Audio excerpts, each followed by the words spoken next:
law or a way to make sure that those who have had appointment to other politics, like the National Electoral Commissioner for Edo State, served in a political party, arranged, was an special advisor on land and survey. When people become special advisors, special assistants, and commissioners, they have dove into the area of politics. And this is not good for our democratic system. There are a lot of people who have met, who have talked to, from CDD to Plaque, from Plaque to Yaga to Center for Democracy. All these people have been participating in the management of our democratic system in a civic way by acting as observer, as acting as those who carry out certain investigation outside the purview of the commission. These are people that I feel are more qualified, who are not politicians, who are not partisan, who don't have an inclination to any political party, who should be managing our electoral processes. Because you are seeing that the commissioners, the national commissioners and resident electoral commissioners are now coming from the angle of politicians. So this is something we should discourage, because our election is a far cry from what the democratic election should be. Chief, just to buttress on what you've said, of course, we know that the INEC, we've seen cases where people no longer trust the system of INEC. Now, my question is, what is the measure we can use to make that reform happen in INEC? What are the things we need to do? Who are the people we need to put in place to make that reform in INEC to make these changes?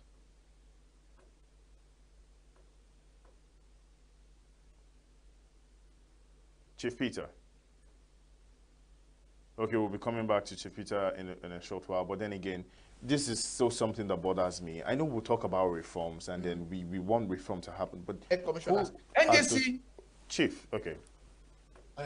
NJC have not even been able to look at the issues of judges that are manipulating and giving ex parte order to conclude the whole of a judgment. So what we are saying is that if you have a multi-party democracy, like in Ghana, the IPAC is responsible to also follow them to look at how these ballot boxes are printed, where it to be apportioned and where it to be distributed. We should look at one. There's this tendency that the distribution of materials on the election date is now being influenced because of the National Union of Road Transport Workers, who will now start to give reason in the morning that it will not work, it will not do that. So we should consolidate all our elections to one day and go away with this staggered election, because staggered election is very easy to manipulate. It's very easy to suppress the will of the people, because everybody who are now jobless at the time, Akpabio and all of them, they will go to the state and then suppress the will of the people. So we must do away with staggered election, consolidate all our elections to be conducted in one day, and then save the money that will be used to duplicate other elections. Save that money and buy vehicles in each of these states so that we can have control over the distribution of our electoral material, because this strong arm approach that the National Union of Road Transport Workers will be influenced so that they don't take materials to the stronghold of the opposition should be jettisoned immediately. And then two, we must unbundle the commission. It has been said in Justice Iwe's electoral reform panel that the commission is overburdened, the commission is carrying a lot of weight. The commission is responsible for delineation, is responsible for registration of political party, is responsible for management of political party, responsible for supervising convention, primaries, and congress of political party. The commission is also responsible for registered voters. The commission is responsible for so many things. And that I feel it is not the work of the National Independent Electoral Commission to do all this. In Sierra Leone and other places where these parties have been well defined, you have other agencies like the National Political Party Registration Commission, which will be responsible to manage political party, register political party, supervise their primaries and report. Then you have INEC, which will now be responsible for conduct of election, only election. There's no other work. Then you have electoral offences commission. Electoral offences commission, where those who come out committing offenses are tried on the basis of whatever evidence that has been provided from the field. And two, we must remove what they call nulli pro sequo. Nulli pro sequo is that power that is given to Attorney Generals of the state and Attorney General of the Federal Republic of Nigeria. Why you find out that electoral offenses are not being tried? If you win a governor today, because the crime was committed in that state, the Attorney General can write to the court and say that the state does not want to continue with that trial. So we must remove that and then create a system where the appointment of INEC national commissioners and the INEC chairman himself, it is not buried in the hands of the president alone. It must be done in coalition with the opposition political party and parties that are not in government and those in government. We must sit down, review the list of the appointment so that all parties can have involvement on who is appointed to conduct an election that will be fair, free, and fair. Because you can't have somebody who will be appointed by a person and say that person should not be beholden to the person. And we have done our best to try to free and put INEC on the first line charge on how they get their money to supervise election. So there are a lot of reforms that we must do. And these reforms are very important if we must have a free, fair, and credible processes. All right, thank you, Chief Ahmed. So in your earlier submission, you mentioned that there are people who are conniving and actively trying to bring down and sabotage our democracy. So my question will be, are these actors internal players from within the rank and file of the PDP, or are there external players probably coming from opposition who are bent on sabotaging PDP and, of course, our electoral processes? There are people in the PDP who are also sabotaging the PDP, who are claiming to be members of the PDP. Like Wike, for instance, there's no way it's done. When the party never nominated you to be a participating minister in the government of the day, and you are there, and then there have been public statements that say you will do whatever it takes to get ENUGU elected in 2027. So what happens to the interest of members that are who subscribe to the principles and ideals of PDP? What happens to them? That means you are saying that this sabotage is coming from within, and the APC is aware of what they are doing. What was not done to them, they register a political party. They formed they merged a political party under the ruling government at the time. So it is bad that they are now playing all the parties in the opposition and weakening the processes. We must know that in the event that the PDP loses its potency, loses its authority to function, loses authority to question government of the day, it will affect the general public, it will affect the growth and development of our democratic space, it will affect the promotion of values, because you can't have a system where every time there's a decision, there's a judge that will always bring an ex parte order. The ex parte order that was brought in the case of Damagu today, let me tell you one thing, that ex parte order said that nobody can remove Damagu on Ilia Damagu until 2025 December. That means the issues that were brought before the court had not been discussed, and then an ex parte order had already decided the whole issues before you go into the rift of the matter. So these are the situations that we are saying that the NJC is not proactive enough. NJC is not looking at these issues properly so that we can investigate the situation on ground. That means this country belongs to us all. If we stop talking because we are comfortable and we live in our comfort zone.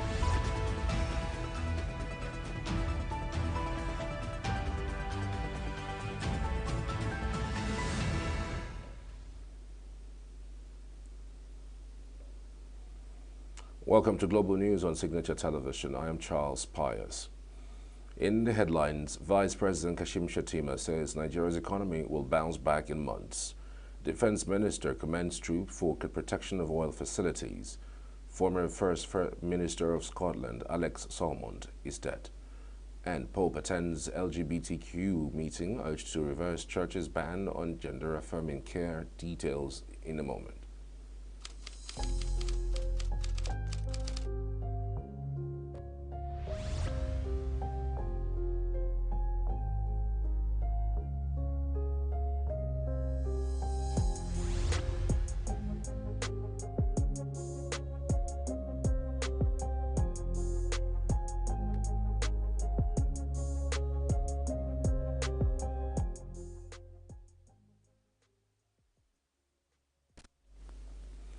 Vice President Kashim Shettima says the nation's economy started improving and it will kick back in coming months.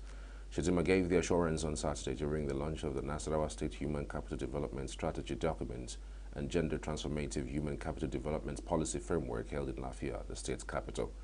He vowed that the growing informal sector and low labor force participation occasioned by the staggering unemployment rate in Nigeria must be reversed. This, he said, is the impression of an unfavorable society which the Human Capital Development Program was designed to avert under President Bola Tinubu's administration. He emphasized that the Tinubu's administration's goal was to empower Nigerians with globally competitive skills.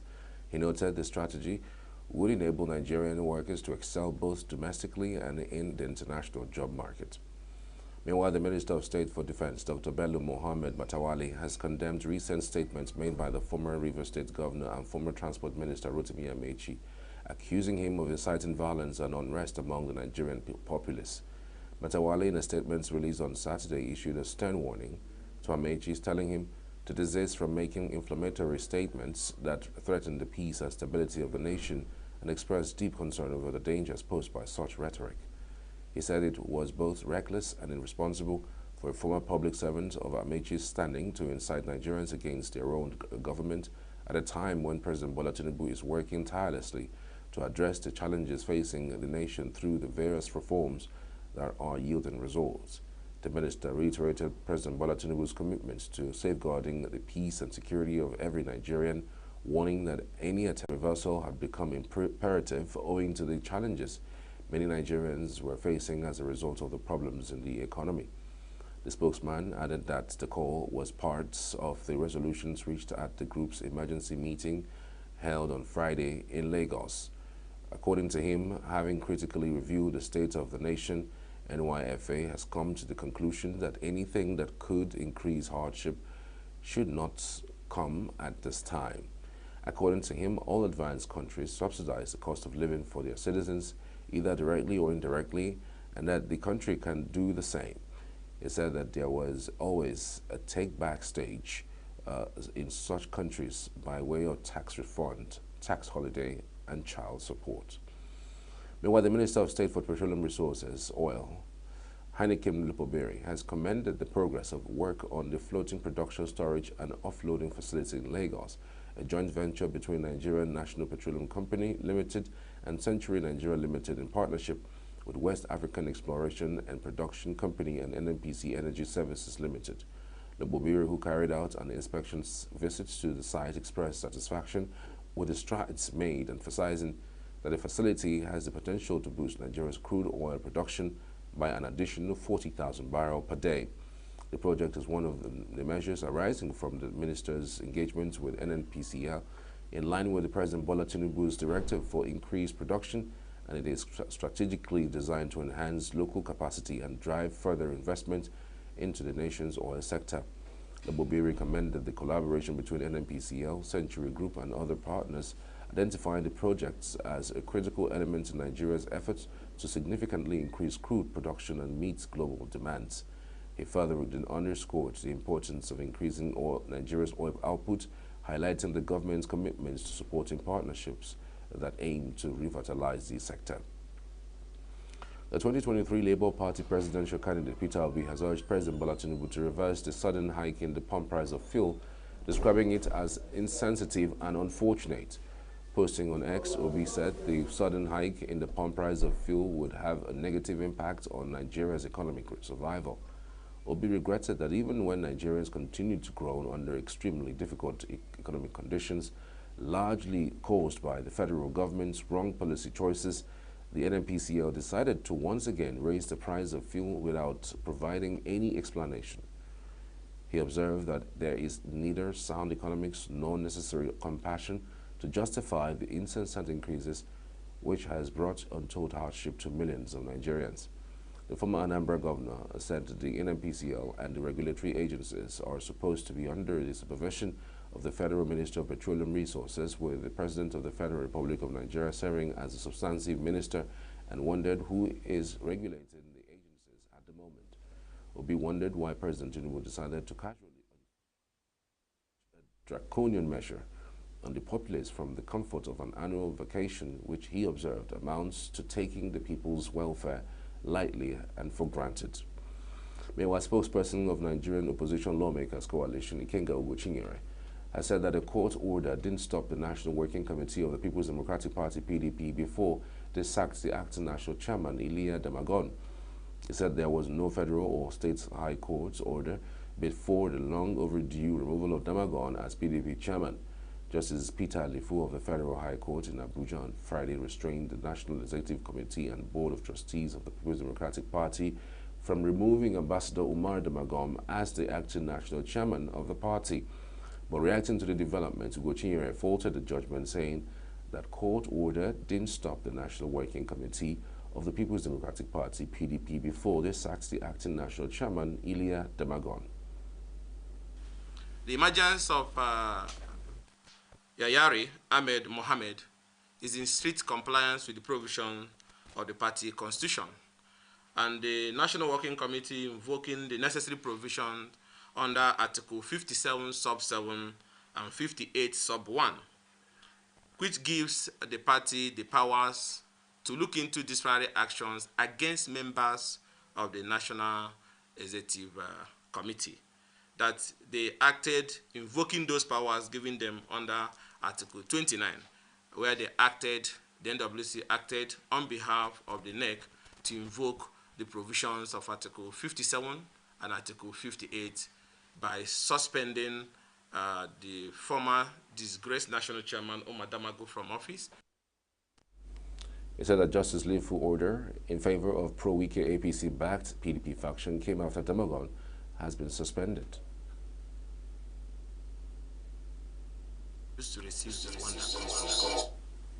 and the heartbeat of justice is not just the judgment the judge is delivering, but the perception by the ordinary man that justice must be seen to have been done in that judgment.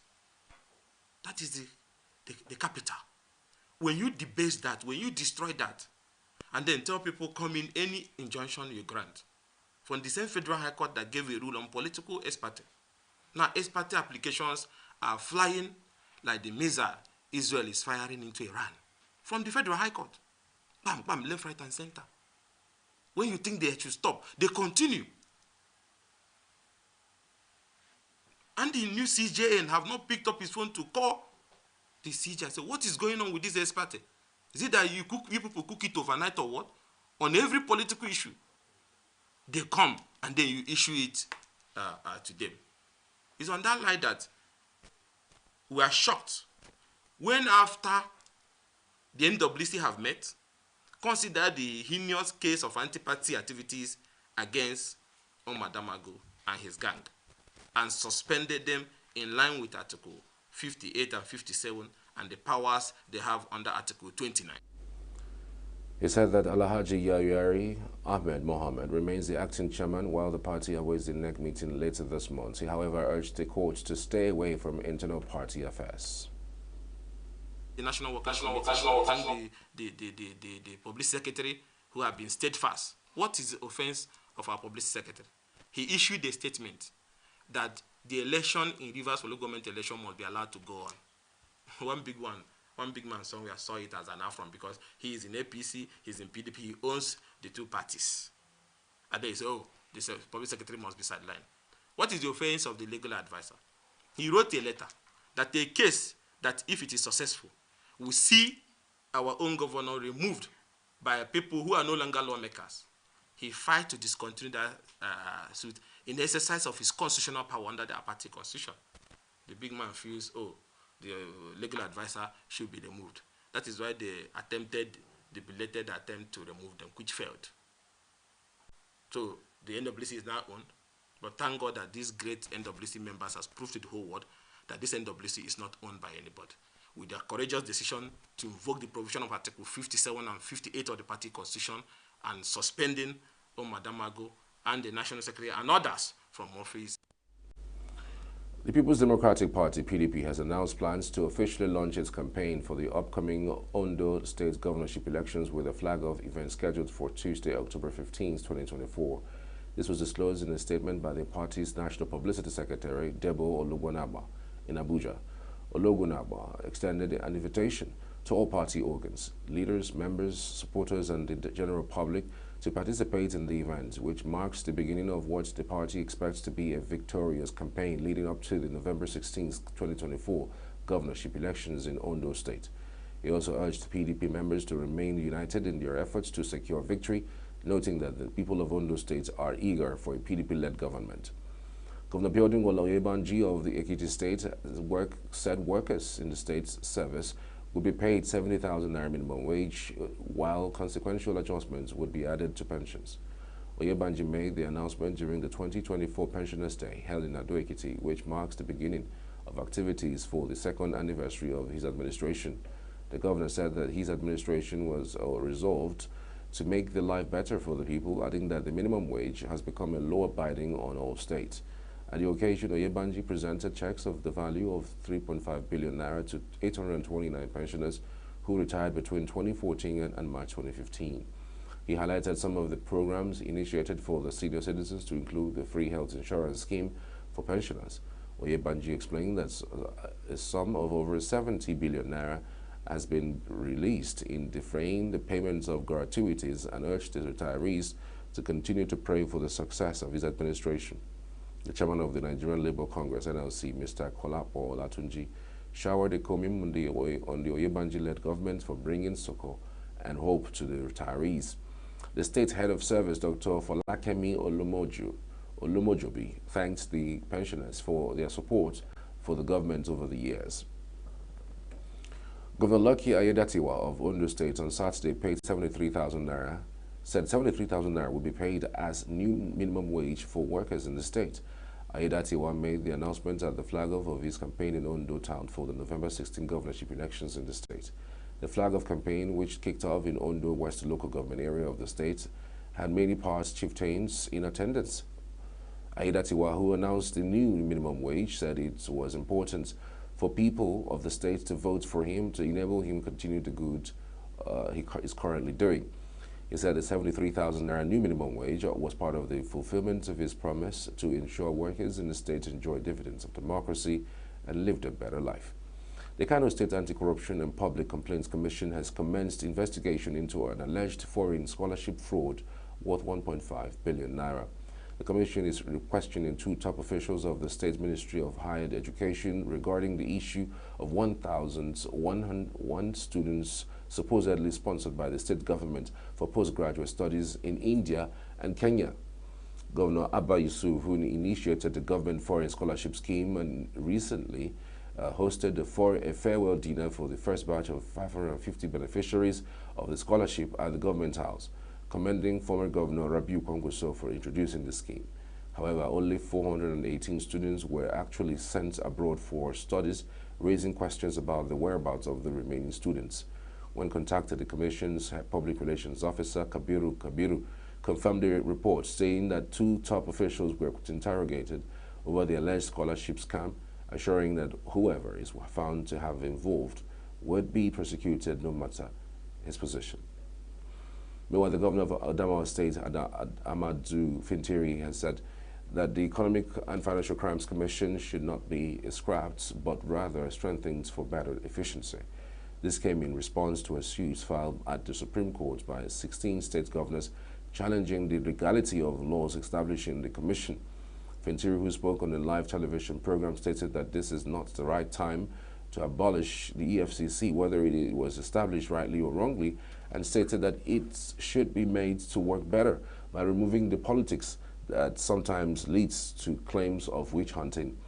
He also criticized the practice of the federal government taking custody of funds seized from states, calling it a wrong practice. The governor said he would decide whether to join the suit after reviewing it with his Attorney General. Meanwhile, the Federal Ministry of Agriculture and Food Security is empowering over 25,500 youths and women in agricultural entrepreneurship across the Niger Delta state. Speaking to newsmen in Owerri, Imo State capital, the National Projects Coordinator, Dr. Abiodun Sani, said the working session under the Livelihood Improvement Family Enterprises Niger Delta project is being funded by the International Fund for Agricultural Development. Sani, represented by his technical assistant, Bumi Ogunleye, said that the project has participating states from Niger Delta, which would access the $60 million loan funded by IFAD, which has two phases of 6 years and a 12-year lifespan, with phase 1 of 6 years, and which started in 2019.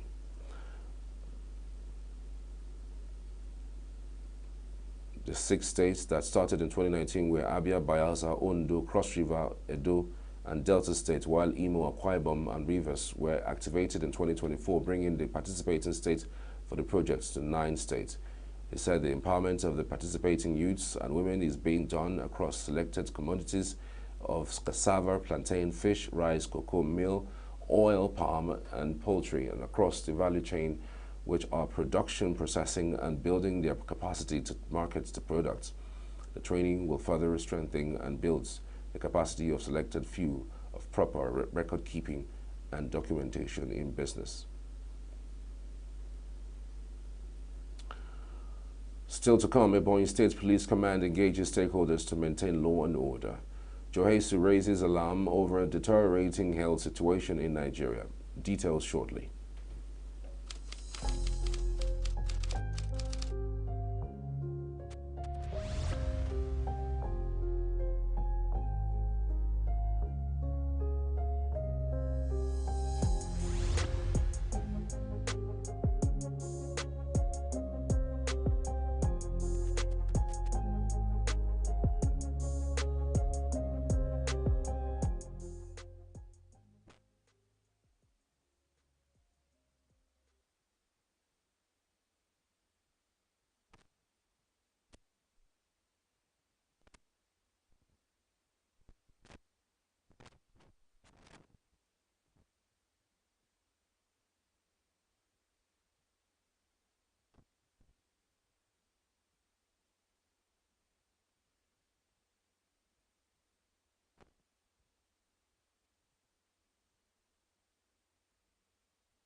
Situation that affects the health of its citizens. The hardship in the health sector now is unimaginable. People hardly keep their families, people hardly maintain their families. Of course, the evidence is the exodus of health workers out of this country to places where they can afford better life. I can tell you comfortably, the kind of poverty amongst our members now, we have never seen before. People can no longer even take their kids to school.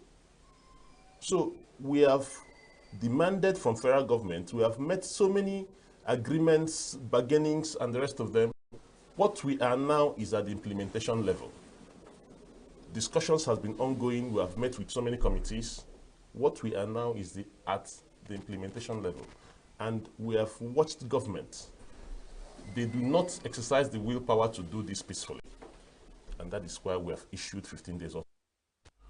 Ohegwe recalled that the health workers had issued a 15-day ultimatum to the federal government to resolve its pending welfare issues, or they will embark on an industrial action. He said the health workers are unable to cater for their families due to non-payment of their entitlements, saying that the workers are no longer in the right frame of mind to render services to patients. The former image maker also raised concern about the high level of unreported cases, which he said is on the rise because a lot of persons can no longer access basic health services.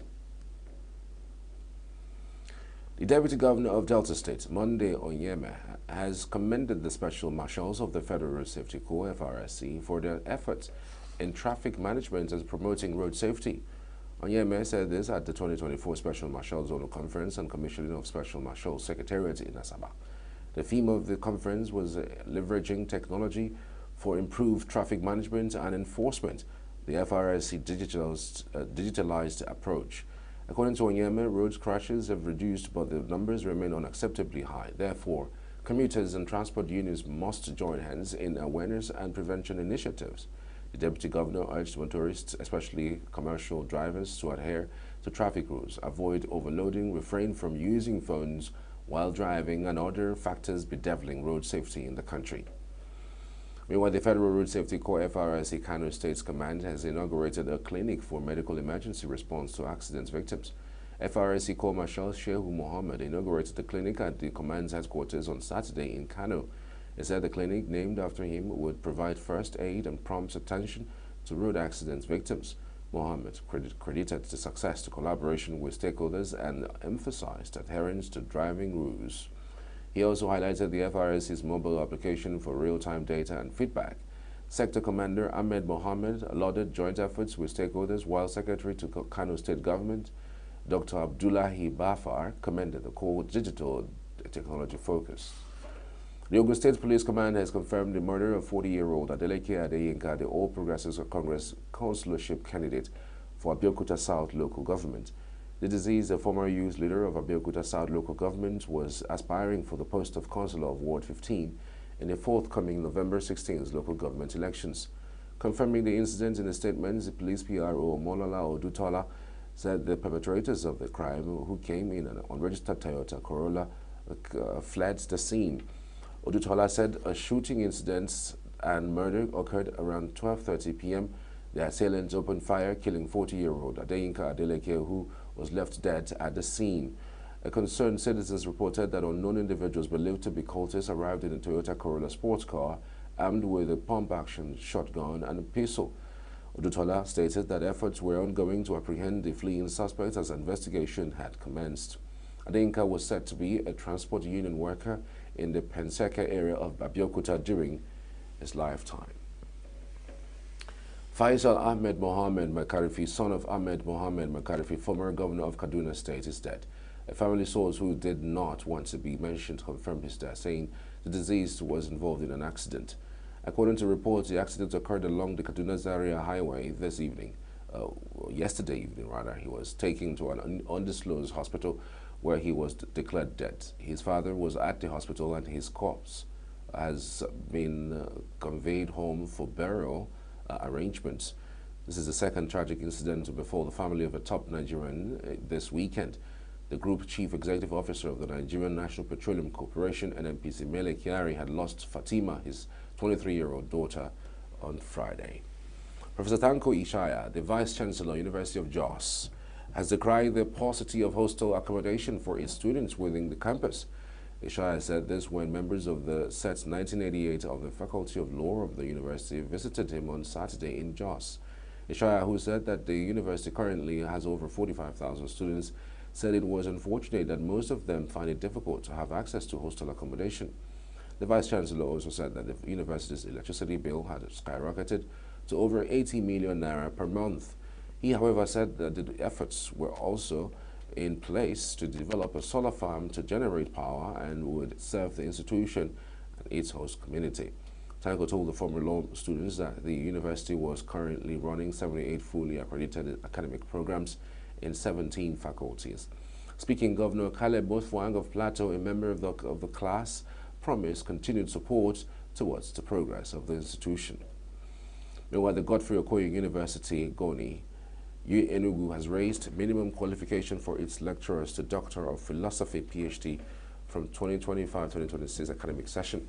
The Vice-Chancellor of the university, Professor Christian Anyeke, announced this while addressing academic and senior administrative staff of the university during a spiritual retreat organized for the workers.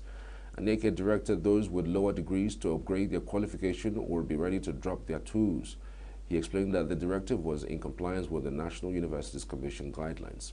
According to him, graduate assistants would not be allowed to teach alone in the class unless the required lecturers were available. While enjoining the workers to take mentorship seriously, the Vice-Chancellor warned the officials against abuse of the mentorship program. He announced that henceforth its management would not tolerate missing lectures by lecturers. In a remark to Deputy Vice-Chancellor Academic, Professor Mary Silva Nwachukwu decried the low attendance to lectures by teachers during the first week of resumption of academic activities. Nwachukwu said the university would intensify the supervision of lecturers and fish out those that absent themselves from duties for necessary actions. Governor Umaru Bago of Niger has been honored with the Digital Governor of the Year in category of Digital Literacy of the Nigerian GovTech Conference and Awards 2024. The award, organized by the Bureau of Public Service Reforms, recognized Bago's efforts in promoting digital literacy and leveraging technology to enhance governance and service delivery in the state. Bago, represented by his deputy, Mr. Yakubu Gariba, congratulated fellow recipients and thanked the organizers, sponsors, and development partners for their support. He expressed gratitude for the award and pledged to continue promoting technology adoption across all sectors to improve efficiency and effectiveness. Some notable achievements of the administration in digital literacy include training market traders and artisans on technology use in Hausa and Pidgin English. Others were training children aged 10 to 18 years in robotics, Internet of Things, and programming, as well as collaboration with Tech for Deaf to train civil servants on IT. Meanwhile, the ENUGU state government has unveiled plans to expand, enhance, and rehabilitate some assets within the state and beyond as a way of transforming ENUGU to a premier destination for investment and tourism. This was disclosed by the State Commissioner for Works, Gerald Otiji, at the end of an executive council meeting held at the government house in ENUGU. Briefing newsmen at the end of the ESCO's meeting, the Commissioner for Works, Gerald Otiji, emphasized that the initiative will not only beautify the city, but also improve the quality of life of the citizens and improve the value of property in the state. A key component of the effort, he said, is the urban renewal policy, which involves relocating residents of over 25 identified urban slums in Enugu metropolis, which will commence with 2 pilot schemes. This, he said, demonstrates the administration's commitment to providing a better living environment for its citizens. It will be educational. Smart school will be centered within that vicinity, and C of O will also be issued to the occupants, the families that are being relocated.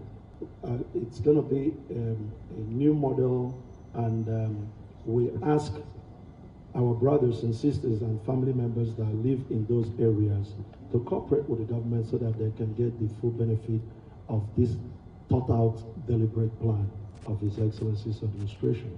The state government also approved a real estate development project for a property in Abuja, in line with the government policy of revitalizing dormant assets. Commissioner for Trade, Investment and Industry, Adora Chukwu, highlighted the significance of the project in boosting the economy of the state. The proposed development model is to build luxury housing units, a total of 43 luxury housing units, which will include high-rise apartments. It will include terrace buildings and semi-detached buildings. Their niche, and the reason why we also consider them, is that their niche is to build luxury estates with considerations for sustainability. So what this will do, of course, we all know that reducing our carbon footprint and also giving considerations to ESG objectives of His Excellency provides immense benefits to the people of Enugu State. To attract global investors, the Enugu state government plans to digitize land processes, administration, and use through the Enugu Geographical Information System. Commissioner for Lands, Chima Okorie, explained that the digital information will provide a platform for gathering information on properties across the state. Recreational spaces for resettlement programs and sports development opportunities are integral to the urban renewal drive, as explained by the State Commissioner for Sports, who also spoke on efforts to enhance supporting facilities in preparation for the 2025 Enugu Marathon. I think it's a thing of joy, and we must commend His Excellency the Governor for this level of progressiveness in terms of public housing. Ordinarily, you know, when you talk about mass housing or public housing, there's not very much intentionality about it. So, but in this case, it's been thought through, even to the point of having recreational facilities, to see that that marathon of next year begins to meet those requirements for World Athletics calendar. And further discussions about the Nnamdi Azikiwe Stadium. So we're fast approaching a point where we'll begin to see physical works. The state government is urging residents of the state to cooperate with it to ensure that all efforts to transform the state to a modern geographical entity yields maximum results. The initiative, it says, will go a long way in taking the state to a pedestal where it becomes a hub for investment, tourism, and sustainable development. The place of yam as the king of all crops in Igbo land was made manifest in Enugu State on Saturday as the state government hosted its own version of the New Yam Festival. The occasion, which took place at the Michael Okpara Square Independence Layout Enugu, was also an occasion to showcase the rich culture of the people. Correspondent Chinemeremike Bunam reports. Festival, celebrated by virtually every community in Igbo land, is an occasion when each community begins to eat the new yam. It is also an occasion during which every traditional ruler and his subjects thank God for seeing them through the farming season and for a bountiful harvest. That therefore explains the large presence of royal fathers and traditional chiefs at the event, which featured displays by masquerades, cultural troupes, and traditional performances from various local governments. Addressing the gathering, the Deputy Governor of Ifeanyi Osai, who represented Governor Pitamba, acknowledged the significance of the festival, emphasizing the need to make it all-inclusive cultural event. We must encourage our cultural practices. So now make in a special way once more, in the Meriha organized. Make all the participants, particularly the different masquerades and music groups that performed. That is what we should be marketing to the world. That is what we should be selling to the world. And I'm happy not New Year Festival by name. And I'm happy to announce to our people that our government is aggressively investing resources in technology and in infrastructure for agriculture. Yesterday, the Commissioner for Agriculture took delivery of specially built tractors to test run to determine if we are going to procure more. You are also aware that a few weeks ago, our government entered into a relationship with a company that is coming to ENUGU to assemble tractors, not just for our people, but for the rest of the country. We recognize the fact that we can't feed ourselves if we are not making the critically needed investments in agriculture. We are working on a program initiated by our governor to ensure that with a minimum of 200 hectares of land, on the average, in every electoral ward, where the newly elected council chairman will partner with our government through the Ministry of Agriculture to get farm settlements, farm clusters, where as a government we are going to till the land for our people and allocate tilled land to them, then offer them inputs and let them tend it. We recognize the fact that all over the world, governments subsidize agriculture in different forms. So ours will not be different. So we are doing everything we can to ensure that we migrate our people from subsistence agriculture to agribusiness. With international airports right in the middle of Enugu State, there is no way why we can't feed Europe with agrarian revolution that we're trying to embark on. Some African countries, their GDP is sustained by merely flying flowers to Europe and America. All the flowers you see at the florists, they're not grown in Europe. They are from Kenya and other parts of the world. So there is so much in agriculture. We recently passed a law to regulate livestock farming. We did it so that we can encourage people, support them to grow livestock.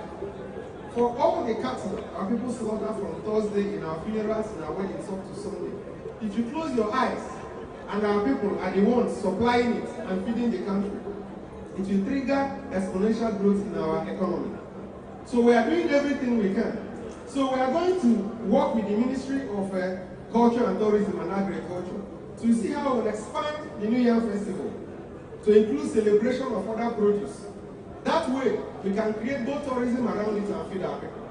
The keynote speaker, Reverend Professor Nnamdi Nwankwo, encouraged Southeast stakeholders to promote and revive cultural events like the New Yam Festival. Because I know you have what it takes to make this a reality. This unification of the celebration of ENUGU or New Yam Festival in Igbo land will definitely create an Igbo Day, which will be a more unifying factor than any agitation the Igbos have been proposing since after the Civil War. No doubt, the effects of the war have disfranchised the unity of the Igbos, and the havoc will continue if nothing is done. Commissioner for Culture and Tourism, Ugochi Madueke, said the promotion of the rich culture and tradition of the people is one of the avenues being used by the state government to grow the tourism and business potentials of the state. This New Yam Festival is another opportunity to strengthen our cultural tourism, bringing attention to the richness of our customs while fostering unity and economic growth. I would like to take a moment to thank our farmers who, through their tireless efforts, have ensured that we have a bountiful harvest to celebrate today.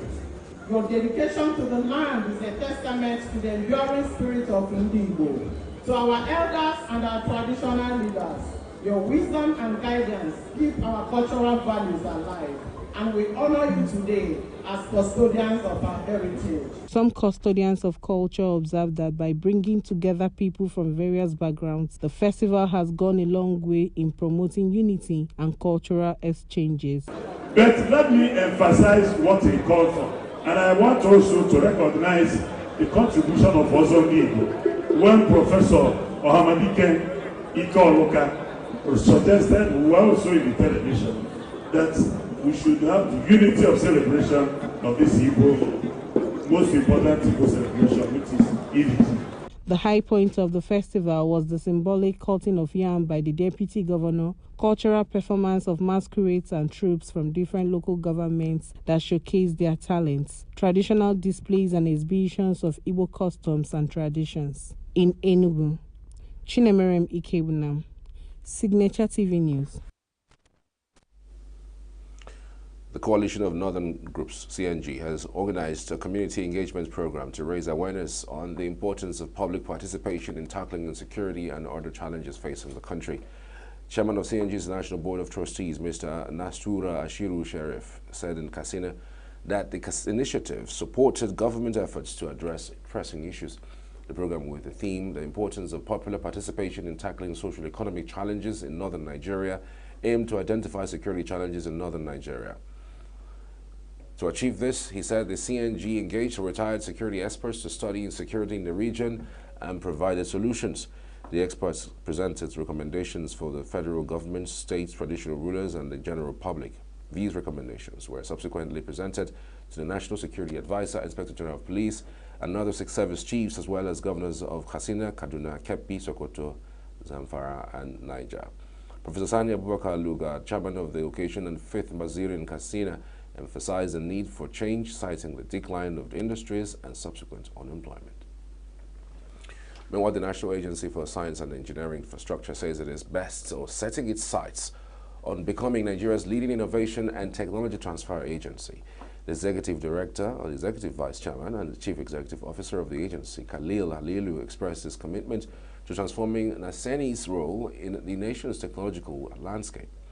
Halilu said that under this leadership, Naseni has launched 36 market-ready products, including solar and irrigation pumps, electric vehicles, and smart home systems. Halilu emphasized the importance of collaboration in Naseni's recent successes and underscored the partnerships with strategic allies and original equipment manufacturers that have been pivotal in products development.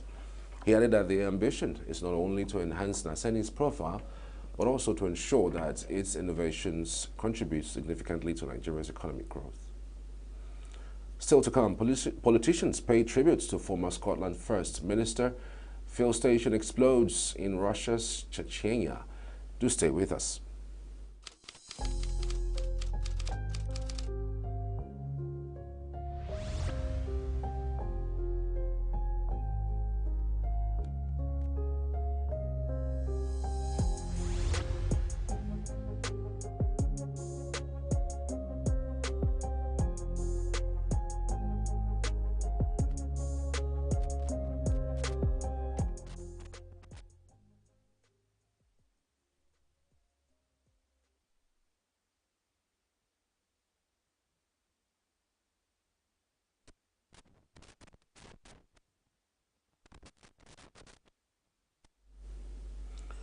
Welcome back. You're watching Global News on Signature Television.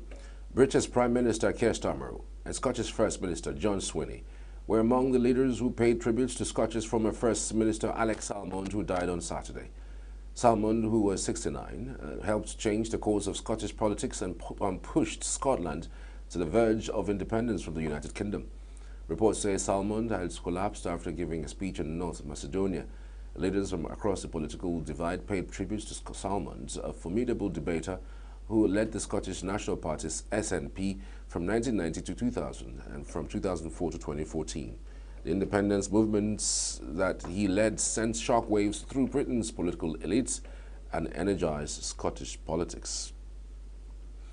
Pope Francis faced calls to overturn the Catholic Church's ban on gender-affirming care for transgender people when he held talks with LGBTQ activists at the Vatican.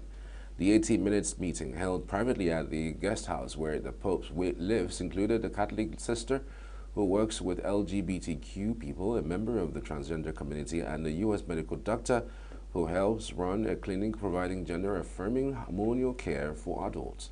The unusual encounter was not listed on the Vatican's official agenda of the Pope's meetings for the day.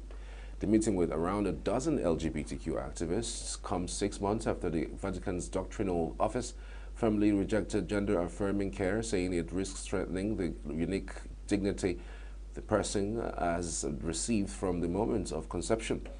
LGBTQ groups sharply criticized the Vatican document and said that doctrinal office did not seek inputs from transgender people about their experiences before rejecting gender-affirming care. Francis, who is 87, has been credited with leading the Catholic Church into taking a more welcoming approach towards the LGBTQ community and has allowed priests to bless same-sex couples on a case-by-case basis. But earlier this year, he also used a highly derogatory Italian term about LGBTQ people, for which the Vatican apologized on his behalf. As a transgender Catholic, I really wanted to share my story with Pope Francis, and because he's so pastoral, and let him know, really illustrate that our stories are all different and give him another perspective to consider when the church is talking about transgender people and gender. The one message I really wanted to share with Pope Francis was about the joy that I have being a transgender Catholic person, and the joy that I get from hormone replacement therapy and the surgeries that I've had that make me feel comfortable in my body.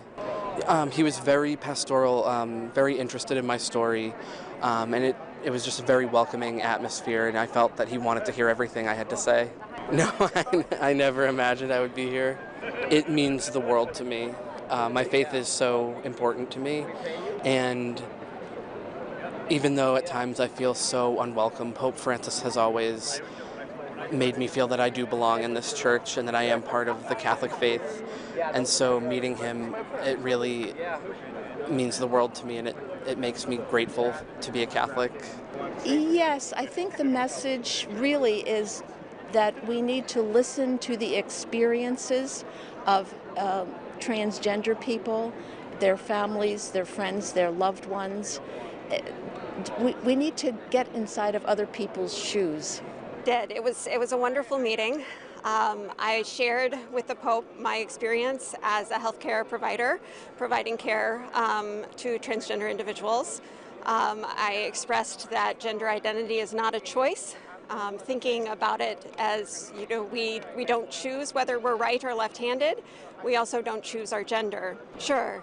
The Pope was very receptive. He listened very empathetically. And he also shared that he always wants to focus on the person, the well-being of the person. He always stands with those that have been discriminated against, and he really feels very strongly that we need to support the person. 2 children were among 4 people who were killed on Saturday after a blast at a fuel station in Chechnya, capital Grozny, the Russian region's emergencies ministry say. Authorities said a fuel tank had exploded at the station, resulting in a fire with 5 more people injured. Ramzan Kadyrov, the leader of Chechnya, said in a statement on Telegram that he had taken the situation under his personal control. He said that those responsible for the blast would be brought to justice but did not give further details. Explosions at fuel stations in the neighboring region of Dagestan in September 2024 and August 2023 killed 13 people and 35 people. Chinese Premier Lin Quang met Vietnam's President To Lam after arriving in the Vietnamese capital Hanoi at the start of a 3-day visit. China and Vietnam are expected to sign new agreements, including pacts to boost railway links and agricultural trade during Li's visits to Hanoi this weekend. Two people briefed about the plans said on Friday. Seamless rail links are a sign of growing trust between the two countries and would be a boost for trade and supply chains as a growing number of Chinese manufacturers move some export-oriented operations to Vietnam amidst trade tensions between China and the United States. The deals, which one of the people said also included agreements on payment systems and customs procedures, could further boost economic ties between the two communist-ruled neighbors after a series of high-level meetings and cooperation agreements signed in recent months. Mistrust between the two neighbors, which fought a brief border war in the late 1970s and often still clash over boundaries in the South China Sea, has long hampered progress on rail links, but in recent months, economic considerations appear to have prevailed over security concerns on the land border. And that's the news this hour. Many thanks for watching. Charles Pius is my name. Up next is New Day with my colleague, Chigi.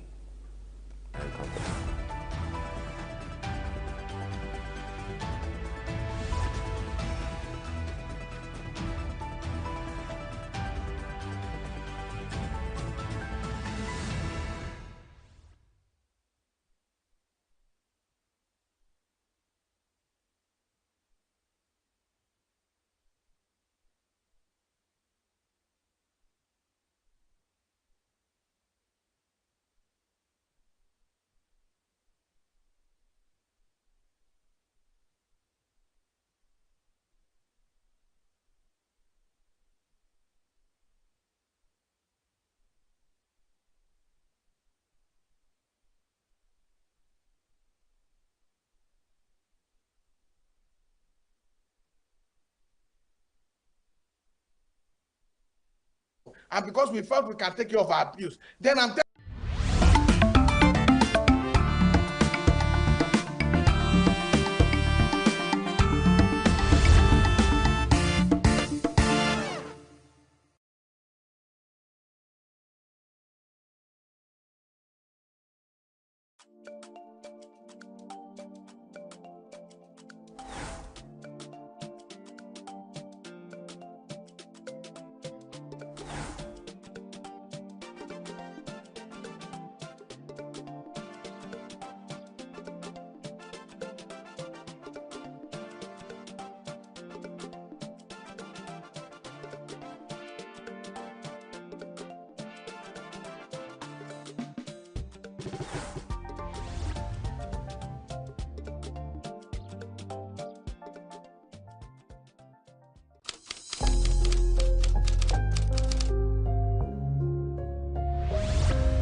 New day on Signature Television, your go-to program for narratives and perspectives of stories going across Nigeria and of course beyond.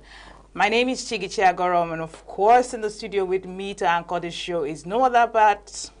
I thought you were going to add the Honorable. Thank you. Honorable. Joshua Orito, and it's really good to be here with you guys again this Sunday morning. We can't wait to give you what we have today, from the newspaper headlines to the reviews and to the interviews we have lined up for you. Absolutely. So do not go anywhere. We go on a short break and newspaper review will ensue right after this time.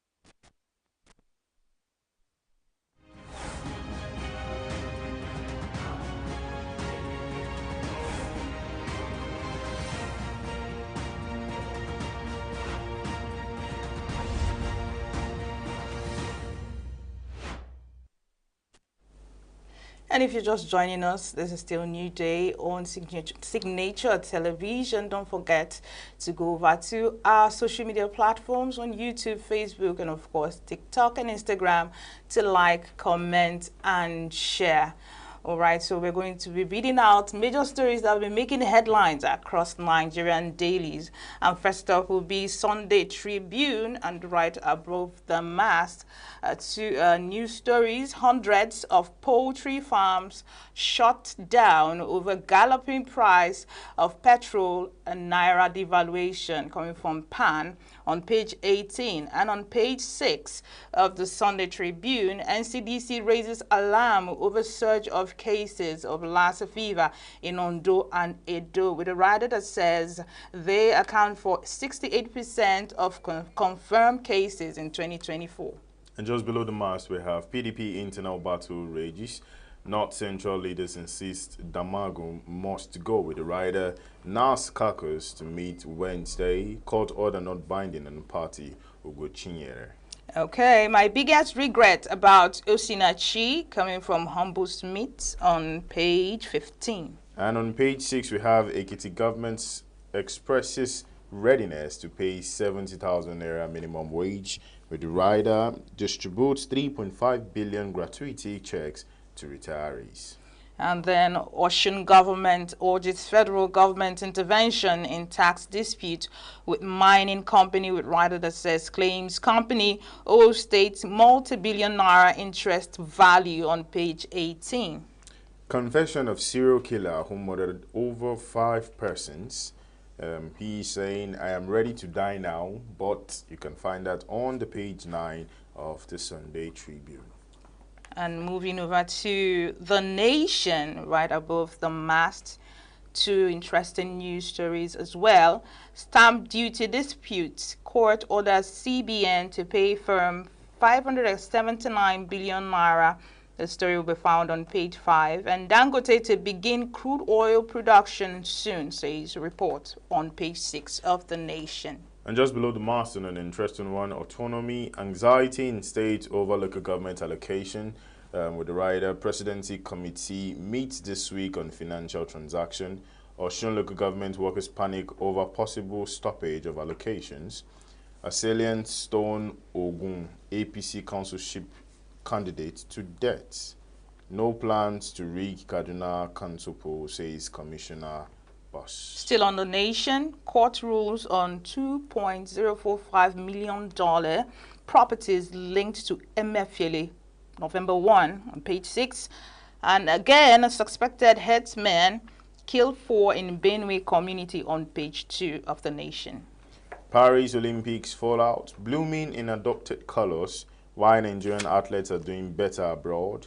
Expert cites that of school sports misplaced priority, shortage of dedicated administrators and coaches, facilities for poor performance. And finally, on the Sunday Nation, Fani Kayode questions Israel's identity in new peace. Moving over to the Sunday Vanguard, we have academic transcript, how varsities flays applicants, rake in billion.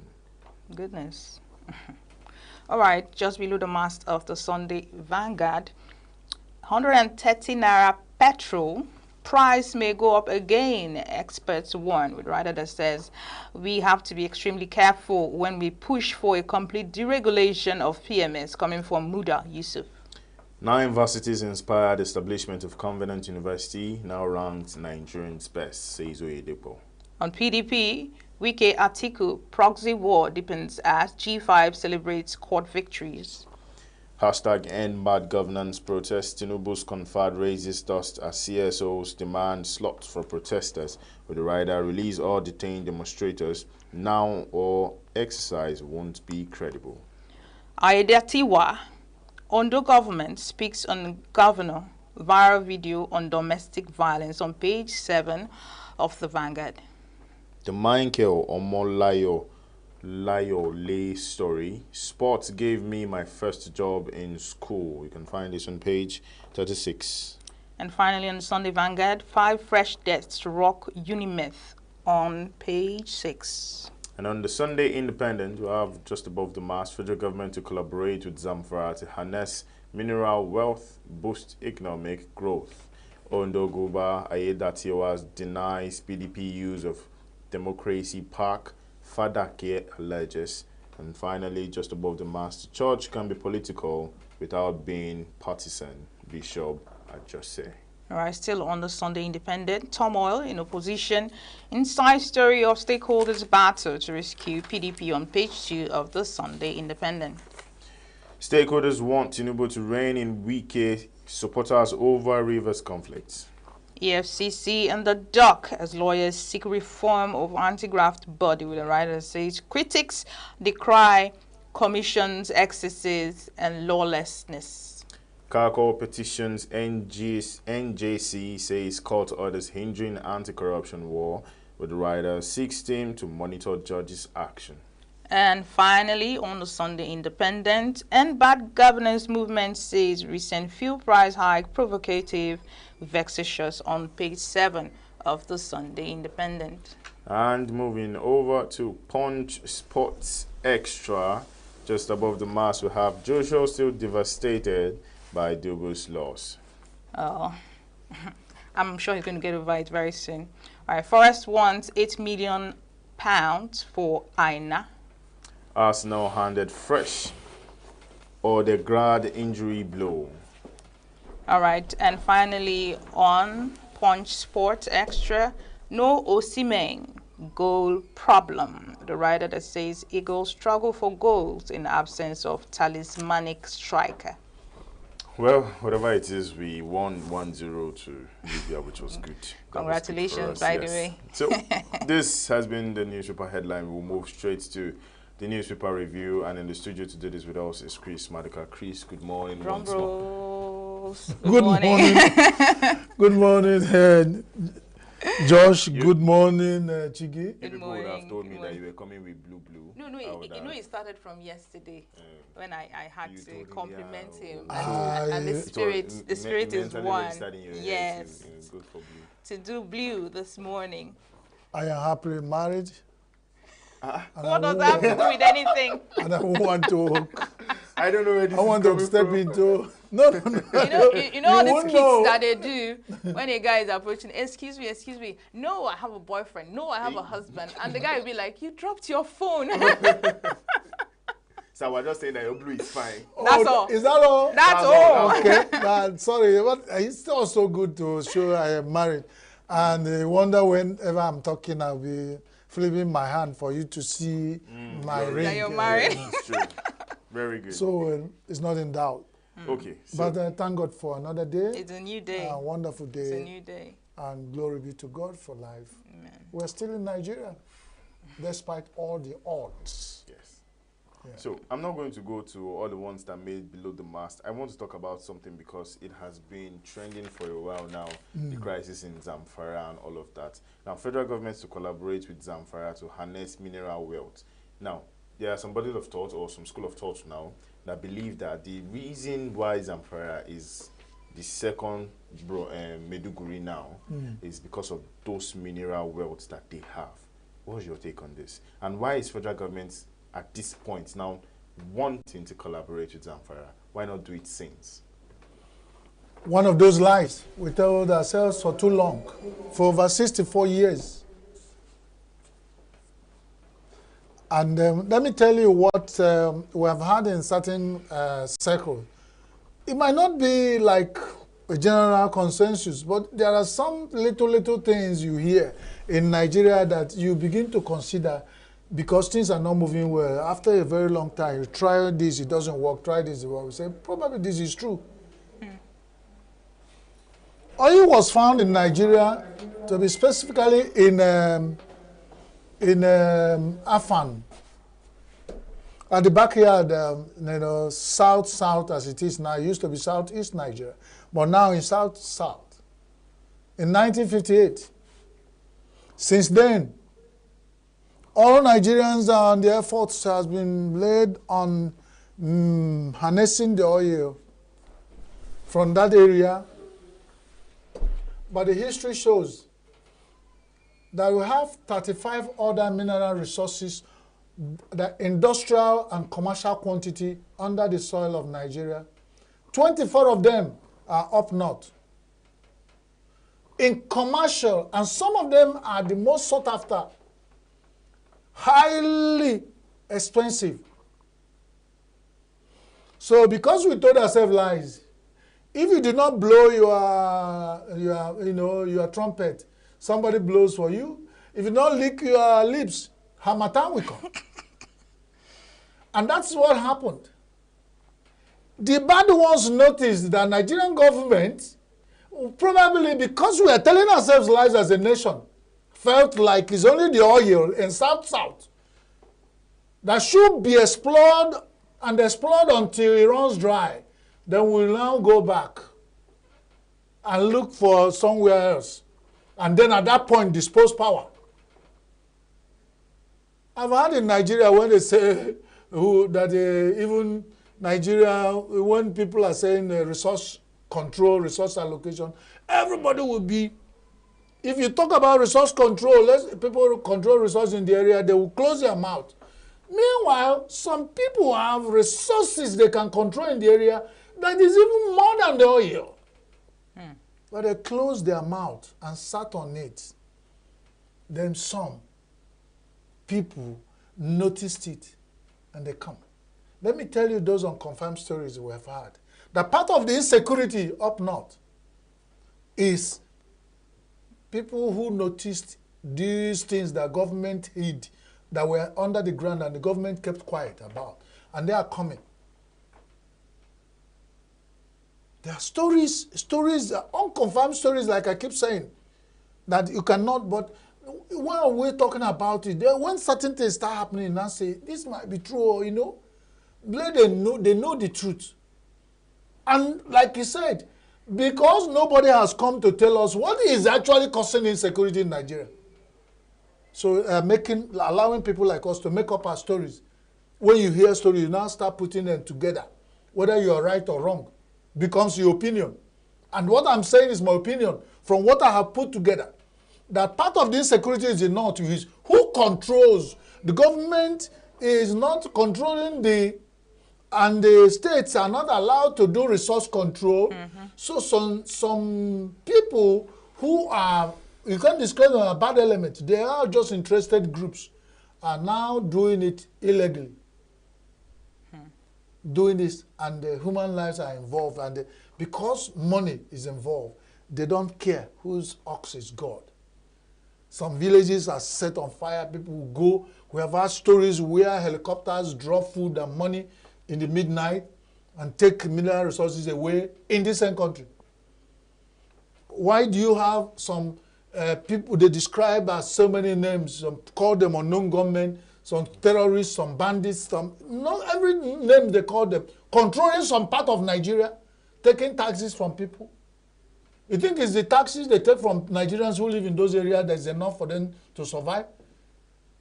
What, you have not asked yourself, what is making them choose those areas they want to colonize? I do think this might be part of the reasons why the North is calling for a regional government.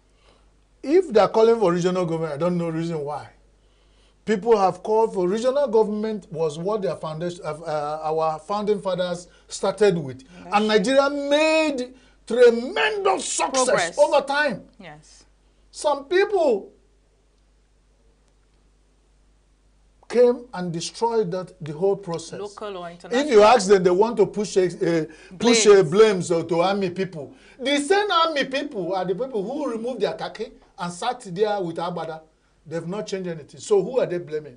They are blaming themselves. Obasanjo was an army man. Buhari was an army man. Count to them. Most of them that are there and all their cronies and the people that were they were at the high level of army. Even when they remove clothes and they go back and so if they knew the army caused trouble and when they removed the khaki, it could not solve the Nigerian problem. It's still them blaming themselves. So they shouldn't talk to us what the army did. What they are saying is insincerity of Nigerians, and especially the leadership. They never wanted Nigeria to, so that they can make, they just put knife at what hold Nigeria together. Cut them and the Nigeria fell apart. The fabric of Nigeria fell. Then it was easier for them to be milking Nigeria dry. Let me give you another example of what is happening. All these people that will tell you are Igbo, Hausa, Yoruba, Efik, Igala, they go to Abuja and sit in one mass National Assembly together, speak in one corrupt and satanic language, share the money, 21 billion in 1 month. They won't remember where they come from. When they leave that insert and come back, when they run into a little problem or want to go back to that place, they will start telling you a story of who is Hausa, who is Yoruba, who is Igbo. It's devilish.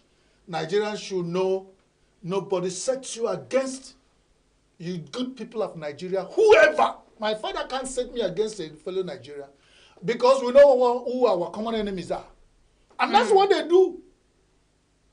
Oh, I grew up in Nigeria, I travel around, I have friends all over Nigeria. Nigeria, good people.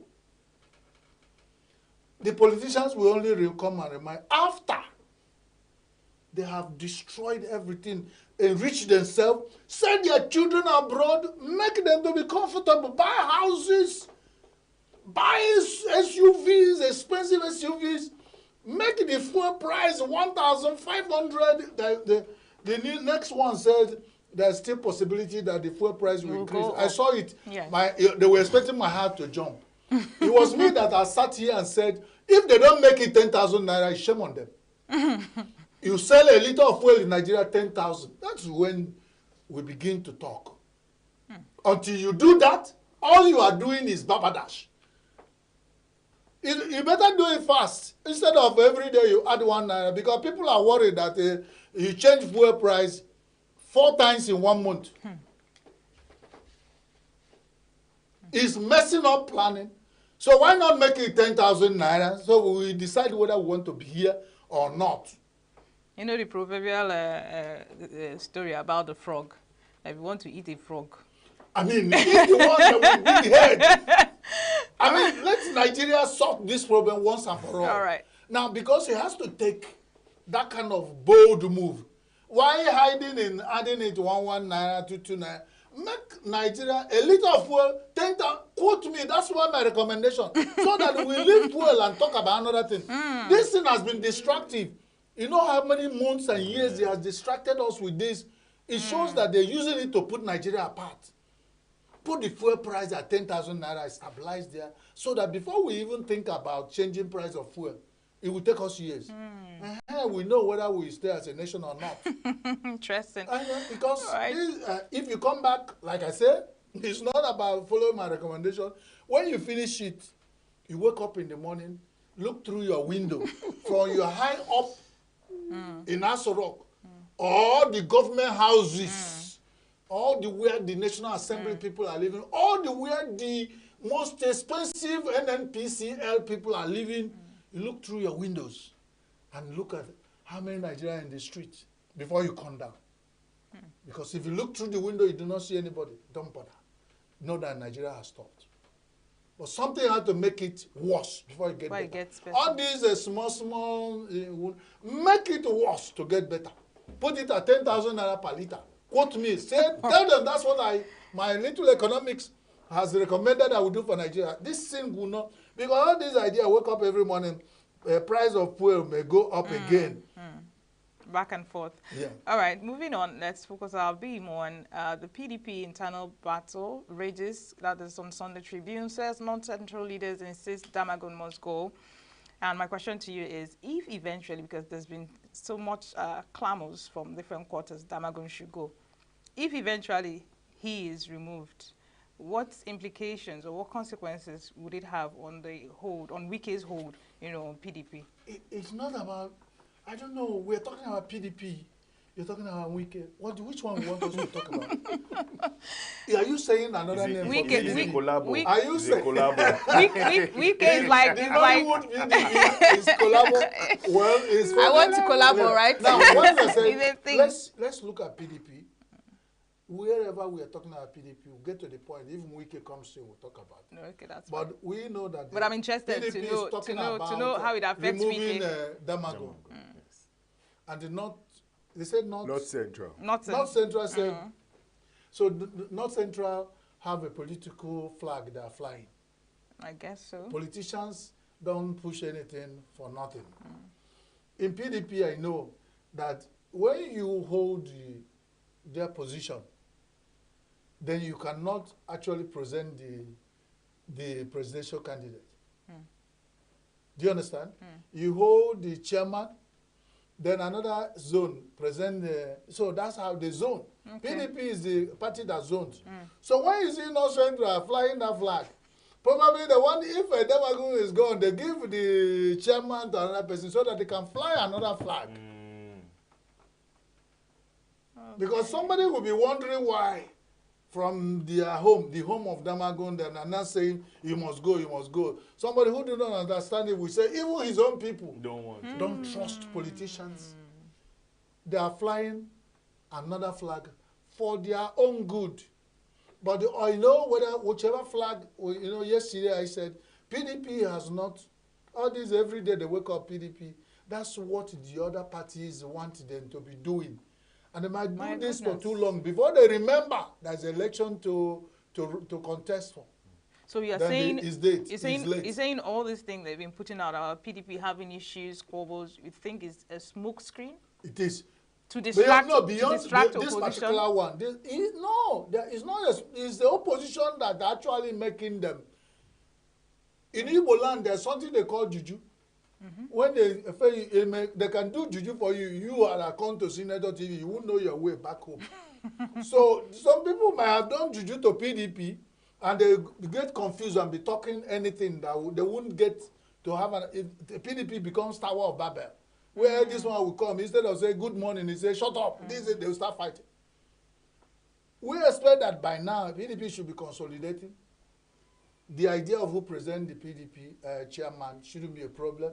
The one on the ground, if he has the other group, it was a popular opinion that he should go, and from that zone they present another person. Then the zone that should present the presidency, by now they should be consolidating on this and see how they will use both the gun that has bullet and the one that doesn't have bullet to get to reclaim. Both the gun that has bullet and the one that doesn't have bullet. You do it like this, and then they collect bullet. They reclaim the PWD, the prisoners of war, from the opposition.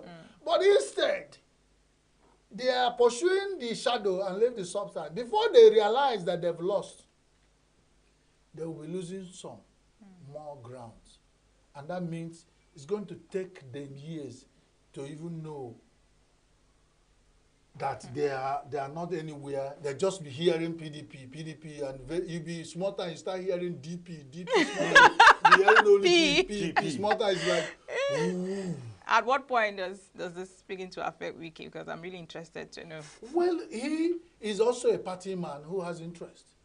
How the party allows him play it, and how he get to suddenly they change the name of PDP. And from what we are seeing, it's as if it's Wiki that is calling the shots. To PDW. If they do leave PDP, it becomes PDW. People's Democratic Wiki. If they do it that way and it's good for them, you can't stop the PDP from changing their name. Because anything somebody say, that's one thing about name. If I wake up today and say, call me phone, you see me phone. Because if you don't call me, you are offending me. So if PDP leave the name, they know them. PDP, power to the P, and it's not PW, PDW. And they insist that's their name. And so be it. So, because you did not want to do collab with Wiki and PDP's discussion. Now, and I want you to talk about Wiki. Stakeholders want Tinubu to rein in Wiki, supporters over Cross Rivers conflict. Now you now have to talk about Wiki. Is this because, okay, you bring him, I don't know how many areas he has set fire. Because he told us that if you talk about the River State, I will set fire in your own state. Did the Cross River then ask you now? Has he set fire there too? Because I'm not following. I'm not a fan of Wike and all his exploits. All I know is that he's Honorable Minister of Nigeria Federal Capital Territory (FCT), and he is doing well on that assignment. Whatever political roles he play, I might have my opinion about it, and that's not wonderful. What happens is that if all the Nigerians give him so much to do, and then give him so much impetus, and he is doing that, all well and good. But I know, in my place, that one tree doesn't make a forest. If it changes in the time of Wike, then something is wrong. So, everybody need to watch it, because everywhere, they mention PDP, they mention politics, they mention your name. I mean, we is like, then people will begin to know. There's this story of a king. Each time you call, hey, there's a lion, though, there's a lion in the community. People will come out. The boy who cried wolf. They say, King, where is the lion? He say, hey, there's no lion again. People will go back. So before they get to their house, they say, hey, there's a lion. People will come out. He did it for many times. The day lion came, nobody came to his rescue. He was shouting himself, course. Nobody listened. All this one is Cross River, Wike, Edo State, Wike, River State, Wike, Ondo State, Wike.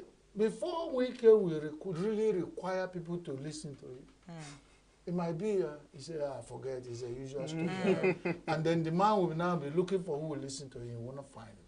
Well, I just wanted you to say something about Wiki by force. Okay, you managed to drag me into... You're a fan. I know, so where I really want to go to... Yeah. CSOs demand slot for protesters. That's a wonderful idea I never thought about. You are calling for youth to confirm. And some youths are in detention with, it was 10 million. 10 million, yeah. Suddenly it's reduced to 5 million. And I call it ransom on their heads. But you are calling some of their mates to confirm. Yeah. That is selective disposition of, it's not going to work. If that the youth that you're really interested in, and they are the one that they have done hashtag bad governance, they did what they call it end SARS with their level of success. They did end bad governance, and they did a fearless October. And the youth are in the forefront. And you suddenly, your government think they need to do confirm for them. But you still have some of them in prison and some gulag, wasting away with a big amount of money hanging on their neck. And you're going to organize confirm for the same youth in Nigeria. And they say, bring some of the people who are members of this protest so that they will listen to them and they tell you even what their gross is. You cannot do selective, and then if those people you are going to call to confirm are not part of the people who are saying change bad governance, end SARS, fearless October, we are hardship in Nigeria, we are hungry, then whatever people you gathered in the name of youth may not be telling you the truth. Their report might actually be lopsided or skewed. Ekiti State joins 70K paying state. Yes. So, congratulations. No, I'm not sure they've joined though. That's what expresses readiness. Expresses readiness. This is our country where we use words. Is this a political statement or they've not joined? No, they've not joined. But expresses readiness. Now, if you count as a last count, then maybe about the 4th state. Expressing readiness. Expressing readiness. Some have, about 2 have actually paid. I think Kogi has joined and paid. There's another state that has. So, if you have 2 that maybe that have started paying or shown readiness to pay, and you have another 2 who are expressed readiness, we should clap for. But should we? No. The clapping, you have to wait for me to finish clapping. Don't interrupt me. I apologize, please. You know what I'm saying? 70,000 naira. Minimum wage. And people are still... And between that time and now, just imagine what any of these people have spent. I'm not saying Nigeria is a fraud. I don't understand how people survive here. I said, if Nigeria is not stealing from Nigerians, Nigerians are stealing from Nigeria. Something is really wrong. Because I don't understand how people have survived with what we are doing now in Nigeria. A bag of rice, as a last time I was told, is 135,000 naira. There are some that are 115, the local one. Yes. These are a mudu of gari or whatever, penta of gari, beans. Beans is like 10,000 about 10,000 naira a penta. And what they mean a penta is like 1 gallon of paint. At 4 liters. 4 liters of paint. That's measurement for beans. I don't know for gari. Chicken may help us in the prices. Gari 3,000. Because I'm sure I heard in the grapevine that Signature TV will start a market trend in morning shows like this. People would begin to know. Because I'm still worried how this is. Look at a state government is still expressing readiness. They've not paid. But the federal government has gone ahead speaking through NNPCL and they fixed price and they said they are now allowing market. And today we say price of fuel might even go further. From selling 1,030 naira in Abuja, I mean in Lagos. NLC is crying wolf. That was not the agreement. Their voices are being subdued. And as far as you know, anything you say, even the former governor of Rivers State, Rotimi Amechi, spoke and said, who has done this juju to Nigerians that are not even talking? He didn't say do anything. He said, at least complain. Complain to who exactly? No, complain to the government. If you don't want to know anything to complain to yourself.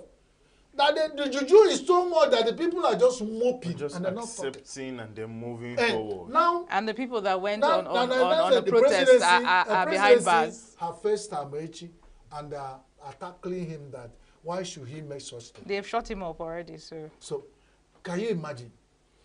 100 of poultry farms shut down due to fuel price. That Tribune. 100 of poultry. It's not just in agriculture. It's in across all business facets. Businesses are shutting down. At least the one that newspapers so that they won't be adding or removing. We are using. So if 100 poultry farms are shut down in Southwest, I mean, I don't know what town this is because they must have been have a data where they collected the information. Sure. But then, see the one that I really want us to talk about. EFCC in the dock as lawyers seek reform of anti-graft body. Critics decry commission's excesses and lawlessness. I mean, we've heard cases of EFCC, we've seen their cases. In fact, there's still one just around the corner about the very dark man, was his name again? Bobrisky, and the whole 50 million naira, whatever it is that is going on with them. And we're still Bello is still dragging them, which Taraba State former governor is also in the loop. And then they are coming out to what? Decry Commission's excesses and lawlessness. Please, your reaction to this. My reaction to it is that what has happened, the bug that's happened to every facet of Nigerian system has eaten the accountability organizations like ICPC and EFCC. So you don't expect the difference. You have ICPC in a Nigeria of today. You have EFCC in a Nigeria of today, because every country, people will decide what is good for them at any particular time. So when you have the accountability organizations like EFCC and all that, the ego eyes, the kind of eyes they will be looking is the kind of eyes Nigeria allowed them to look. The kind, for this time, the pastors, the lawyers, the governors, the president, the senators, the Federal House of Reps, the governors, for Nigeria at this time is what Nigeria deserves. It's only Nigerians can change. So we are getting what we deserve. For whatever, that's why I say, who do Nigeria do juju, no go better for the person. Because how can it be said that a dog ate the bone that was hung on its neck? It's an error. Nkita ada atọkpụkpụ anyabali anonu. But it's in Nigeria you find the EFCC, you carry bone put on their neck. And how they manage to eat it, I don't know. You can imagine that kind of dog. It's the one that my people call Ajonketa GC Anyoko. That's the evil dog that use head to catch to warm himself, to warm the fire, the fire. Because you're expecting that when you mention EFCC, everybody will sit up.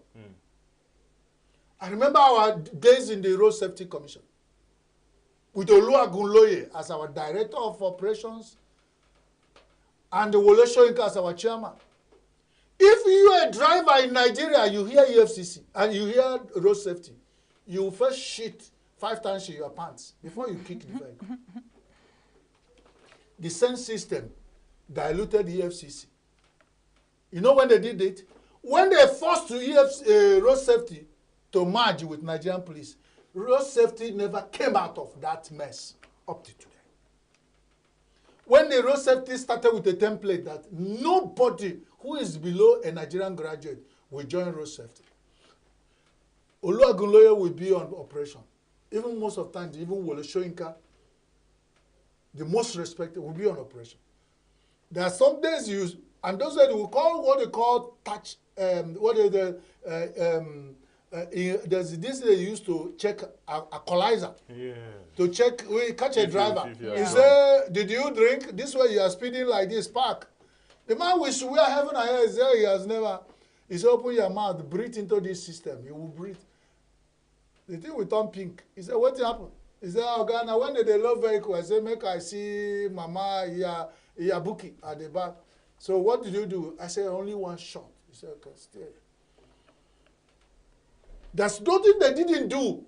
They laid siege for road safety at Opanam when we were road safety. People from Aba, all those night drivers from Aba laid siege. And that was what stopped road safety from that initiated not to be doing night operation. When road safety was started with template to change Nigeria. That's why I say Nigerians get what they want. They don't want good things. So if you eat the bone that hung on your neck, ICPC, EFCC, look at the stories we are hearing. So when that happens, Where is your next? Where you run Where do you next? find solace? To create another one, probably, what do you call it? Create another organization. EICPC. All right. Yeah, I mean, what call it? Mix the two. You now All right, collab Chris. them. Before we let you go, So, let's deal a little bit on this issue of autonomy on the nation, autonomy, anxiety in states over local government allocation. It seems the battle is not over. I said the governors. The governors. That's what we're saying as our problem. The governors. What do they? Why wouldn't they want autonomy of local government? What is so bad that they won't want the local government to be autonomous? They chop the state allocation. They will chop local government allocation. Will that be enough for you, governors? That will tell you how deadly Nigerians are. And they will sit back in they call it back in their comfort zone and looking for who to criticize. Nigerians should know where their problems are. One step forward, they will take 100 steps to destroy Dabaru it. Look at. Allow this experiment of local government system to play come. out. They won't. There is nothing they've not done. They will send one of them to say that now they will go and bribe your House of Assembly to pass law. That when you get the money in the ABC local government, you carry it go on, your state government go pay before you begin to spend it. And they ask. I use that proverb, yes.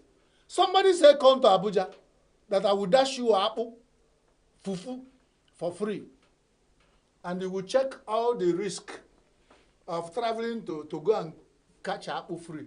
Why not take the little money you have, go to your village market, buy apple and chop? It is an error. I go use the little money, I buy it from my village market, chop. Carry the one you dash me in Abuja. Why not allow the local government to get the allocation and spend it and account for it? Why do you want the local government to see the grassroots development through your eyes? And you speak. And when they start dying and things happen, they won't know what they're talking about. You want the dividend of democracy. You swear them in. The news will carry it. The social governor has told the local government we're swearing them in that they should bring the dividend of democracy to the grassroots, that they will do anything. You turn around and say they should bring the money that the Abuja will allocate to 774 local government. They will start sharing it with the state governors. Hey. It's State governors. It's perfect. Hey. Hey.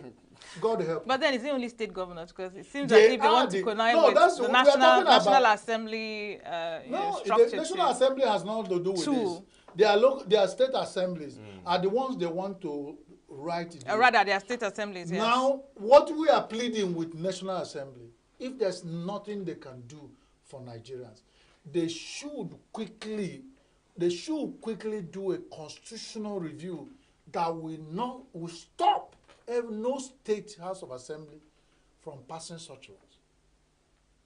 Let everybody get their own allocation and account for it. With that empowerment, we will know who to hold accountable.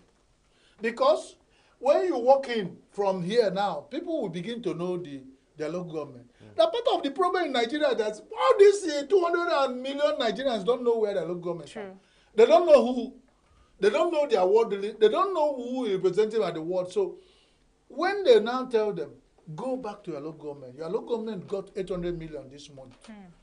Go ask your local government chairman what he's doing with it. The person will say, and I'm in Abuja here suffering. It means 800 million has gone to my small local government. The person will enter the next available vehicle and go back to the village. And then starts demanding. And walk in there. If you walk into the local government, they will probably be surprised. Say, what have you gone to do? I'm from this local government. Say, what's your name? What's your village? Say, and so what? How much did we receive? Get away! Who asked you to come here? They will harass him out. Another person come. By the time the third person come, the person at our gate will go and tell Oga, something is happening. People are coming here asking how much do we receive from? What do we do? They will now sit up and know what to start telling the people. Nigerian politicians don't even think about lies to tell the people. So they're not working. If Nigerian people will make them to think about lies, they will tell us. That's where the first level of work.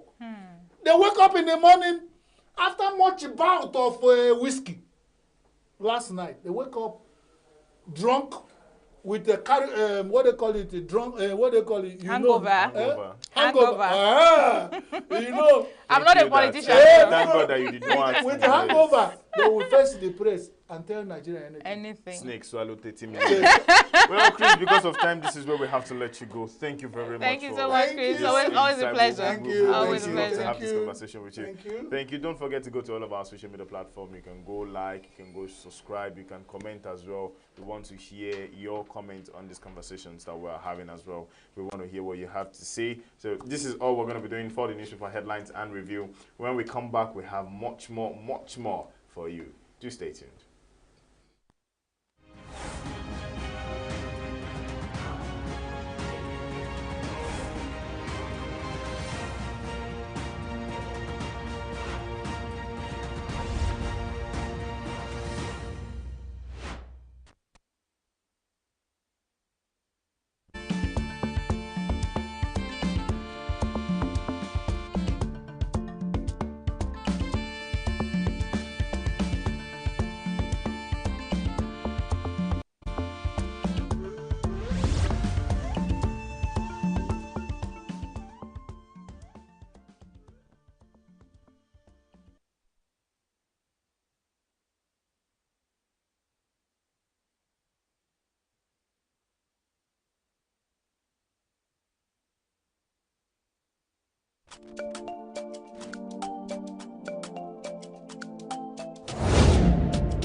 Since 1960, when we got independence, under the leadership of Zik and Awolowo, Sardauna of Sokoto, Tafawa Balewa. Things were in order. I was a very young person that time. Independence was something that we celebrated in a very big way during that time. After some years, we went to the military regime. Are you getting the point? There things begin to wobble from one year to another, the rest of it all. Since then, I don't think there is any improvement. Yes, there is no improvement. Yeah, we enjoy. At least after 10 years of independence, or if not 20 years, since then, nothing has changed. Nothing. We have not even, in fact, we are not be able to get, say we are now Nigerians that got independence, 1st of October, 1960. Nothing to show for it. Nothing practically to show for it. Hunger, poverty, sickness. Hospitals, no drugs. Talk about electricity, that one is 0/100. Are you getting the point? Potable water to drink is out of the game. Look at the oil subsidy that they removed. See where he plunged Nigerians into. No food, nothing. You hold 10,000 naira. Well, to some it's simply a way of life. It's just culture. To others, it's a way of celebrating the accomplishments of a community. Yet to some others, it is a tradition that's been enshrined in the fabrics of our people. We're talking about New Yams Festival in the southeast of Nigeria. And we have someone in the studio that will help us and explain the nitty-gritty involved in New Yam festivals in the southeast. He is a chartered accountant. He is also a fellow of the ethical leadership at University of Nigeria. He's also a political stalwart. Chief Ben Etiaba. Good morning, Chief Ben. Good morning, Chigi. Good morning, George. I'm really delighted to be here. It's our pleasure, actually. It's our pleasure to have you sit here. Good morning. It's something else to pull me out of going to my usual Sunday service. Oh. But it's okay, God will. But this is still God's work. Of course it definitely. is. It's for humanity, so Absolutely. I can get away with it. All right, sir. So we're going to talk about New Yam Festival. I know you're like a library of information, history. So, but before we go to the Yam Festival, let's talk about the Igbo nation. At what point did Igbos become a nation? At first, they were a tribe. But what was it that happened? What was the paradigm shift that transformed them from being just a people, just a tribe, to becoming a nation?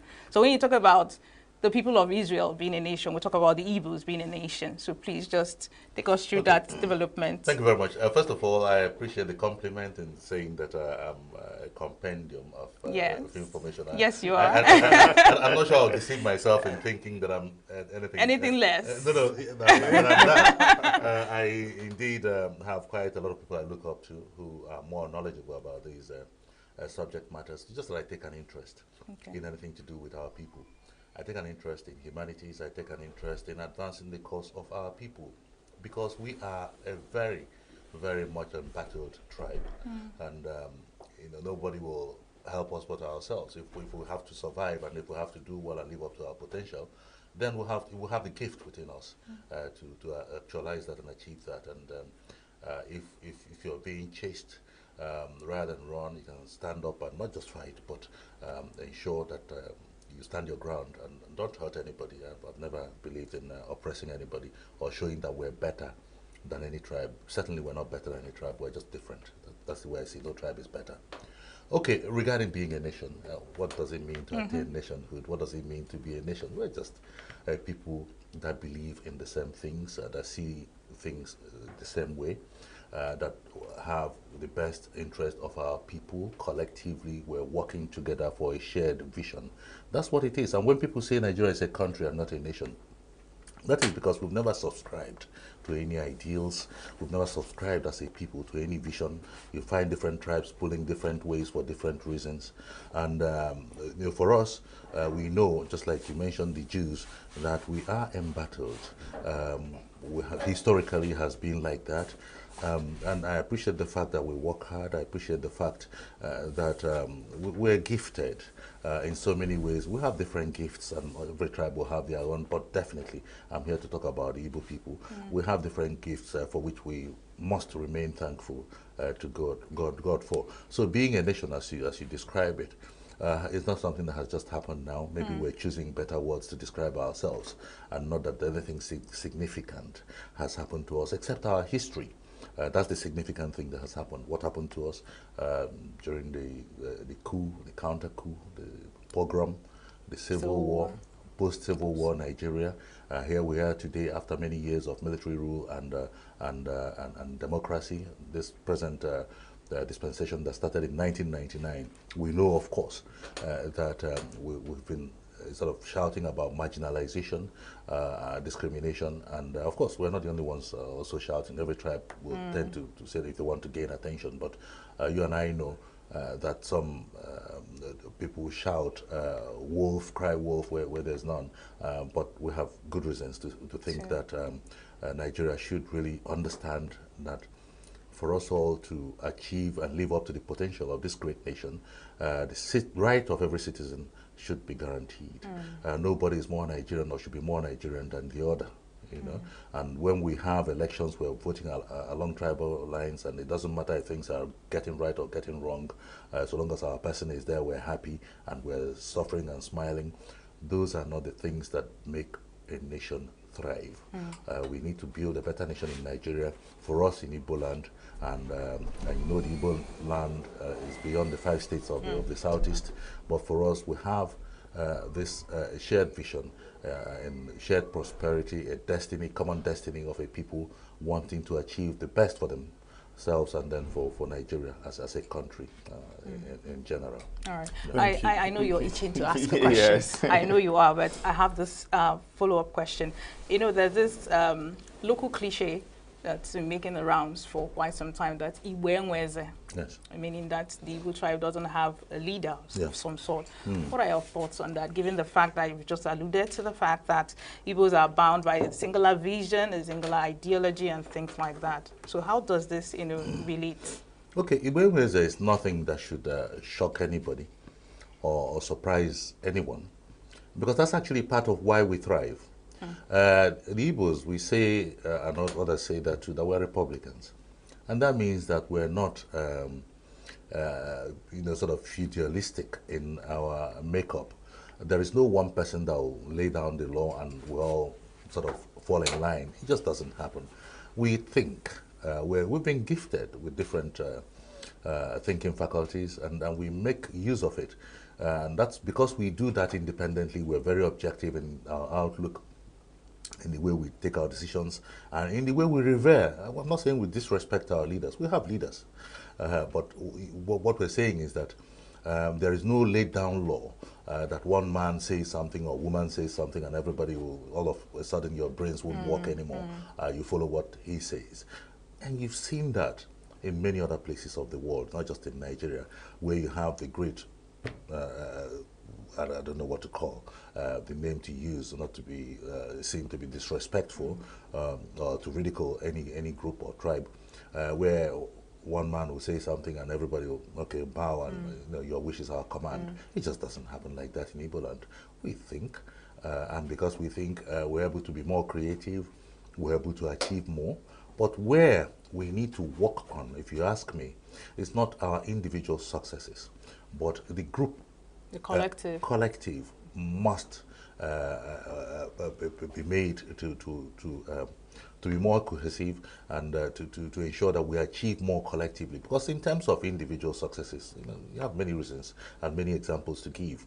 But where you have to come together and achieve as a group, we're still being individualistic about the things we do, more materialistic about the things we do, but we need to be less materialistic and less altruistic to look out for what you can do for the next person and not just what you can achieve and attract from the next person. The Onyanya principle. Exactly. That's what it should be. But unfortunately, we're still, maybe because of the experience of the Civil War, with all of a sudden money is now our God.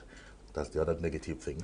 And we're all out to get as much as we can of that liquor that is hard to come by. And in doing that, we forget the collective and the fact that we need to make the society work better than it is working at the moment, not just for us. I mean, there's no point in having all the wealth in the world and you see your neighbors living in penury. What are you achieving? How much can you consume? So these are the things that we need to think more about. Be more philosophical about what we do and how we go about it. Yeah, I'm sure a lot of people would now like to ask that, how can you bring about this collective power? What are the ways we can use in bringing people to, see that we should be more collective than individualistic? Okay, advocacy. You see, the sort of thing I'm doing now, people wonder why I talk a lot. I've been doing so much media work, but that's a decision I took for personal reasons. And I think, maybe there's a reason behind your heightened media presence. No, but I've just noticed that there's a gap. There are people who are not need more orientation about what we should be about, where we should be headed. I'm not the only one doing it. So many others are doing it and doing it even better than I'm doing it. But the way to go about it is to make sure we have enough people thinking the way I do. You don't have to wait to get an office, to occupy an office, to win an election, to become a leader.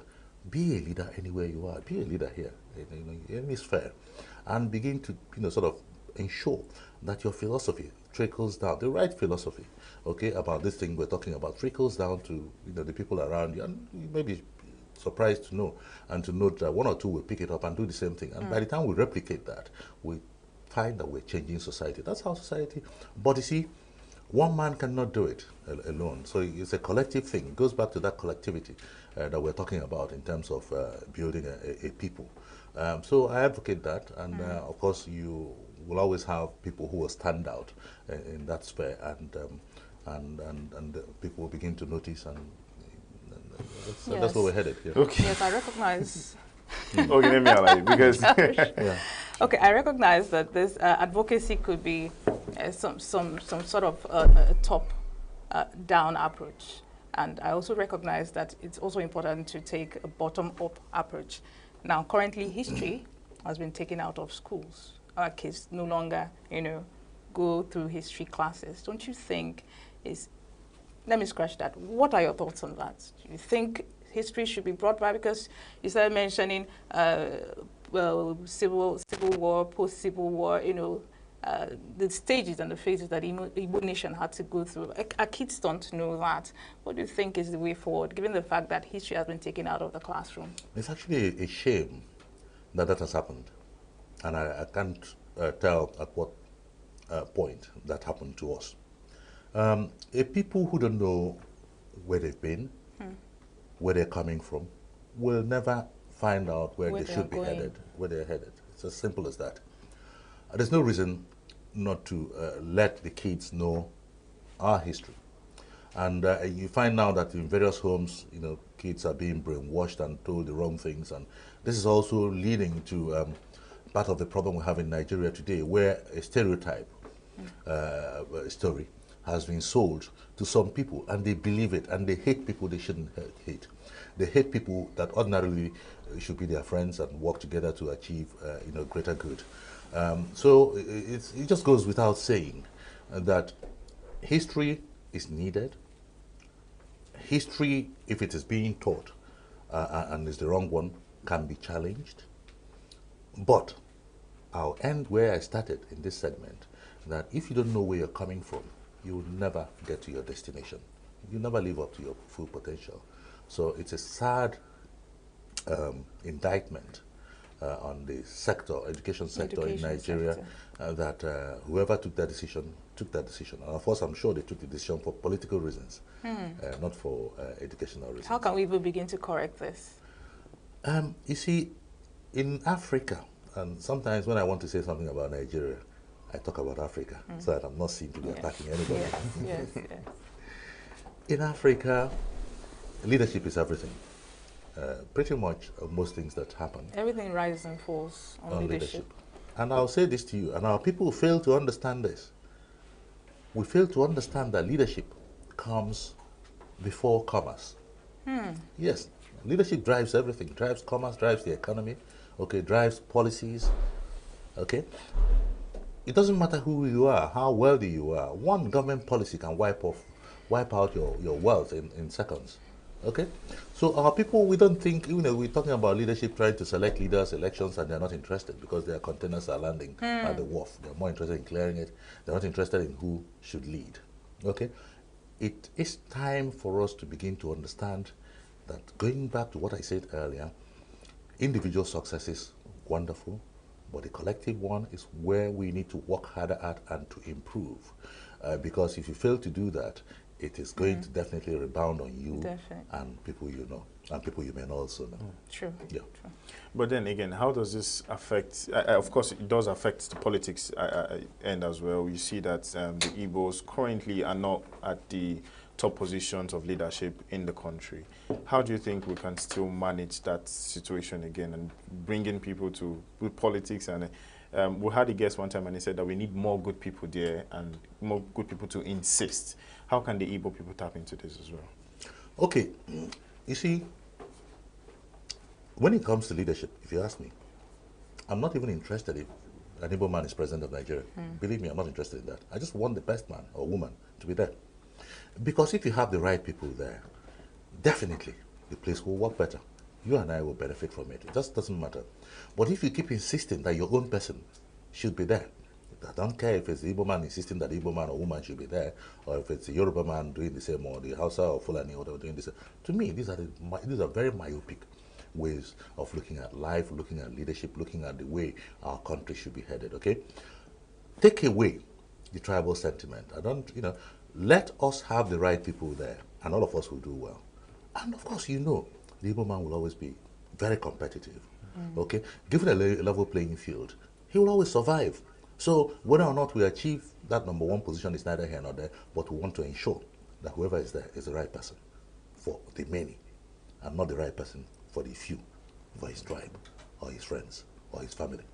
Yes. So given your experience, your political escapades, what do you think can be done to bring, Igbo leaders of thoughts, politicians, businessmen, what can be done to bring them to a table to discuss these things, to see how we can instill that spirit of Yang and Amanya in the Igbo, tribe and landscape?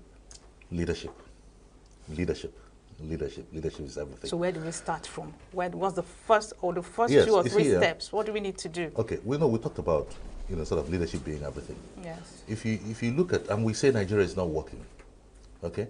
If Nigeria is not working, how come Enugu State, Anambra State, Imo, Abia, Ebonyi, how come we're not doing as better as we should be doing, or as good as we should be doing? Okay? Everything must not sort of be blamed at the center. The man at the top is not doing well and all that. What about the people in their various regions? What are they doing? Recall that during the First Republic, yes, the regions were doing very well. Yes. In fact, the center was much weaker at that time. Why can we, what I'm saying now will probably lead us to the next one, restructuring and all that, changing the constitution. Why can we not go back to an era, or go back to what we had? You mean in parliamentary that area? It doesn't have to be parliamentary. It doesn't have to be parliamentary, but just weaken the center a bit so that the regions can be stronger, the states can be stronger. Okay, if we can do that, let all the states and all the regions develop at their own pace. If you look at democracy we've borrowed now, it's like but Chief, imported. Would the presidential system allow for that arrangement to happen? The presidential system is actually a very expensive system to run. It is. The parliamentary system that we had before was much better. But even the presidential system we have borrowed from America, we have borrowed the worst, we've copied the worst parts of it and forgotten that in the states, for instance, various states develop at their own rates. The development in America? Yes, in That's America. true. The development you have in New York state, for instance, cannot be the same as in Arkansas, okay, Sure. or in Washington state, okay. These are various states with various capacities and different natural resources and productivity capacity. So, but in Nigeria, it's all a consumption-led leadership we have, where everything is taken to the center and carved up to the various states based on the skewed local government and census figures allocated. by the people with the vested interest. This cannot help us. Onyeji, True. I know this is a national television, so I'll cut down the vernacular. But if you're holding a man or woman down, you're holding yourself down, because that woman, the moment you get up, they'll get up. So the only way to suppress them is to hold them down, and by doing that, you're keeping yourself down. So we must change our attitude and move from this consumption-led leadership style economy to a production-led one, because unless we can produce, Nigeria can never work economically. Okay, so I would now like to ask, I want to get your take on the local government autonomy and how it's being played out right now, with some governors saying, oh no, we still want this allocation to be given to us. What do you think is the best? Should local governments get their own autonomy as well? The Constitution has said that. National Assembly pronounced that. The Supreme Court has also pronounced that. But you find that some governors in some states are now going to their local states' houses of assembly to create sham laws, which they know will not stand the test of time. But they are hoping that by the time you go to Supreme Court to overturn it, they would have had access to all the monies, while this is going on. Yes. And it shows you there's something wrong. It shows you there's something wrong. You can never develop a nation, develop anywhere, without developing the grassroots. The major development in any country happens at that local government level. Okay? For as long as you're stifling them of funds, you're taking their funds and not allowing them to use the funds for the development of the people. We'll still be where we are, chasing shadows. All right. Honestly. All right, Chief. The ENUGU State Yam Festival that just happened yesterday. You received the organizers, and you said, I think I saw that in your on your Twitter handle, that you endorsed this festival. Tell us, how was the experience for you? Honestly, it was, I did a post this morning. I'm yet to tweet on it, to X. Oh, so you do tweet? Yes, I do. You're very young, so. Yes, I am 61. Oh, good. But I think I'm probably 21. Still. Oh, good. Impressive. I have my kids, and I sort of level with them, they're my friends. They're my children and my friends, and we discuss as friends. And I try to have younger friends too, and I mentor a lot of young ones. So that way, the reason why I have a lot of young people around me is to remain young. That's not to say there's anything wrong with being old, but the fact that I'm old is a given. I've earned it. I mean, if I've lived for... Who says you're old? Yeah, I am. I didn't say that. The white hair is not decoration. No, if you look at mine, you see some white strands. You'll never get somebody like me dyeing my hair. I mean, why would I be dyeing my hair? It's a privilege. It is. I'm not saying there's anything wrong with doing it. If you want to look young, fine. I don't have any reason not to sort of show that I'm 61. Yeah. But the fact is this, going back to your question, yesterday was awesome. Yesterday was awesome. To me, kudos to ENUGU State government, because they, sort of really took full part in it. The deputy governor was there, the commissioner was there, all the top people were there, and they ensured that ENUGU came out. Kudos to this state. It's nothing, to me, this has nothing to do with government.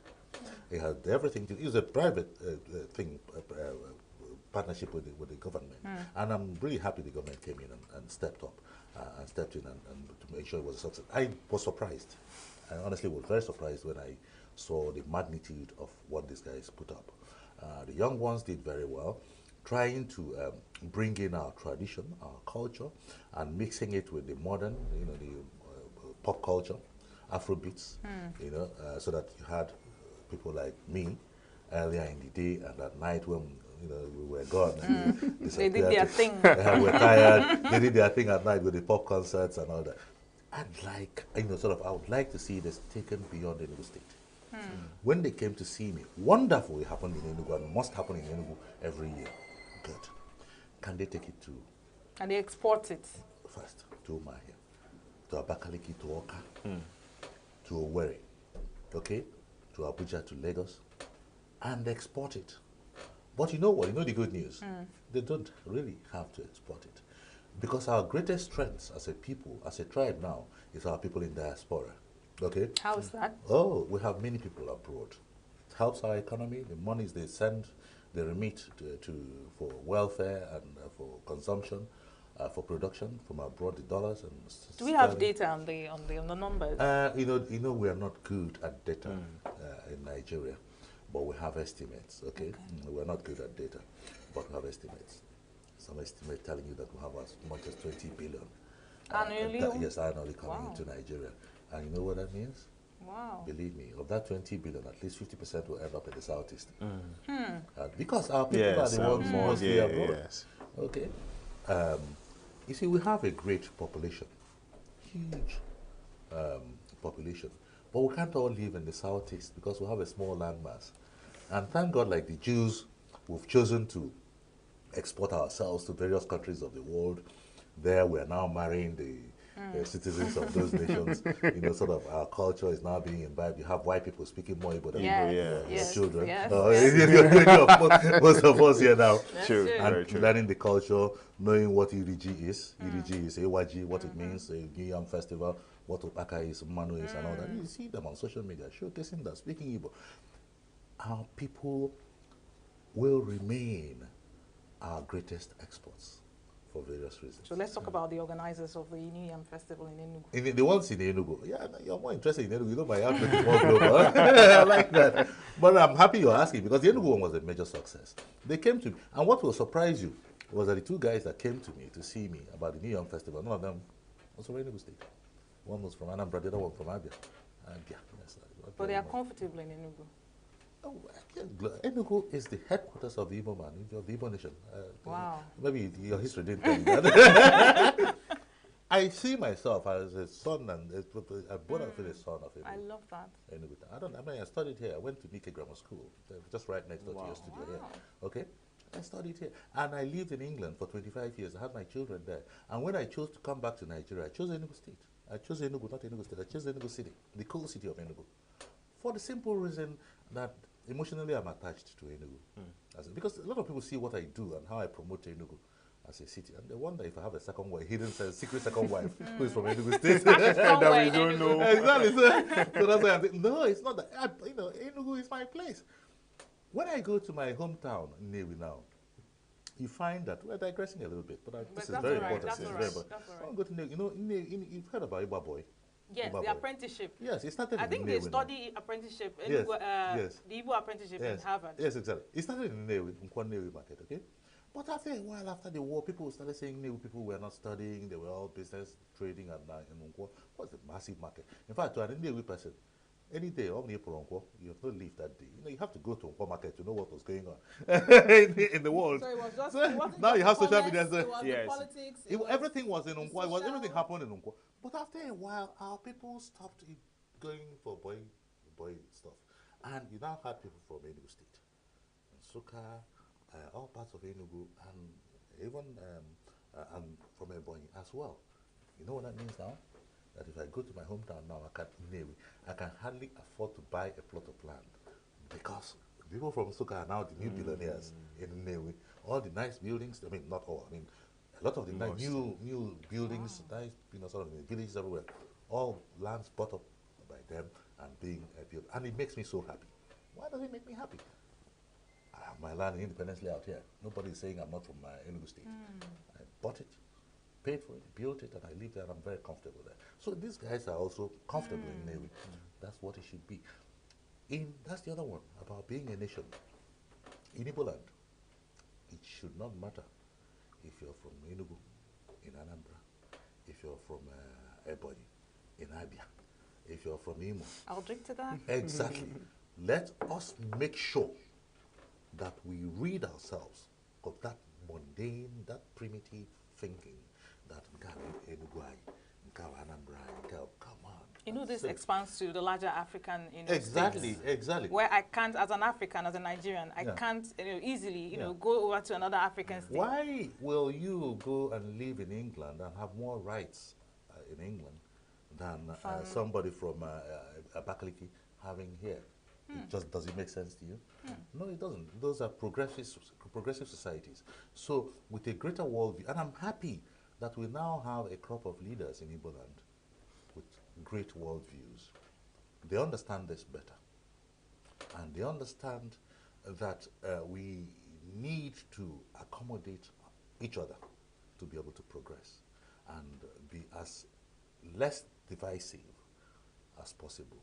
After all, the borders are artificial creations. Artificial creations. Okay? The states were created by the military. The local governments were mostly created by the military. Yeah. So why are we killing ourselves when somebody is from a different state to yourself? So it just doesn't make sense to me. But it matters that as a people, as a nation, that you asked about, that we all begin to see ourselves as one and begin to integrate in all manners, in commerce, the economy in general, both our infrastructure, rail networking, our place, in education, in agriculture. Let us look at the place, carve the place up.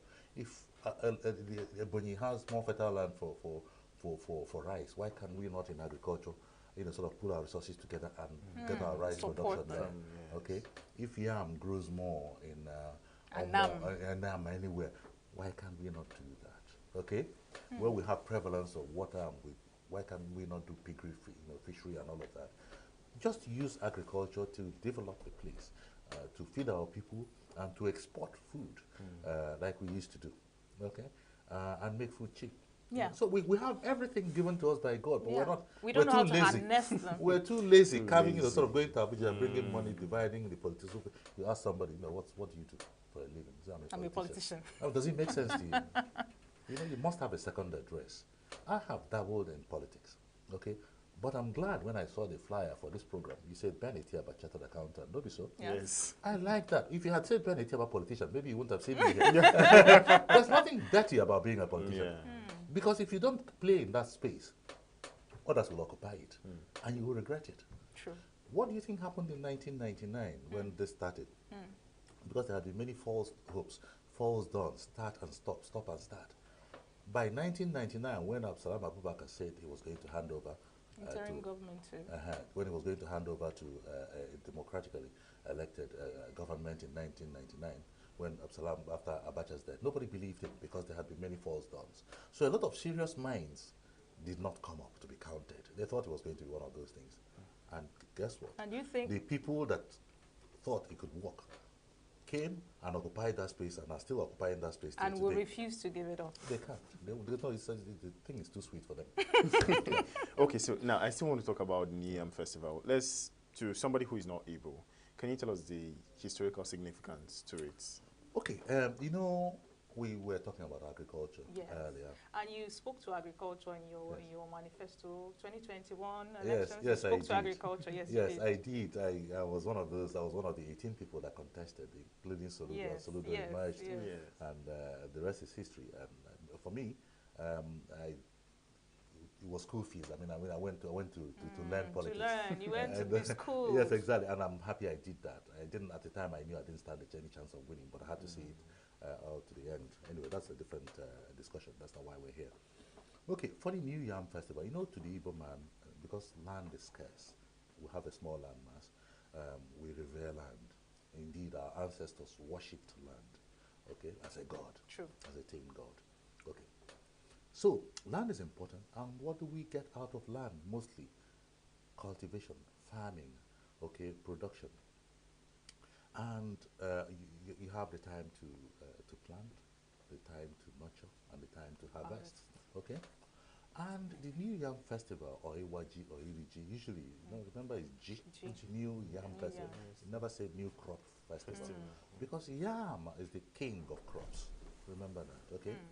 Now, so yam signifies, generally, it goes beyond yam, but because the New Yam Festival signifies the end of the farming season, the harvesting, and the enjoyment, appeasing the gods, thanking the gods for a bountiful harvest, and all of that. And it comes with all the pomp and pageantry you'll expect, which is why I say that we have a lot of great culture that we can export. Our people, we've exported already. Once our people are anywhere, they are even practicing our culture more now. In Germany, although there's a negative undertone to it, there was this some years back where Senator Ekwenemadu went to celebrate New Yam Festival in Germany, so it's been exported already. Yes. Unfortunately, that was an unfortunate thing that happened to Ekwenemadu. Indeed, he has been a very unfortunate person, because even to me, what he's going through now is really sad, because, imagine yourself as a parent wanting to save the life of your child. Yes, some people may argue that another life was involved, I don't want to go there because, again, that's not the subject matter here. Because, but I feel bad about, on all sides, both the young chap and his the family and, at large. and the wife. So let that not happen to anyone. We don't wish it on anyone. But anyway, that aside, I was in Atlanta to deliver a keynote address to Dean Newi there, and after that we had the IFAC International Festival of Arts and Culture in England, which was not the New Yam Festival. But you see, anywhere you have our culture, anywhere you have our festival, anywhere you have Igbos gathered together, yam plays a major part of it. So yam is the crop, the king of crops, that signifies that yes, we're now eating the yam now, we're now feasting, we are now looking after ourselves. I don't know why, or looking after ourselves after such a hard season. Exactly. So that's what it is. Even for me, as I come from a very humble background. My father was a chief magistrate, and my mother was a teacher. Let me guess. Yes, exactly. A head teacher and all that. So my father used to have. I mean, some of you may not know, may not have seen yam obaji, yam bands. I have. You have, yes. Right? Have you seen one? No. Okay, Josh hasn't seen it. You're lucky to see it. So we had every year our yam band. Our father ensured that we had one. And you see, in the olden days, the bigger your yam band, the wealthier you're yes, the more to be. affluent you're seen to be, because that's it signifies it's an indicator. An indicator of that. So every year we ensured our yam band was bigger than last year's one, and we never bought yam for that. We had land, so we farmed. And the other thing that will surprise you was that as kids growing up, 6 of us in my family, 4 boys, 4 straight boys. I was the first, and then 3 other boys. Incidentally, 2 of them are senior advocates of Nigeria today. Wow. one is a publisher in England. Great. And myself. And then, of course, we have 2 sisters who are doing great things in diplomacy and in the banking sector. So, in fact, they are doing better than the boys. Wow. But my story is this. It's not to shout about my family, but my story is this. Given this background, I can't remember the girls being involved in this. I can't remember Joe Mandy's one being involved in. But the boys, certainly. Every season, we helped to plant. We helped to weed. Our father ensured we went to the farms to do the weeding.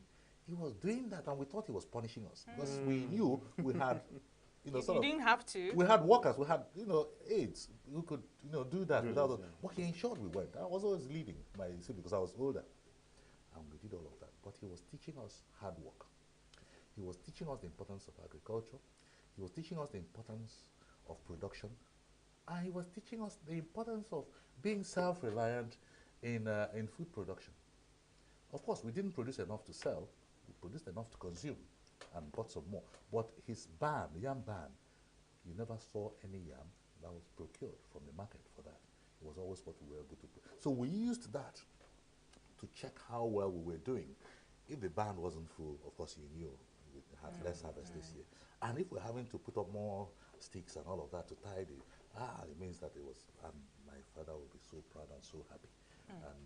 And he brought us up and that taught us hard work. Yes. So when you see me talking non-stop every single day, it's as a result of the hard work, what was put in me when I was young. And my siblings, I'm not alone, even the girls. Like I said, they are doing better than us. That'll be a subject for another discussion. Exactly. Okay, so from what you have mentioned, you have alluded to the fact that yam is the king of crops. Of crops, yes. But then, looking at what's obtainable currently, the Igbos are not known as people who produce yams. Rather, we look up to the north. I mean, how do you reconcile that reality? You see, that was part of what the Civil War did to us. The coup, in fact, not even the Civil War. Because before that coup in 1966, M.I. Obara took our economy. I keep saying this each time. I'm sounding like a broken record. It's all right. Yeah, a broken record has never killed anybody. And when I keep saying M.I. Obara, let's not forget that Zik produced M.I. Obara too. Okay, let's even use the 10 years from 1954. When I'm sure maybe your mom wasn't born. I'm joking. I'm only joking. I'm not patronizing. No, you're right. Okay. So if you look at between 1954 and 1964, and I bring in 1954 to 1960 because Zik still had a play in it. Okay, but from 1960 to 64, it was M.I. Obara who was now the premier. Zik had gone to the center. But if you think of the fact that by 1964 that we were rated as one of the fastest growing economies of the world, based on what MI was able to do. Southeastern Nigeria. Yeah, no, Eastern region, not even Southeast. It goes, Okay, Eastern, yes, it was Eastern. Yeah, yes, but yes. the South, parts of the South. They were all Eastern region. Yes, of course. Now, when you think about the fact that it was majorly agriculture that led to this, what then has happened that we can't even get yam in the Southeast. We're having to bring yam from Makodi, from Benue. Can you understand that we have leaders who have really checked on their responsibility, if you ask me? There's no reason why that should happen, because we traditionally know that we can grow these things. We know we have the right weather, we know we have the right vegetation, we have enough land and enough water. Why are we not doing it? It's not important, because, hey, why are you doing it? You're talking about local government autonomy, they want the funds from the local governments. So if they're looking for funds from everywhere, why are they worried about going to farm? Because those are trickle down economy. They're not interested. What can we begin to do? Because Egombute is more attractive to our leaders now. What can we do to begin to reverse this trend? Get the right people in office. How do we get the system? Yes, the system is already corrupt. Go and pray to God. And let me tell you this. You know the system is rotten. Politically, electorally. But even within that rotten system, we have seen flashes of great governance. Even till today. Yes. Flashes of people who came through that rotten system but are doing wonderful things. And I'm not going to mention names. You know them. Okay? So, whereas you and I cannot change the system, let us hope that the system is able to produce accidentally great leaders who know the importance of legacy and who know that it is more about the people than it is about themselves. Leaders who know that they should lead for the many and not for the few. Not for the few. Wow. Okay, this is deep. I'm going to replay this. So please, of course, you can go to all of our social media platform and rewatch this again. You can go on YouTube, Facebook, wherever it is, you're going to find this interview there. So I might not be pronouncing this well, but I want you to tell me the importance of this masquerade, Manwu. Yes, festival in Igbo society. I think we should get this guy an Igbo. Please, by all means, because I love Igbo. I love everything. I'm from Kogi State. All right, okay. Yes, okay. but I might. Yeah, Igala, yeah? No, I'm not. I'm Ogori. Okay. Yes. That's one of the minor tribes. Yeah, it's minor tribe. Yes. Okay. The significance of Mong. Yes. This Mong is a spirit. I hope you don't think it's a man. No, it's a spirit, and it comes out of the hole. You know, like ant. Yes. Yes, the masquerade comes out of the hole. Okay. To perform. The other time I saw a masquerade hugging a girl and asking the girl for her phone number. Yes. And I'm thinking, what is it I'm not getting? We're still not saying it's a man. What is it I'm not getting? You know, a masquerade trying to get. What's the masquerade going to get to use the number for? You know. But then in those days, yeah, the justice system yes. was top notch. You know, when these guys were, holding sway. Yes. You know, what has happened? What's still their significance? Okay, you know, we have watered down the the culture. Yes, we had our religion before the white man came. And things fell apart. Remember watching Chere said the white man came with his religion. At first we were laughing that he was silly and all of that, and all of a sudden he has taken hold of our brothers and sisters, and things are no longer the same. Okay, and that's exactly what has happened. We had our religion. I'll give you this example. You're a Christian, I bet. If you do something that is wrong now, and you're told to swear, and you think you can get away with it, you're a Christian. You believe in the Bible, right? I do. Okay, but you know you're wrong. Yes. If you're told to go and swear in a shrine, knowing that that shrine is going to be active against you, you won't do that. You wouldn't try. Okay, but if you're given the Holy Book, can you understand what I'm saying now? So, we have used the religion of the white man for convenience sake. I am a Christian. I'm not advocating that we should be pagans. I'm not at all. I was born a Christian. That's why I'm a Christian. If I was born in a pagan family, I'll probably be worshipping one idol or the other. But that's not important. What you're worshipping is not important. Whether you're a Muslim or a Hindu or a Christian or whatever, animist, to me, no, it doesn't matter. But what matters is what you believe in and what you practice. Okay? Before, because we knew the deities were powerful, they will clear your generations, not even you. We did the right things. Now we know that we'll get away with anything we do because we say we're Christians, and we're paying lip service to Christ. We're paying lip service to Christianity and to religion. We behave anyway. We have pastors doing all manner of funny things. Come on. Before, if you were the man worshipping the oracle, the deity, there are things you don't do. You may even not eat whatever a woman cooks. It has to be a man that will cook for you. You may, if you're worshipping the deity, part of the sacrifice might be that you may not see a naked woman in your life. Can you do that, Josh? If you're told you're not going to see a naked woman in your life, will you do that? Yes, sir. I believe. So I mean, you can see where I'm headed. Yes. Where Christianity is a religion of convenience. It's become convenient for us to say we're Christians. The latest one is that you have to even certify that by saying you're born again. Just to differentiate yourself from, So, to me, being a Christian or being anything else, it's about your personal relationship with your God. Sure. Okay? To thyself be true. Be true.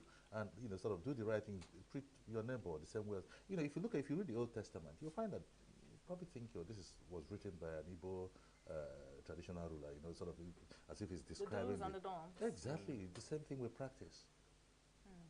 So, all I'm saying is that let us do the right things, either in leadership or in followership, because we've been talking about our leaders letting us down. One aspect we have not touched on is the followers doing the wrong ones, doing the wrong things. Sure. And our followers are not really anything to write home about, just as we're criticizing the leadership. All right, Chief Ben, let's talk about banditry in the Southeast and how, of course, it has directly impacted on agriculture. But is there a direct impact on the celebration of the New Yam based off of the fact that it has actually taken farmers outside of the farm for fear of being kidnapped or raped or killed or something like that? You see, banditry will not continue forever. I would say amen to that. No, of course. Nothing ever lasts forever. And I also say that I believe that the banditry you see now is fully sponsored. Fully sponsored. The security agencies will know better. I don't have any access to the security reports. I'm just saying as a citizen, concerned citizen, what I believe might be happening. And I might be wrong, but I strongly believe that. I believe that if we are desirous of getting back to the farms, of improving our economy, of working the days that we normally work and not working those days minus Mondays, that we must sort out this issue of security or insecurity pervading the Southeast, particularly. Why? How can you tell me that in Anambra, for instance, you cannot work on a Monday, but just cross the bridge 300 meters or so, however, across the bridge, everybody's active on a Monday. I mean, does it make sense to you? There is more than we have been told about this thing going on in the Southeast. Our leaders should know, because they have access to security reports, and they are the ones getting the security votes. They are the ones who should be in positions of solving this problem. And I'm glad I live in ENUGU. I'm glad in ENUGU now you go about your business on a Monday. Yeah, kudos to the government of the day. If the governor here can do it, why can't other governors do it? Okay. It goes to show that there's more to it. Yes. So these things are maybe difficult to enforce initially, but by the time a few people get the right dose of their own medicine, then they'll maybe move to the next stage where the rules are less enforced and begin to cause havoc there. So I want our governors to come together, know what Mr. A has done that has worked, get it done. Let us get this place safe. Because like you said, who wants his wife to go or mom to go to the farm and be kidnapped or raped or whatever, or if the son or whatever, or the man himself go to, so we must sort out security if we're desirous of improving the economy. But going back to what I said earlier, everything is about leadership. Leadership comes before all of these things, because get the leadership right, the rest will follow. Everything falls in place. Thank you. All right. Okay, so now let's talk about how to preserve the Igbo culture, because we're coming into a generation where a lot of people now call them Gen Z. And Gen Z people are people who don't really care much about culture, or just just like you said earlier, we also want to make money. Money is now. But how can we preserve this culture? How can we teach the young ones to know about these things? She said something about history not being taught in school again, but how can we preserve our culture? Okay, what we're doing is a part of it, okay? What happened yesterday is a major part of it. And why I was very happy with what happened yesterday was that the group, the Gen Zs you were talking about, they were all there, okay? So, and what do you think attracted them to come in there? It wasn't the YAM, it wasn't to see Ndibwe, it wasn't to see the deputy governor or the commissioners. They're not interested in all of that. It was the music. So that was where the clever part of what they did, to me, it made sense. To use music, to use, that's not, you know? So to use that, which will attract the young What ones. they are familiar with. Yes. To introduce sell them it. into. You know, if you saw the kids, the young ones there, you know sort of No, they were having fun. They were having fun. They were having fun, but at the same time with a twist. So, you know, these sort of things can work, okay? Constant advocacy, constant orientation. Well, if they don't teach history in schools, fine, teach your kids history in your homes. In your homes. I did that, certainly. Interesting. Okay, so I know you mentioned that we've been exporting some, and New Yam is one culture that has, maintained, that's been there, has not been able to be wiped out for some very, good reasons. So how can we do better? How can we export it more? It can be just like Israel. Israel has, their tourism, their sites, and they use it for, tourist attractions, and they generate funds. How can the Igbo nation generate funds, through New Yam Festival by exporting it more, making it more, well, for lack of a better word, glorious? What can we really do? Okay, New Yam Festival is just one of the things we can do as a people to get tourism. By the time you stage these things and make it big, for instance, in England, you have something you call, in London, the Notting Hill Gate Carnival. It happens every last Saturday of August of every year. Globally, people pen it down in their calendar to be in London at the end of August, to be part of the carnival in London, just like the Rio Carnival in Brazil, okay? So we can do it in such a way that it will become more fun, bigger, with the conference center coming up, with the hotels coming up, and the hotels we have already. I'm talking about ENUGU alone. Yes. If you go to Anambra State, you have a beautiful, massive international conference center that will be bequeathed the state. Yes, not quite finished, but I think at the time it was 80% finished. I'd like to see it, just like what's going on in ENUGU now. I'd like to see that one finished, okay? And even more hotels, because there's no point in having a big conference center if you don't have the hotels to accommodate the visitors. Exactly. Because when people tell me ENUGU has enough hotels, ENUGU don't have enough hotels. Weekends, all hotel rooms You are can't booked get a out. room You can't get in any hotel in ENUGU. That's not to say that I'm going to hotels in weekends. Nobody No, we know. Because I live in ENUGU. But even when I have guests, and I'm trying to, I had a friend from Norway, came from Norway with other people. I could not get a hotel for them. All the hotels were filled. That's good hotels. Were all filled up. Fully booked, completely. He was sure. We kept going round and round. I was calling all my friends. Because, do you know the manager of this one? Do you know this one? If they can squeeze out a room here, so I can get a room here. And we couldn't get hotels. So, and you know why? Whereas we have so many hotels in ENUGU, these are small hotels, pockets of hotels with 30 rooms, 50 rooms, 70 rooms. No. Probably 2 stars. You need one big hotel with 700 rooms. And if I say, people will scream, how many people will occupy 700 rooms? And when they say that, what I say to them is, I know more of what's going on in this town than you do. I know more because I know that people need those hotels, those rooms. Okay? So and the moment you have the hotels, then you can begin to attract international conferences. You attract people. I mean, people go to Rwanda for conferences, from London, from Washington, from US, everywhere. So once the right infrastructure is there, security is guaranteed, energy, light is guaranteed, because that's the other one. You cannot build an economy on 500 kVA generators and 25 kVA generators. You can't. That's the other one. But at least get the major things done first. Others will follow. So, but you talk about exporting our culture. I'm telling you that we have already exported our people. And our people, don't you often get videos of what's going on in Germany? You make talk about what's going on in France, what's going on in England. I mean, when I was in England, I felt like, look, I'm all over Nigeria. Honestly, the culture is more practiced there. The number of Ndigwe I saw in, I think it was Enfield, it held. Yes, it was an Enfield town. Really? Yes.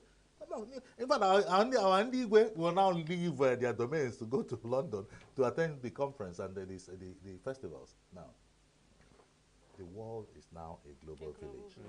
And what do? Take advantage of that. One little example. Yesterday I did a post. But from today you'll be following me now.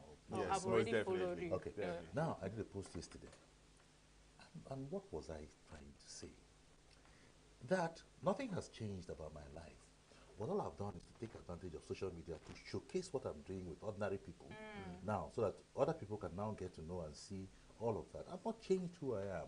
I've always been like this. I've always talked. I've always granted interviews. I've always interacted. I've always taken interest in human beings, in the knowledge of people, and I'm trying to help as much as I can.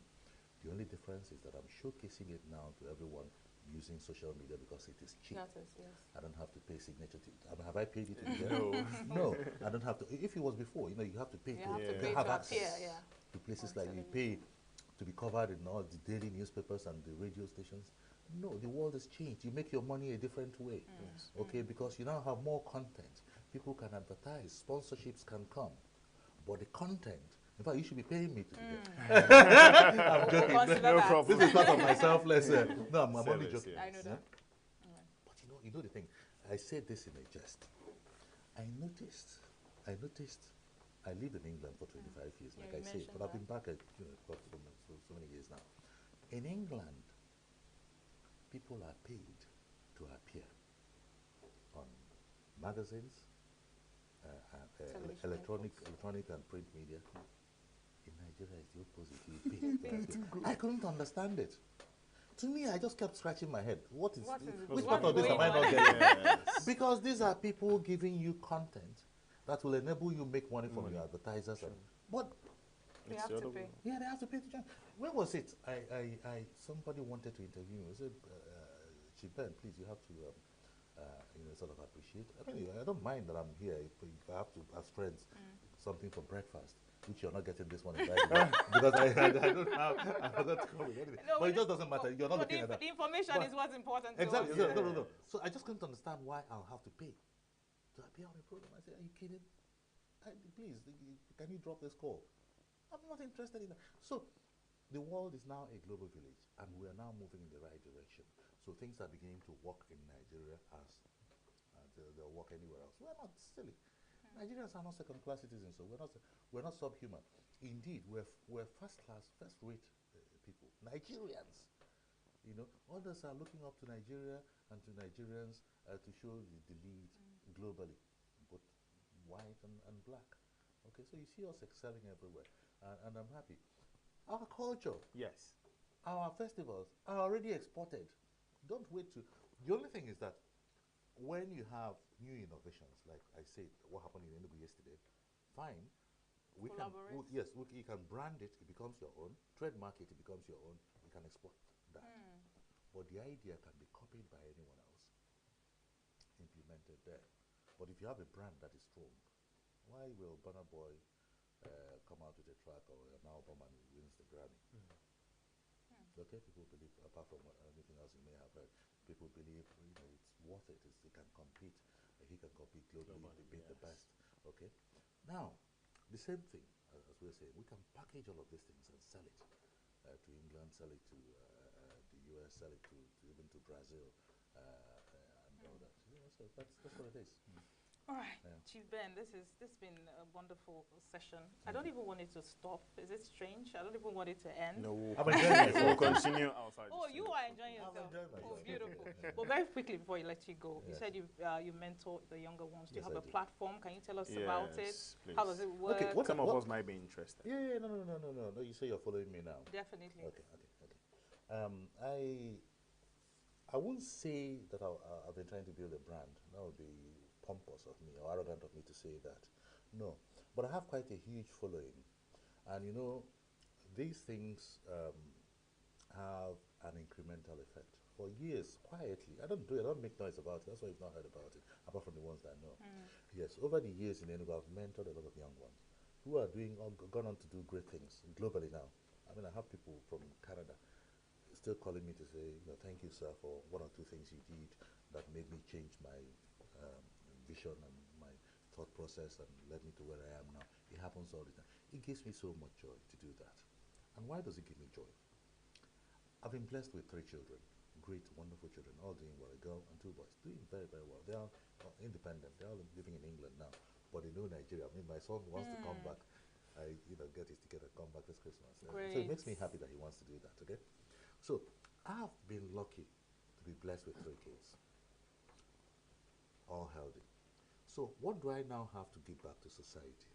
Is to also do the same thing I've done with my children and even do it better, because the mistakes I made with my kids I'm correcting now with the ones I'm mentoring. Okay, you don't have to be my child to benefit from whatever it is I have to offer by way of advice. What I can do is write checks. I don't do that because we all have our various gifts. I don't, mind. I'm not a billionaire. I'm not Dangote. I'm not an eBay or an Innocent now. Even if you were, I don't think that would be the best way. I'm not a robot. It doesn't matter. It doesn't matter. Those are great people with great talents, and I'm not saying that if you're wealthy, you cannot also mentor. They mentor people. These guys, you'll be shocked as to what they do beyond the wealth, They go around speaking to people. They bring people in and, sort of show them what to do and all of that. I'm not the only one doing it. A lot of people are doing it. So it gives me great joy to live here today, believing that you, Josh, yes, sir. Chigi, that you learned something new from me. And as I live here today, believe it or not, I've learned something new from you too. Thank you so much. That's what it is. Even if by the questions you're asking me, you're now challenging me and my thought process to even begin to understand why I believe in certain things I say. But with me, what you should know is what I say is 100% what I mean and I try to do. Absolutely. I'm not perfect. Thank you very much, Chief Ben. If we had more time, we would have stayed more. But this is where, thank you for so much insight. Again, I would say you can go back to all of our YouTube, Facebook, Instagram, Twitter, TikTok. You can find this interview there. You can watch again. You can make your comments, make your suggestions. Of course, we would get it back to him and you'll get your response. This is the much we can take from Chief Ben. Thank you very much again one more time for coming. Thank you for your time, and I'll always come back any day, as long as I'm in town. Thank you so much. Thank you. So we're going to be going over to entertainment news. Do stay tuned.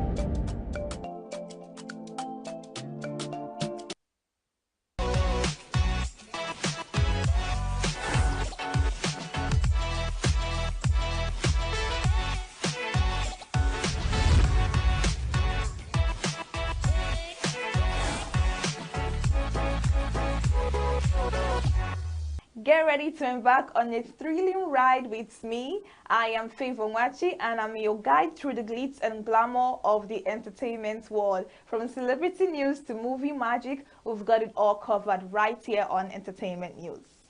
Nigerian singer and songwriter Benson Boju, popularly known as BNXN, has come to the aid of a University of Ilorin student by clearing his school fees of 87,430 naira.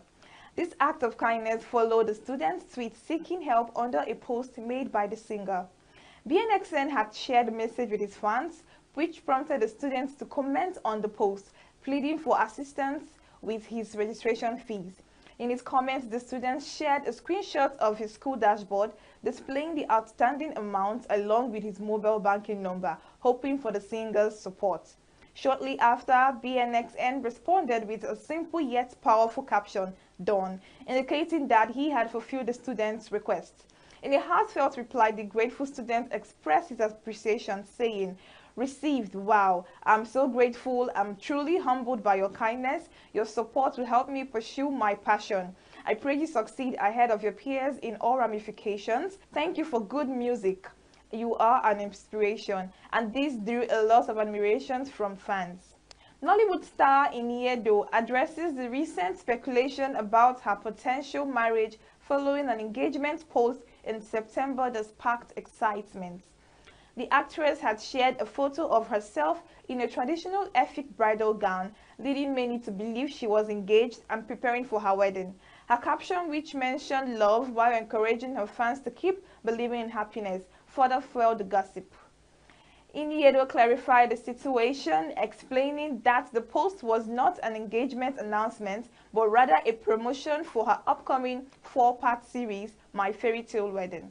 When asked if she anticipated having a real-life fairy tale wedding someday, the actress revealed that marriage is no longer a priority for her. It is worth noting that Iniedo, who was previously married to Nigerian-American businessman Philip Ehiguina in 2008 before their divorce in 2014, now focuses on building meaningful relationships rather than chasing the idea of marriage. Her comments have put the rumors to rest while shedding light on her personal perspective on love and commitment. Seasoned actress and filmmaker Stephanie Okereke-Linus has been named among the list of distinguished film experts who will join the jury of the Zuma International Film Festival, ZUFF. In anticipation of the Zuma International Film Festival, which has been scheduled to hold in Abuja from December 1st to 5th, the Nigerian Film Corporation, NFC, has briefed journalists on what to expect from the event. In addition to Stephanie Linus' presence, the NFC also disclosed that it has received a total of 3120 submissions from several regions, including countries like Iran, India, the United States, Spain, France, as well as Nigeria for the event. The theme for the 14th edition of the festival is Digital Renaissance, Embracing the Future. Next, we have veteran Nollywood actor Anayo Modestus Onyekwere, popularly known as Kanayo or Kanayo, has shared a word of advice with young Nigerians belonging to the age cadre formerly known as Gen Zs. The actor expressed his dismay over the character traits most Gen Zs exhibit, especially in the relations with people of older generations. He urged them to learn diplomacy and adopt some in their dealings with older family members. Kanayo stressed that young people need to master how to properly present their requests to older folks, such as an uncle, to extract the needed support or approval. That's a wrap for today's entertainment scoop. Stay tuned for more glam and stories next time. Don't forget to follow and engage with us on all our social media platforms. I remain your host, Favor Machi. Stay entertained.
Let the righteous take over the world.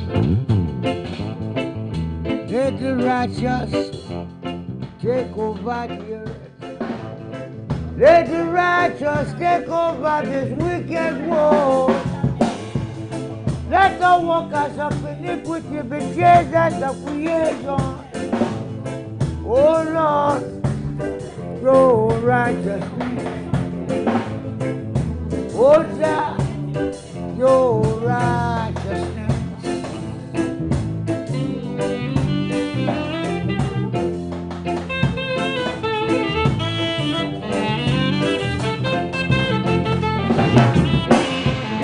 Let the righteous take over the earth. Let the righteous take over the world.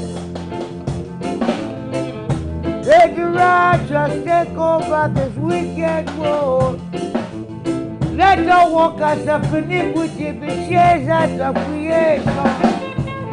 Oh Lord, your righteousness. Honorable the house is the one. Oh, righteousness.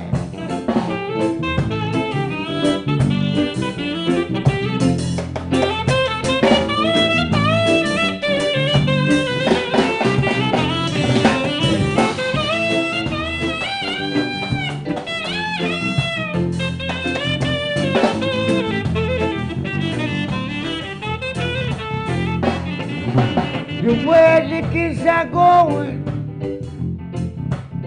anything might happen now.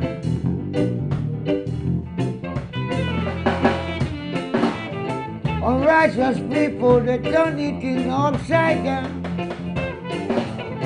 Unrighteous people, they turn it in upside down. Oh, what a great confusion in this time and generation. Oh Lord, what a great confusion. Oh Jah, say what? They go by the trees, go by the earth. Oh righteousness, go by the world, go by the world. Oh righteousness, go by the earth. Go by the word, oh righteousness. Oh righteousness.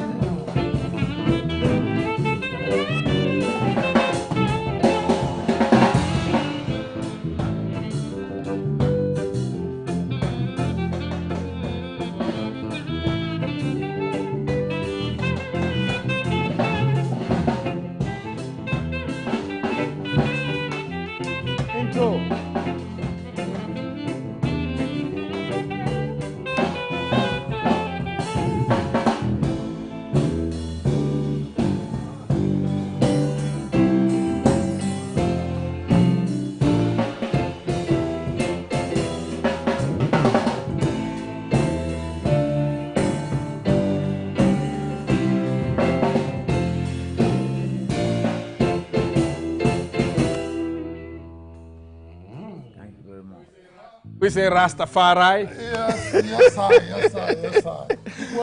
Well, that's Jack Fashak. Yes, a phenomenon. I mean, the guy never changes. Yes, and that voice, you know, you could only liken it to one of the artists of blessed memory, Robert Nestor, otherwise known as Bob Marley. Great, man. What a wonderful night. What yes, a wonderful night. I'm feeling irie, as you know, the Jamaicans. We have to. So, Majak Fashek. Yes, sir. The rainmaker himself. Yeah, brother. Good to have you. The prisoner of conscience. Yeah. Welcome. Please. Yes, one love. Hey. It's so nice to have you in our studios this evening, and with such lovely music. It's been a long journey up to this point. Thanks to the Honorable EJ, for inviting me. Yeah. To see the brothers, you know what I'm saying? Yeah. You know one question I've been dying to ask Majek. Majek, how does it feel to be Majek Fashek? Yeah, it's not easy to be Majek Fashek. You have to go through pain, trials and tribulation. And when you go through trials and tribulation, you stand pain, like the Rastafari, like you say, Rasta man. Yes. You know, there's no easy way out. You must go through trials and tribulation. Tell us a little bit about some of these trials and tribulation that you have gone through, that have made you Majek Fashek. Yeah, you have to go through pain, trials and tribulation. EJ EJ brought me first from America, Honorable.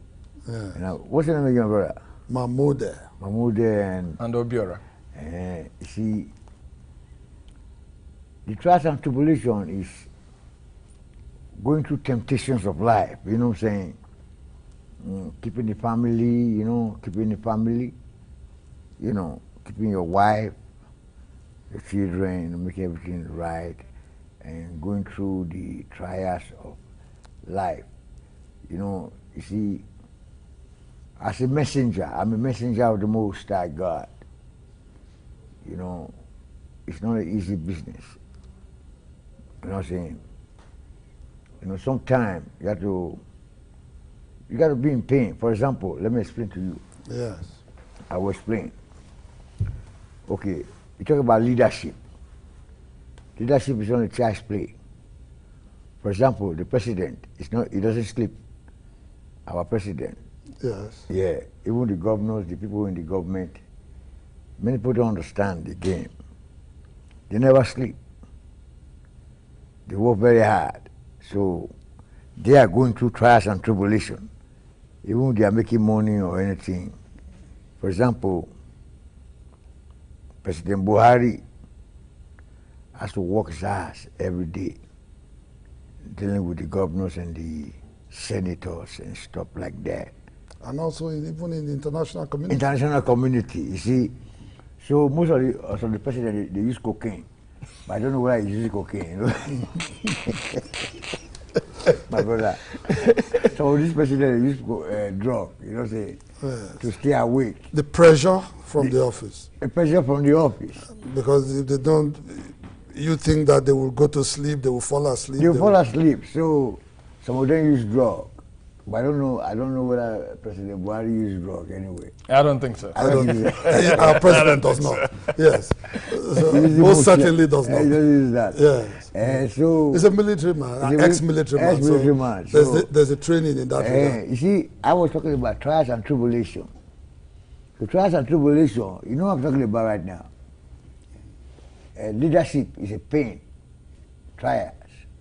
So you see yourself like a leader? Yeah, I'm a leader of the Prisoners of Conscience, movement of Jah people.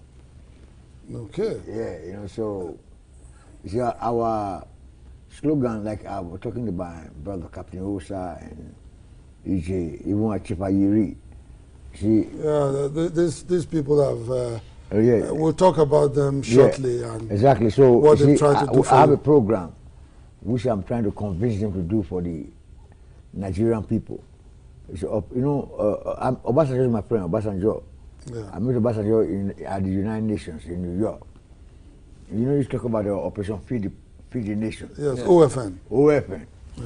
So when I saw Obasanjo, I explained the Operation Feed the Poor. Okay, so you can see that our country, we rely too much on oil and gas. So we're trying to diversify a situation where agriculture will rise. Yes. Because, the poor man doesn't need too much thing. He just need to have normal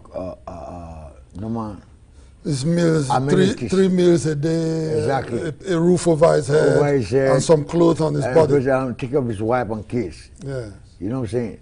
So our government must try not to underestimate the poor. Because if you can see from the background of all these great men, most of them were from the ghetto. I don't want to mention name. They came from a poor background. That's correct. And become somebody. So what I'm saying is that right now, Nigeria situation, I pay for them. I'm supposed to be in the States, but I pay my dues in the States because I stay almost 25 years in America. So going to America will not solve my problem right now. Okay. So I decided to stay back home. Yeah. You said earlier on that you are a messenger of Jah. Yeah, Rastafari. What is the message directly from you to Jah people that you are trying to deliver to Jah people? Good. The message I'm trying, is the pain I feel in my heart, where at least the poverty situation, the poor will have hope. You know what I'm saying? Okay. It's always been my head, and for the rich to respect the poor, because they were poor before. Before becoming rich. Before becoming rich. So, but who's going to do this situation? It's the government. You know what I'm saying? This is the capital where I was invited by Honorable. So, you know, the capital, we're in Abuja, right? Yeah, sure. Yeah, cheap, you know what I'm saying? Yeah. So my pain, because I have a song called The Ghetto. You know, Bob Marley said, the greatest man in this world before was once a baby before. Yeah. So they have to address, like I live in Lagos. In Lagos is not easy at all, because almost the same thing Fela was talking about. Every day my people decide boss. Suffering and smiling. Suffering and smiling, that's what's going on in Nigeria right now. Suffering and smiling. So the president must address it. And the government parasitas or the government officials must address it very well. This suffering and smiling can bring revolution. And we don't, Nigeria don't need revolution, we don't need Biafra war. You can see the Boko Haram, they're trying to create a revolution, which is not going to work. So may God eliminate them from our society. Amen to that. Okay, Magic, let's go. Magic is talking politics. So we thought it was going to be an evening of. But Magic, let's go back to, you know, you said something about being young and being poor, and then becoming rich and growing up. Yeah. Tell us about Magic growing up. Did you ever dream that you'd be a name everybody can, you know, relate to all over the world? You know, go to the United States, make an impact in Nigeria. And I remember those days of Send Down the Rain. I mean, it was a craze all over Nigeria. Did you ever dream that such a day will come? It's in the hands of God. You know, it was God that made me who I am, but I pray, I fast. Before I could get Send Down the Rain, I fasted. Really? Yeah, I do dry fasting. Dry fasting? For how many days? 7 days. 7 days. Oh, before you played Send Down the Rain? There's a spiritual side. It's a spiritual sound. It's spiritual music. See, in Nigeria, at that time, there was draft in Nigeria. Okay, yes. When I was young, I was very disciplined, in the sense that the same thing I would refer to the young musicians. For example, I'm doing a new song with I'm releasing a song with Two-Face. Oh, okay. Holy Spirit. So you were in the studio with him today? Exactly. Holy Spirit. Two-Face loved that song. Two-Face said, you know, Two-Face is a very good brother, you know, respects me. He said I'm part of his inspiration, that I inspire him. Yes. Man, so a lot of Nigerians. Yeah, so what I'm trying to say is that I will I mean, that is... You say you fasted for 7 days. Yeah. To get the inspiration. And you were disciplined at that time. I was disciplined. Yeah, so... I don't like woman. At that time. At that time, I don't like woman, but I like woman as small. So the song brought the rain. Exactly. And ended the drought. The fasting. Yes, the fasting. Yes, don't need to fast.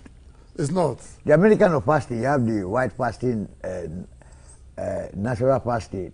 The dry fasting is the fasting without water and food. Mm-hmm. Was that the one you did? Yeah, man.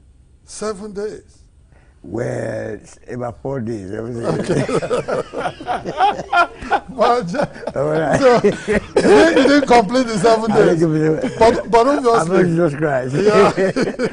You know, Jesus Christ fasted for 40 days. Yeah, yes. 40 nights. Rabbi? Yes. Muhammad did do that. Muhammad passed through. No, well, that's, Moses. Yes. It was Moses that fasted. Yeah. Elijah. No, all those prophets were all used to fasting. Yeah. Yes. But what I'm saying is that God obviously answered your prayer. Exactly. That's what I'm saying. Because it became a hit, the drought ended. Yeah, the drought ended. Yes. That's why I became the rainmaker. Yes. Yeah, the Nigerian press gave me rainmaker. It was the press I didn't give myself that name. Mm-hmm. Yes. I can't make rain.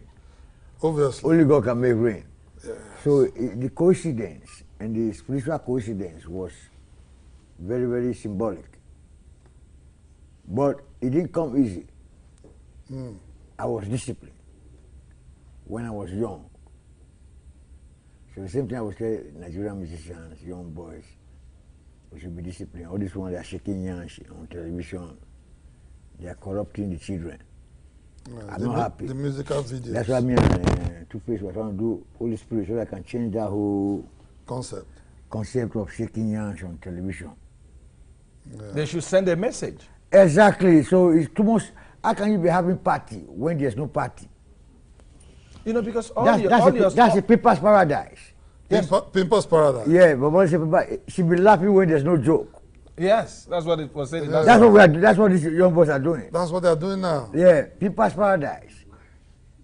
They are smart. They are happy when there's not happiness. There's poverty in Nigeria. Nigerians are suffering. I been to Lagos. Now Abuja they enjoy. Abuja be like London. They're suffering in Lagos. Yeah, there is. Big time. Magic, almost all your songs, because now that you're talking about the message and every song of yours had a message. Yes, sir. Holy Spirit, name it, it had a message. Several. I mean, what inspires those messages? I told you. Religion and politics. It's God Almighty. Yeah, you have to be in the spiritual part. Because the spiritual controls the material. Forever and ever, the material must bow to the spiritual. You know you are spiritual. Yes. My brother, yeah, everybody's spiritual. Don't see Buhari spiritual. Yes. That's why he took it from good luck to Duranta. He did his meditation. Yes. And Duranta was a little bit careless. I don't know, but I don't want to politics. Okay, my mother, I think we'll take a break. We'll take a break. Bring in some people that know Majek so well, like forever, to talk about Majek. But before there's still so much to talk about. But for our viewers, we are not done with Majek yet. No, not there's at all. There's still so much to talk about Majek. We're going to bring him back. We just want to talk to some other persons. We're going to bring Majek back. But I thought he was going to the bandstand while we are bringing them in. Well, yes, we can. Yeah, we can. Majek, you do another song for us. I think we should hold that back. Yeah, hold it back. We should hold it back for later on. Yeah, exactly. Before we close the show. Yeah. We can end with that. But Majek is going to do this. The song I love so much. The remake of. Redemption song. Yes, Redemption song. Yeah, Majek is going to definitely do that for us. And I'm sure another song as well. So 2 songs are coming up from Majek Fashek.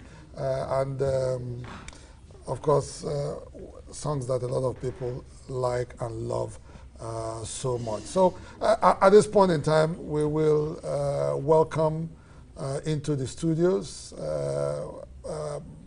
Honorable E.J. Agbonaima, and of course, Mr. Femi Osunde. We're going to be talking to them shortly. We'll take a short break, and don't go away.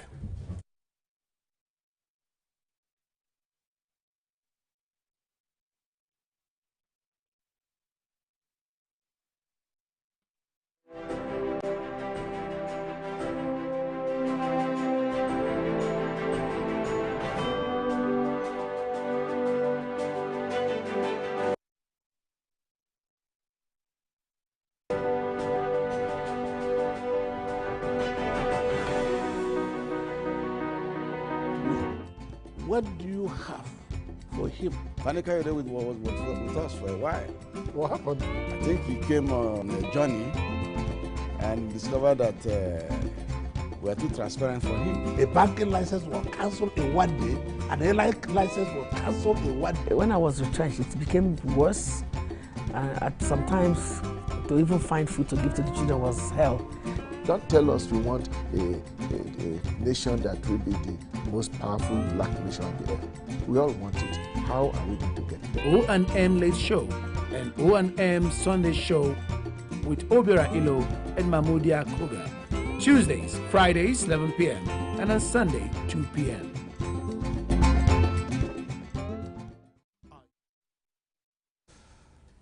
You're still watching the O&M Late Show, and tonight we have a wonderful guest, big guest, Majek Fashek in the house. But there are a couple of people that have known Majek for so many years. They've been Majek through the highs and through the lows. And we have EJ Agbenima, a regular face on our show. Honorable Member, House of Reps. And Mr. Femi Osunde. My brother, how are you doing? Recap today. How's everything? Welcome. You're welcome. How you guys doing? Thank you. Yeah. Thank you. Welcome. Visit. Mr. Femi Osunde, a businessman, is Managing Director of CMES Nigeria Limited. Welcome to our studios. Thank you very much. On this special day that we have a very special guest, one of Nigeria's internationally acclaimed superstar, Majek Fashek. And, you know, one of Nigeria's biggest exports. Yes. EJ, you've known Majek. You were there with him at the very high point. You've been with him at the low point. You've been with him as he tries to, you know, pick the pieces of his life and move on. Tell us about Majek Fashek that you know. Well, like he rightly said, with God, all things are possible.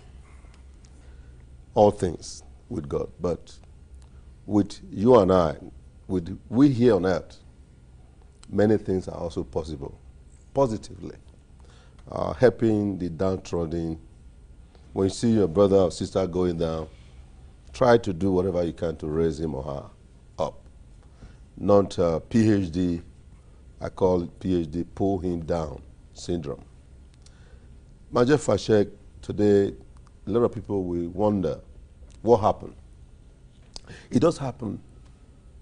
It has happened to many people, even in America that I lived for almost 27 years. And he lived there for many years with his children and his family, that people worship him. You know, looking at all, talking about Alan Record, you know, Mango, Bob Marley, record label, Sony, they were all running after him, begging him. He was signed, he had a major contract.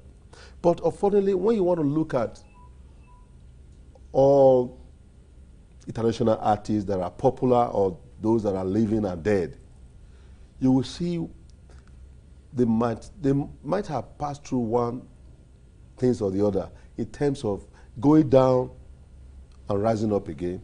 Some goes down and never rise up. Yes. In terms of, you know, they engage, because at the point start taking, you know, drug, drinking. Look at Whitney Houston. Look at Michael Jackson, for instance. Jimi Hendrix. Name it. And look at Bob Marley. You know, they were always trying to get high. It is part of the entertainment world. if you go to Hollywood, you will understand that that is the game of the day. But when Majek got to America, America played a very, I would say, positive role in terms of trying to help him, because he became a superstar, untouchable. When you watch him on some of the programs, you see thousands of American, black, white, red, yellow, you see them coming out, trooping out just to watch Majek. They just want to get hold of his garment and all that. But what happened? That is what I don't know. But today I am happy. What is important, it is not how far, it is how well. That Majek is back, and I'm happy to thank those who supported, people like Captain Osa Okumbo, my brother, my friend Ayiri from Delta. And God also used me. When I saw the situation, I went to New York. When I was told what he was going through, I brought him to Houston to stay, you know. And at the time, I brought him back to Nigeria. So I think Nigerians have someone that the world treasure. Bob Marley is no longer here. Lucky Dube is not here. This is the living legend, still living. And we must do everything to protect this young man, to support him. And I'm happy what Two-Face is doing. Just left studio today, doing a very wonderful collaboration about Holy Spirit, the song. Holy Spirit. Once you hear that music, it thrills you. It's very spiritual. So Majek is back on track, and I'm happy that I have to thank all Nigerians who have been praying for him and supporting him, and the media also have done well in letting him know that he's loved by all. And giving him a second chance. Yeah, second chance, you can call it. I know you are from Edo State. Yes. Majek, of course. A lot of people don't know that it's just his mother that is from Edo State.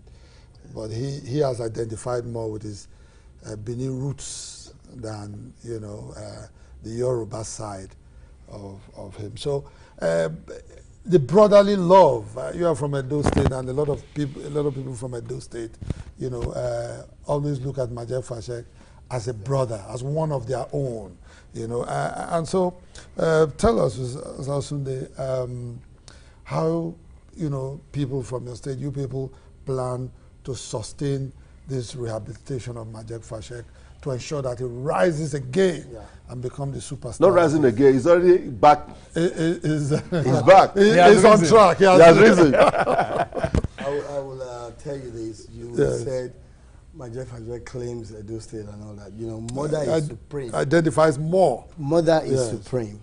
Okay. So when you were born, you're born into the arm of your mother. That's true. And you follow your mother when you were crawling. Even when you grow up, you're still following your mother. So you can see the trend. Majek Fashek, it's a national and international commodity, but we claim him as one of our own, and we're working very seriously with our brother, the Honorable, to provide a soft landing for Majek in Nigeria, to make sure that he gets back on track and he'll get his career path on the way. Well defined, you know, for him. Are there some immediate things that, you know, we are looking at, some programs, some kind of arrangement that will facilitate, you know, his quick journey back to the very top? Those programs and the plans and everything that we've got is still under wraps. You know, we don't want to reveal them, but it's being spearheaded by EJ and some notable people, including myself. You know, we are putting things together. You will soon start seeing what is being planned. Okay. How well is, I mean, there's been a lot of rehabilitation. How well is Majek cooperating with this program?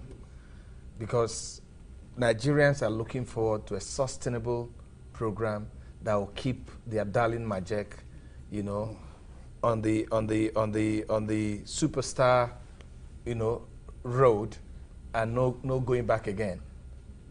How, I mean, those of you that are close to him, how is he cooperating with that program? To be honest to you, Majek is a very humble, he's a humble person, and he's down to earth, and that's what keeps me always want to, do whatever it takes to, be there for him. He's full of humility and respectful, and he's not materialistic. Today, if it was someone else, Majek probably would be a billionaire. People have used him, made millions, even in America. Today, there's no city in America that they don't play Majek's music on radio. And he's still receiving royalty. But where does the money go to? It goes to, all those agents, ventures, collecting the money without him benefiting from it, up till tomorrow. And his record, his music are selling on social media. Just look at how much, if you go to eBay, how much people are buying, look at the trend. So the man that they are talking about have nothing to show. But that is why today, by God's grace, we have a lot of people who have found, say, no. Look at what my brother did, Two-Face. He told me, Majek, he's his mentor. And look, I was happy when I saw on television, channels, interview, I was inspired that there's hope. There's hope, and I believe that there's a greater hope for the nation, and something good can come out of Nigeria.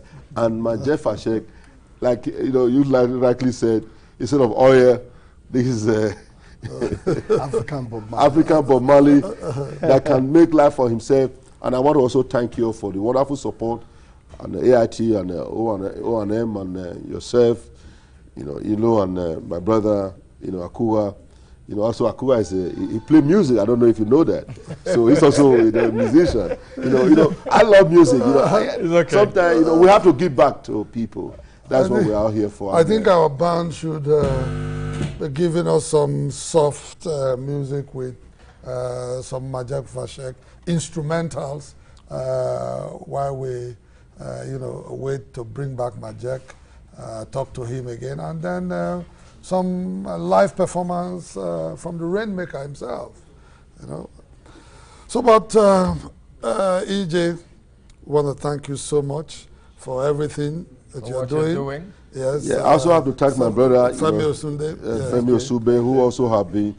He's a businessman, but find time, just to love the art, to give back, to help a brother, so that's what life is all about. But we also like to use this opportunity to say thank you to some people who have been there for Majek, who've helped in no small measure.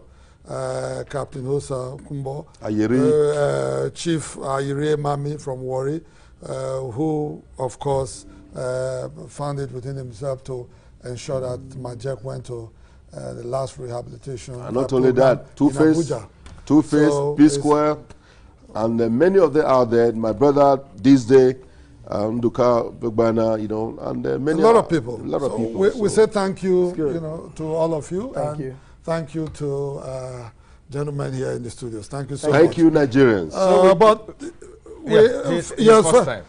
EJ, you're going to close your eyes, right? So you don't. I close my eyes. It's your first time on the program. Thank you very so you get to go home with a mug. EJ is a regular here. He has this mug, so he's not getting another one today. All right. Thank you. Yeah. Thank you. I think we'll go back to the band while we invite Majek to come back into the studio. We'll just take some instrumentals. Yeah.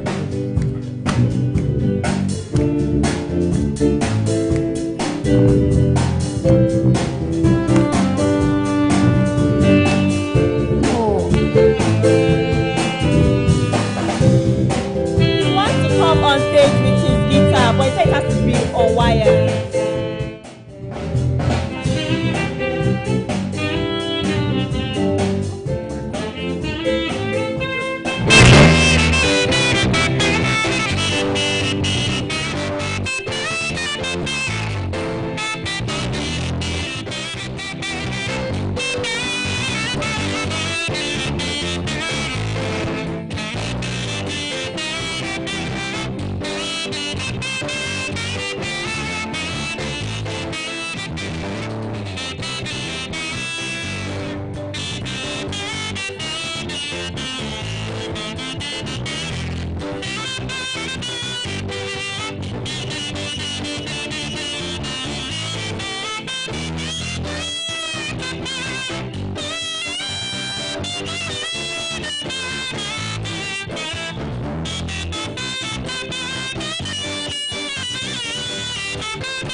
the band jamming.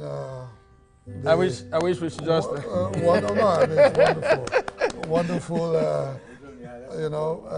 Okay. Send down the rain instrumentals there.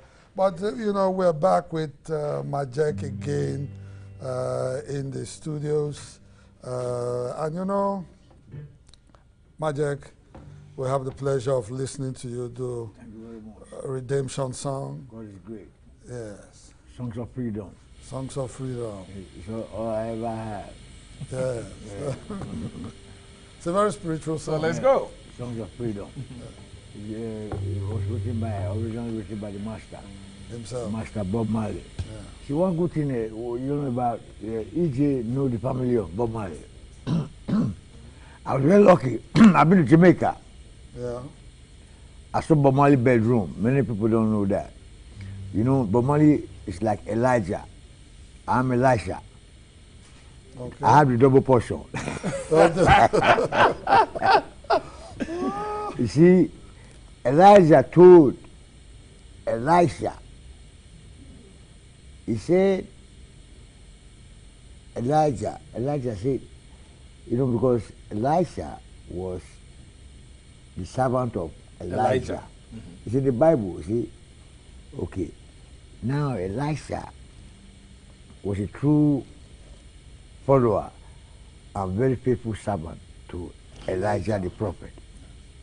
You know what I'm saying?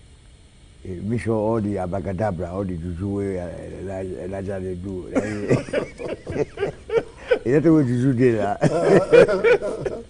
So when Elijah told Elisha, he said, God is going to take me very soon to the heavens. Then Elijah said, Father, how are you going to just go? What's my blessing? How are you going to bless me? Yeah. You know what I'm saying?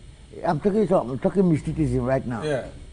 This is not courtism. This is mysticism. Yeah. Well, courtism is a court. Mysticism is mysticism. So Elijah blessed him.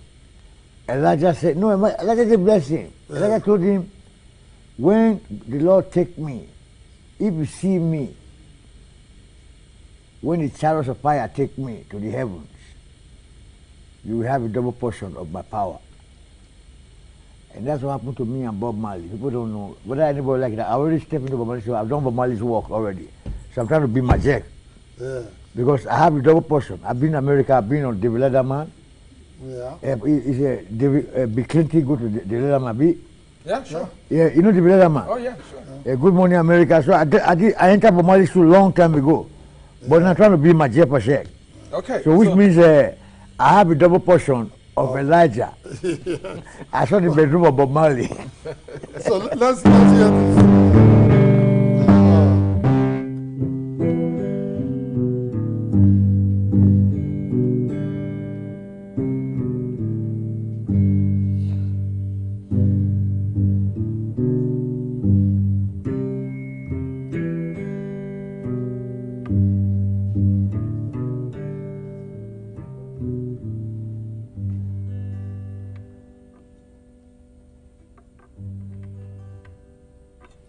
Oh, pirates, yes, they rob by. So that to the merchant ships.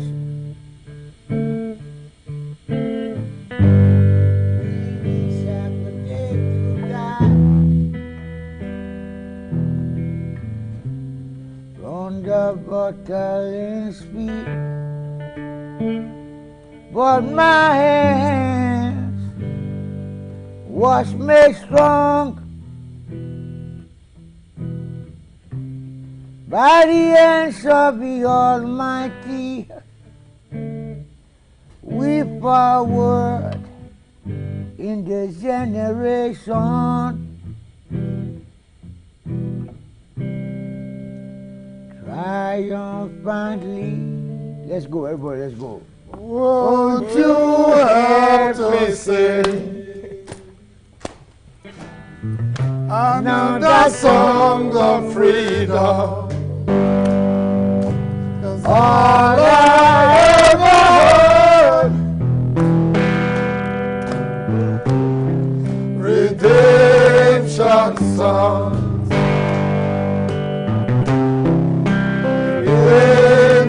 songs. Emancipate yourself from mental slavery.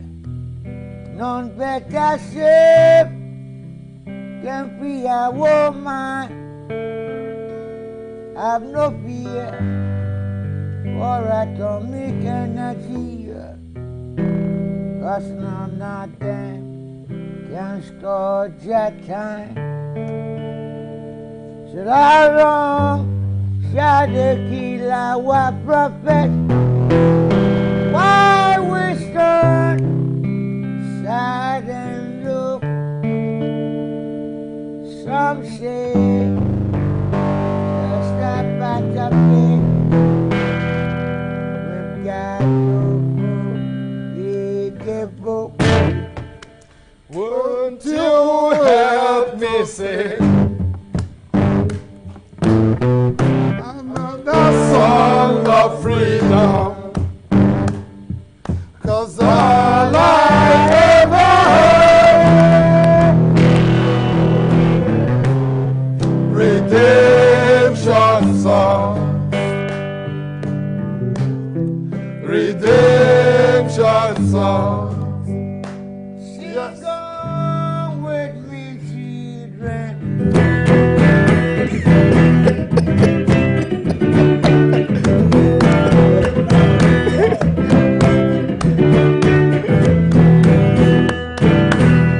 Come on.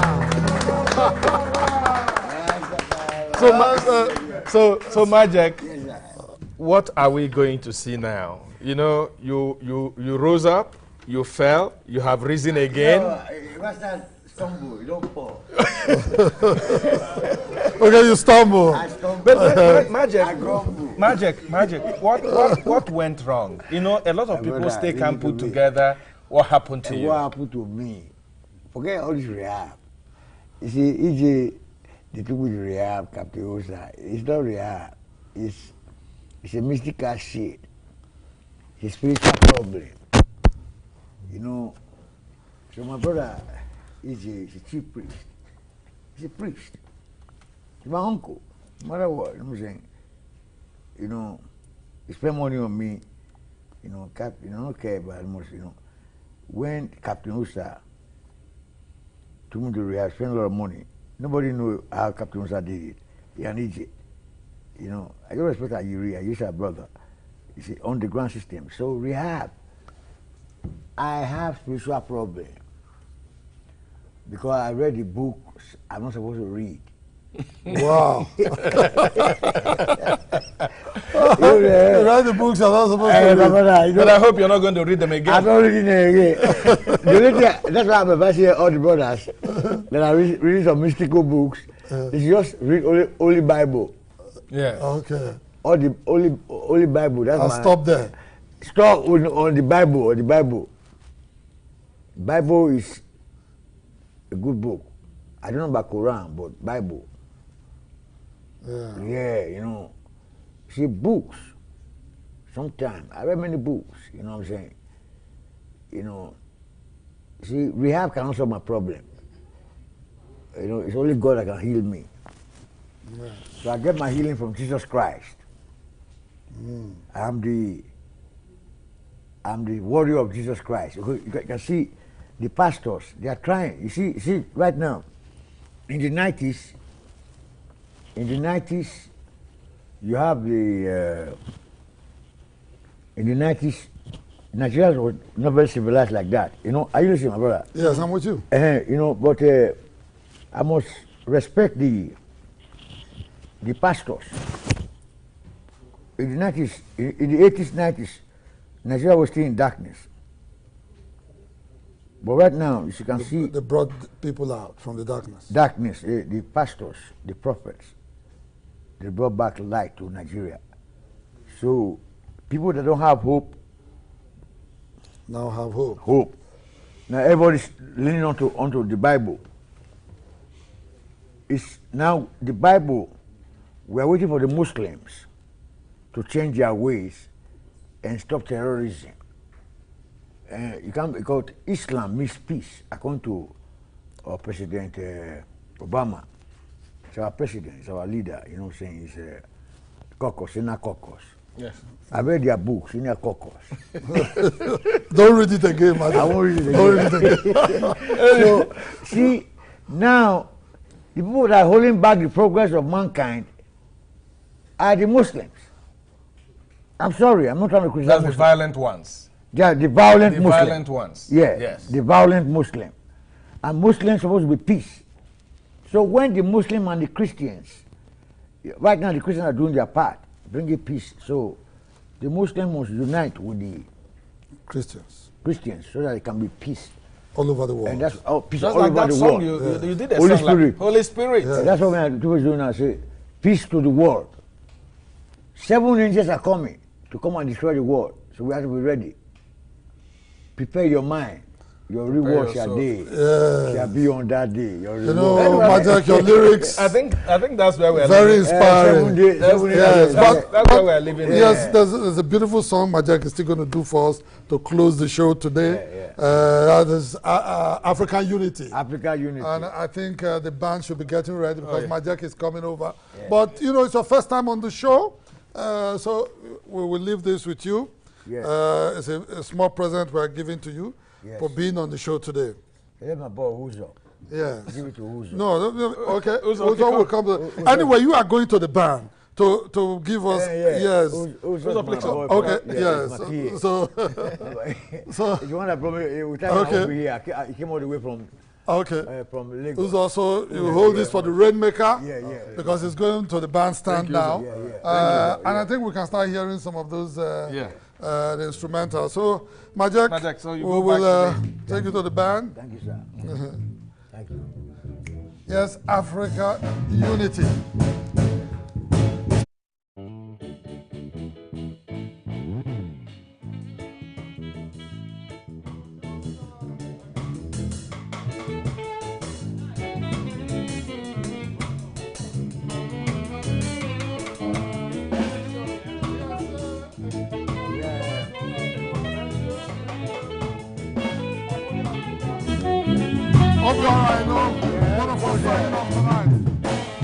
When will the African... Yo. Let's go there. All right. When will the African people unite? When will the African people come together? There's unity among the children every day. There is unity among the African people. Yeah, yo. Na, yo. Nati, bongo. Na, yo. Yeah, yo.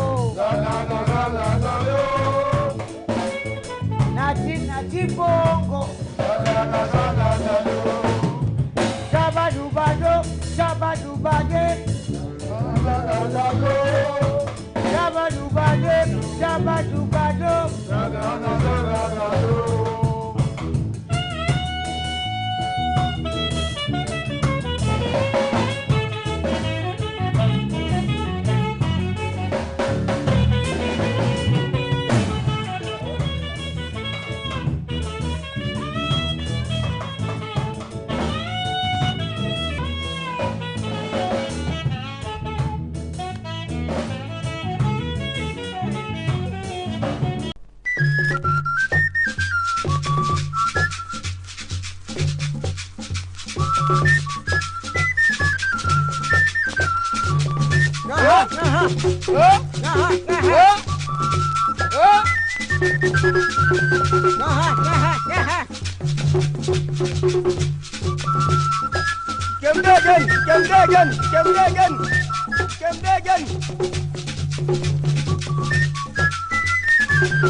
In fuel pump price, which is very high, it's affecting the spending habits of citizens.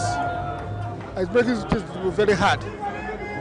If fuel subsidy is to be reintroduced, I think it will make spending habits of consumers to be less, and the unit price of commodities will reduce, because the transportation costs will reduce, which will make life easy for us to live. It's really an issue that has been lingering for a very long time now. I remember coming down here to this venue today and I saw the queue in the NNPC filling station, and I feel that this is part of the reason why we're having the hike in prices of things, and something can be done. The NNPC can do something about this to make sure that fuel is readily available to every part of Nigeria. Like now I'm doing business and I want to purchase something. I can't buy it normal price. The price will go higher, and at the end of the day, I cannot even get what to eat. I cannot see money to buy what I will eat with my baby. So it's really very hard for us to survive. The issue is quite alarming and so disheartening, because most of us have a lot of things to do. Like where you used to go to 200 is now 500.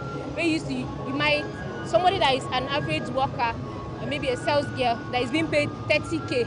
Imagine your transport fare every day. You might just, half of your money will be gone for just transportation. It doesn't only affect our transportation, it also affects our daily living. The thing used to, even biscuits, that one hurts me. I'm seriously saying it. Biscuit I used to buy 16 naira is now 120. And 150 on is now 300. Imagine students like us, how we are going to be surviving and how we are going to be managing ourselves. Some of us in school, they are the one catching for ourselves. So when you combine these two school activities and daily living, it's quite alarming. To be honest, me, in school, I trekked from the hostel to the gate because the transport fare was 17 naira, but now it is 150. So the increment is is so overwhelming that I prefer trekking. Like I rather trek than to spend 150 naira. It's a lot on transport, and the distance is actually so short compared to what it was before. So aside transportation, it has also affected the cost of feeding. Yes, because if you want to if you want to buy pepper now, pepper that was let me say 15 naira, it's just for 200 naira. Now I don't know what it is now. So both feeding, accommodation. The day the Lord has made, you will rejoice and be glad in it. I gladly welcome you to the program today. Each day we see is a privilege that God has given unto us, and we owe him all the praise and the glory. So join us. Let's just sing a song and give God all the praise that he deserves. It's a very simple song and everybody can sing it. Thank you, Lord. Oh, thank you, Lord, Thank you, Lord, for everything you have done. Oh, we say thank you, Lord. We say thank you, oh Lord, thank you, Lord, for everything you have done. No man on earth should give glory to himself. All the glory must be to the Lord. Sing every glory. All the glory must be to the Lord.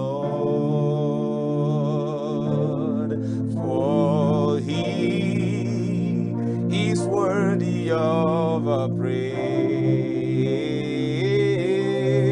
No man on earth should give glory to himself. All the glory must be to the Lord. Say how we can take care of one another. In the first reading taken from the prophet Jeremiah 23, we hear that the shepherds were dismissed from their duty because they scattered the sheep. They didn't take care of the sheep. They didn't show compassion. They didn't show kindness. And they abandoned the sheep. So God promised that he will send a kind, gentle, compassionate, and caring shepherd to take care of God's sheep. The gospel shows that God fulfilled that promise in sending the Lord Jesus Christ. Jesus, having been preaching to this crowd and having received the report from his disciple who had gone to preach the good news to many people and had come back with a report of their missionary work, Jesus told them, let's go to the other side of the lake to get some rest. But before they could get to the other side of the lake, that same crowd, longing for Jesus, desiring to be with the Lord, seeking his help, they went by foot to the other side and actually reached the other side of the lake, which was a longer path for them, before Jesus and his party came to the other side of the lake. We hear in the gospel that when Jesus saw this crowd, he was moved with pity, for they were like sheep without a shepherd. We have in Jesus a God who is touched by what touches us. A God who is moved by what moves us. Our joys, our sorrows, our pains, our tears, our lamentation, our suffering, they're all known to Jesus. In many passages of the Gospel of Mark, we find again the same word, being moved with pity, used to describe the sentiment and feelings of Jesus when, for instance, he saw a man with leprosy, covered with leprosy. He was moved with pity, and he touched the man, and he was made well. When Jesus saw a crowd that was so hungry, thousands of them, he was moved with pity. He was touched within, and he provided food for them. And when he saw a man who was an epileptic and also a demoniac, Jesus was moved with pity, and he delivered him from the bonds of the evil one. In the Gospel of John, we hear again that Jesus, when he came to the tomb of his friend Lazarus, seeing that his friend had died, seeing the pain, the heartbreaks of all the people, Jesus was moved with pity and he cried. The name Emmanuel, God is with us, is indeed true of Jesus. Unlike the ancient Greeks, for whom God was a distant creature, whose character was apatheia, that is, totally separate and distant from people, we have in Jesus a God who steps into the chaos of our lives, a God who steps into our pain, a God who mingles with us. That's the mystery of the incarnation, that God enters fully into our human condition, embodies this condition, carries it. Our pain is God's pain. Our wounds are God's wounds. Our sorrows are the sorrows in the Sacred Heart of Jesus. Jesus said that the crowd was like a sheep without a shepherd. And what are those things that characterize a sheep without a shepherd? One, a sheep without a shepherd does not know the way, so they will miss the way. Jesus is our good shepherd. Following him, he is the way. He will lead us to fresh and green pastures, as we said in the responsorial psalm. A sheep without a shepherd will starve because they will not find green pastures. Or they will eat poison. They will eat poisonous weed. But the shepherd takes them to where they will be well fed. So they will be without provision. They will be without water. They will die of thirst. But the shepherd leads them to where they will get water. A sheep without a shepherd can be attacked by robbers and by wild animals. So when we look at these three, knowing the way, being supplied with what we need to satisfy our hunger, being fed and being provided for, being given shelter, being given security, we see that's exactly what Jesus does in our lives. He is our shepherd who gives us food, spiritual food and material food. He keeps us safe against sin, against evil, and against wickedness, against the attack of the enemy, the devil. He's the one that leads us so that following Jesus, we can find our true destiny in God. Brothers and sisters, we too are being asked to live like Jesus, to be like Jesus, to show compassion like Jesus. And this gospel is addressed especially to each and every one of us, those who have pastoral charge. Jesus did not complain today when the people came, even though he had seen them. How often have we said, oh, we don't have time. You don't have an appointment to see me. I am too busy. Jesus was not too busy to be there for those who needed him. Even though he was tired, he went the extra mile because he was moved. That is where it begins, from the heart. Let your heart be touched by the pains and sufferings of others.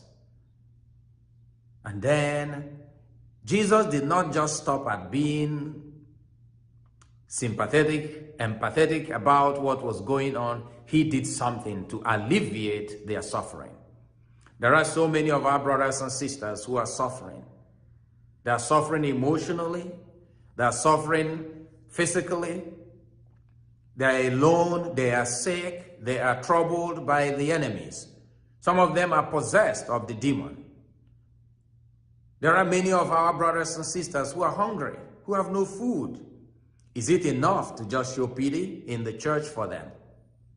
Is it enough to just preach to them? We must do something. Like Pope Francis said, the world today needs guardians who will take care of others. In our broken and wounded world, we need to see this sign of love, compassion, kindness We need to have pity for those who suffer from violence, from war, from hatred. The world today needs shepherds like Jesus, politicians who have the heart, who feel the pain of their people, not those who exploit and manipulate them, who destroy their national economies.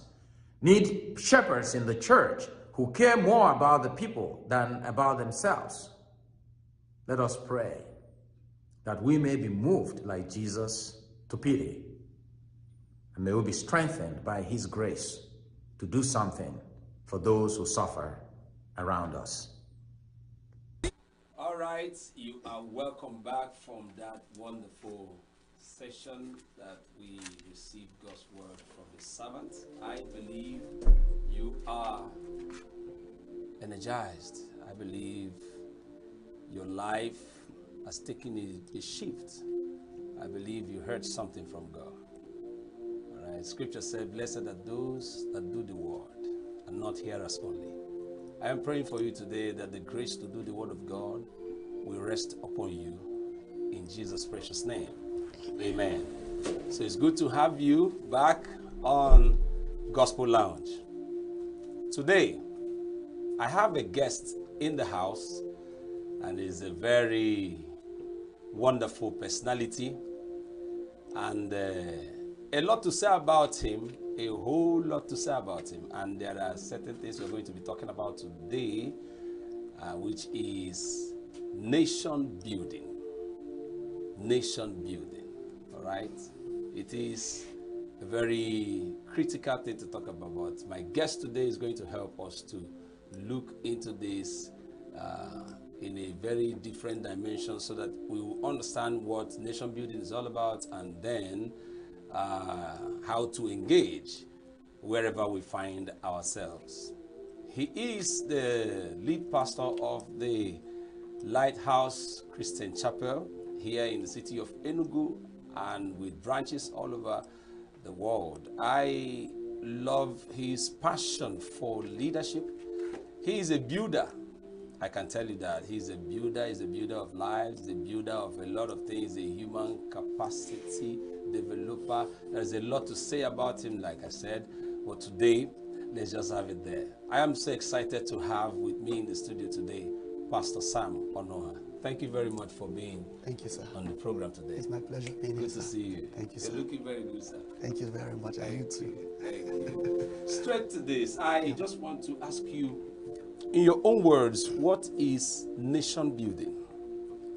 Well, nation building, I would say, is the acts and different strategies and systems and activities put together to make a nation what it is supposed to be. Use a community where people can thrive and be restored to who they used to be. You see, this language of nation building often comes from a situation where maybe people are coming from war, catastrophe, destruction. So you see people talking about, let's rebuild our nation, or let's build our nation, maybe from independence from colonialism to dependence. So when you talk about nation building, it's setting up structures, systems, activities, policies, and environments that is conducive for the people in the nation to thrive and be all that God has designed them to be. For me, that's what nation building is all about. Wow, a whole lot. I can tell you that when you look at it, it is a little bit cumbersome to some people. That a nation building, it looks like they're going to get some surveyors to mark the land, and then, but it's bigger than what a lot of people are thinking about. From you now, I can get is a system and structures put together to make a nation what it should be. Yeah. This is so powerful. Yes, this is so powerful. Now, who is responsible for nation building? Who? Well, everybody in the nation is responsible for nation building. Everyone. Everyone. Every citizen of a nation is responsible for building the nation. Every one of us have something to contribute to build our nation, our society, our city, our community. From the people in the seats of government to people in the church, people in the marketplace, people in the entrepreneurship world, entertainment, and all. Everyone has something to bring to the table for the building of the nation. It's not something we live for the government, and the government is not building. You see, there's no bird that can fly on one wing. Okay. Every bird needs two wings to fly. Wings, yeah. So you see the government side, you see the citizenry side. So nation building involves everyone, since everyone is going to enjoy the nation when it's properly built. But when we leave it for one segment of the populace, maybe we'll say it's the people in power, you now begin to find out where we have a lopsided society. Yeah. Because they don't see what the man on the street see. Sometimes when people get into power, they forget what it looks like to be on the street. But then at the same time, while they have their job to do from the seat of power, the man on the street also has his job to do for application and relationship with other people to make a better nation. Now that you are talking about power, it leads me to the next question. Yes, sir. When someone goes into power, I don't really know how to put it, but because I want to be very fair with words. Yes, sir. But since nation building has nothing to do with someone being a politician, before you can engage nation building, I want to ask, what are the effects of politics on nation building, as it were? I think that the effect of politics on nation building talks about the dimension or the part of the government in nation building. Let me explain. When people go into politics, I believe that people go into politics because people get elected into political positions. But let me use it that way. Yeah. Because the people ideally elected them to go represent them in power. Yeah. So when people go into politics or go into political positions, they are meant to represent the people that sent them there. Now, their role, their job is to create policies that will help people live out their dreams and their life, create a conducive environment where people can be the best version of themselves. But you see a nation where the political class is not doing their job. It brings us to the Japa syndrome that we're experiencing, because the people that are supposed to set good atmospheres and policies are not doing that. So we now see the man on the street, I can't cope with what these guys are building, so we move. We are looking for greener pastures. Well, it is said that greener pastures are greener because somebody is watering it. True. Now, the people that have the responsibility to water are not watering, so naturally we jump to another side. Wow. So the role of politics is for the politicians to understand their calling, their assignment is to set the atmosphere right, pass good policies, bring in good suggestions and ideas to the executive arm, work hand in hand, create an atmosphere where businesses can thrive. One can start up a business and will not have issues of, look at what we're experiencing in the power sector. Oh, it's so terrible. Good governance, good politicians that understand the assignment, create a conducive atmosphere where you can do business, maybe go into manufacturing at a minimal cost. Then it saves people from running off. And creates jobs too. Yes, that's what it's all about. So that, for me, that's the job of the politician or the job of politics in nation building. Do your job, create the atmosphere, and people will not be running. The place we are running. We're going to have a short break, and when we come back, we'll continue with the interviews. See you soon.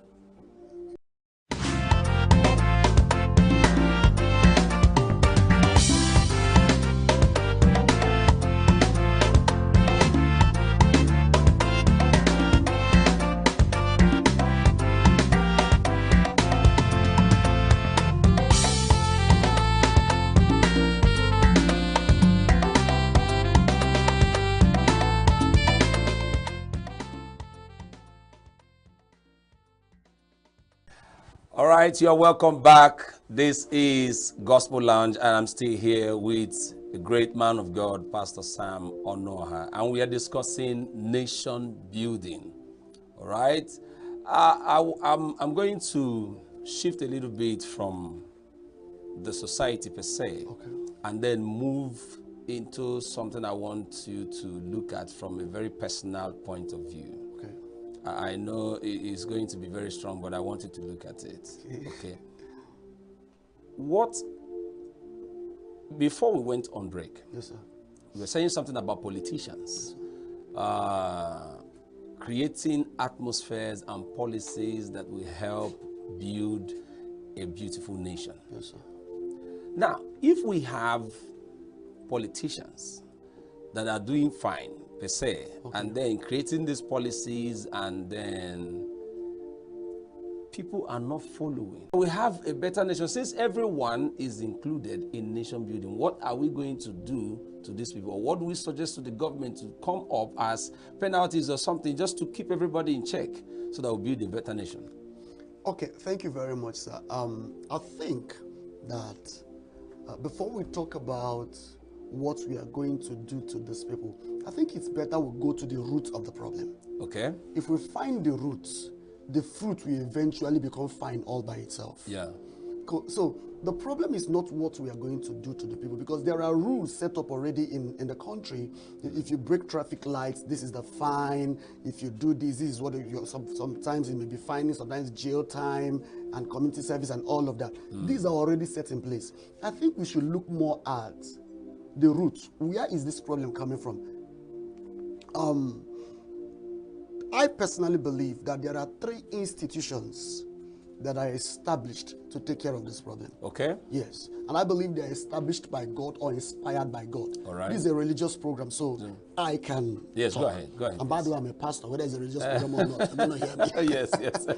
So I was saying, first, the first institution that God created to ensure that there is sanity in the society, in the nation, is called the family. Family. Everyone comes from a family. The armed robber comes from a family. The rapist comes from a family. Every human being comes from a family. Whether they are doing right or wrong, they came from a family. And from the foundational days of a child, the Bible said, train up a child in the way he should go. Yeah. And when he is old, he will not depart from it. True. When a child is trained in the way he should go, scripture cannot be broken. True. When he is old, he cannot. But sometimes we train up a child in the way we want him to go. Okay, that's the difference there now. Yes. There's a particular way a child should grow. For every child. For every child. Yes. Not really what we want. No. Okay. Train up a child in the way he should go, not the way you want him to go. Wow. There is a way each child is meant to go. That's why siblings may come from the same womb, but they behave differently. True. How you handle them should not be the same. There's no blanket treatment to raise your children. True. What may work with your first son may not work with the second son. That's right. So train up a child in the way he should go. Once you get it right, when he is grown, he will not depart from it. Okay. So when people are not trained well at home, when people misbehave from home, and parents say he's an only child or he's just a child. Yeah. I read somewhere, I didn't verify, I'll just have to be truthful about it. I read somewhere that by the time a child is 5, that the thinking is already formed. Yes, yes. I read that. Those are formative ages. Yes. From the ages of 1 to 7. Good. So when you start raising a child to be respectful, especially in our culture, how do you allow your child sit down when there is an elder standing? My God. Because you don't want to spoil the child's self-esteem. No, you are teaching the child madness. True. So you see now tomorrow, you see the child fighting for rights that are actually privileges. True. And before you know it, when they don't have their way, they pick up a gun. That's how vices and crime starts. So you see now, if the family fails, we will have issues. True. And many times that's where it starts from. The second institution is schools. Schools. Yes. The school a child attends matter. It matters a lot. It matters. Don't let anyone deceive you. School na school. Nah, lie. Nah, lie. It matters a lot. Pay the price, raise your child in a good school, good curriculum, good environment, good set of other children around them, good teachers. It forms their thinking. There are certain things a child that went to a particular school, I don't want to mention names of schools, there are certain things that children from different schools, they don't think alike. True. So when the programming is done right, they become, okay, if you look at ENUGU State, for instance, it is said that the governors of this state come from a particular school in this state. What is it about that school? What is it about that school? I hear you. We need to check those things out. I hear you. So the first one is schools, family. The second one is schools. The third one is religious bodies. And as the case may be now, it's a Christian, I'm a pastor. So the church. The church. The Bible said, if my people who are called by my name will humble themselves and pray and seek my face and turn from their evil ways. He said, I will hear from heaven, I will forgive their sins, and I will heal their land. So the state of our land is dependent on his people. I hear you. I hear you. If the people, his people, not the people. So it's not coming from the government house. So it's peculiar to a certain kind of people. Yes, it's not coming from the government house, except one of his people is in the government house. Okay. Help does not come from government. Government is a place to express what has been taught in the family, in school, and in the religious organization. Wow. So a church that is not focused on discipleship and people development will raise people that are coming to God to grab things when they should understand that they are being raised to go do ministry in the society. Wow. He gave some to be apostles, evangelists, pastors, prophets, and teachers for the equipping of the saints to do the work of ministry. So pastors are not doing the work of ministry. Pastors are developing people to do the work of ministry. So we do it in government, we do it in education, we do it in sports, we do it in every sphere of life. Every sphere. Yes. So when we don't do our job in the church, we don't teach people values. The pastors, we sometimes we make the mistake of making people so heavenly conscious and earthly useless. You see where you're going to. I'm just going to allow you to do this because my next question is, what is the role of the church in nation building? This is very important. That's what I'm passionate about it. Yes. I'm passionate about it because the church that God has permitted us to lead, we are more into people development. I'm a discipler of men. I work on people a lot. So I'm interested in who you become. Yeah. Who you become will affect my society. True. Because churches are everywhere. Crime is still rising. True. So something is wrong with what we are teaching. That is exactly my worry. Why is church everywhere and then these crimes are skyrocketing by the day? It's because what we are teaching is not what Jesus taught. Oh dear. We are teaching people what Jesus will provide. There is what is called the gospel of the cross. That brings us into the family of God. There is the gospel of the kingdom. That is our responsibility as Christians. We are not teaching responsibilities, we are teaching rights and privileges. My God, my God. And because of that, my head is blowing. My head is blowing. Did you hear that? We are teaching promises. We are not teaching responsibilities. Yes, sir. This is very, very important. Please and please, I'm going to let him repeat that again. He's hitting on me so well. Why do we have churches everywhere and the crimes are increasing on a daily basis? Please talk to me.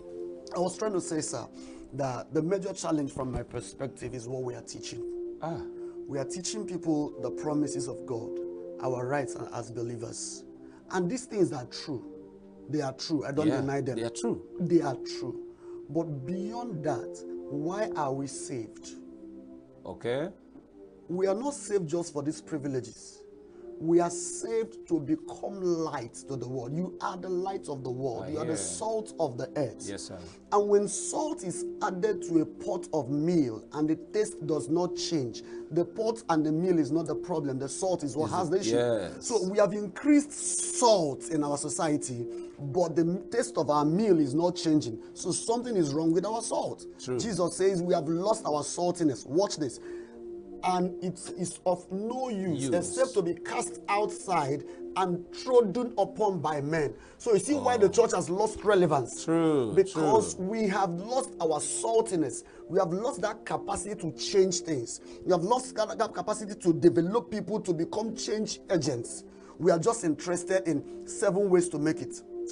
15 ways to ride the best cars. Oh my God. And these things are fine. Oh my God. But if our hope is only in this world, we are of all men most miserable. Yes. So yes. I am looking for that church where you are taught how to be an ambassador of Christ. One. I'm not talking about coming to your office and then start a fellowship. No.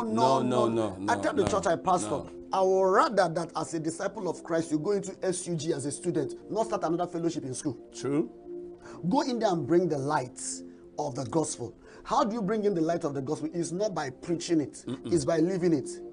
The Bible says, let your light shine before men. It also said that we are written epistles, read of men. So my lifestyle, how I carry myself in my office, how I carry myself in my marketplace, shows whether I'm a Christian or not my tongues. True. The sign of a true believer is not tongues, it's maturity. It's the fruit of the Spirit. I hear you. Not the gifts of the Spirit. These are the things we need to bring back to teaching in the church. My God. If not, people will be going to church and go to hell from church. People will be in church and turn their environment into hell. Some of the nations that we celebrate as first world nations, we are built on Christian values. That's right. Look at the illustration you gave concerning traffic lights and all of that.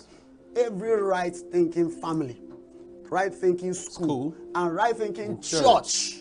The church I pastor, go and ask them. I teach that. I tell them, you can't drive me and beat traffic lights. It doesn't matter if there is no vehicle coming.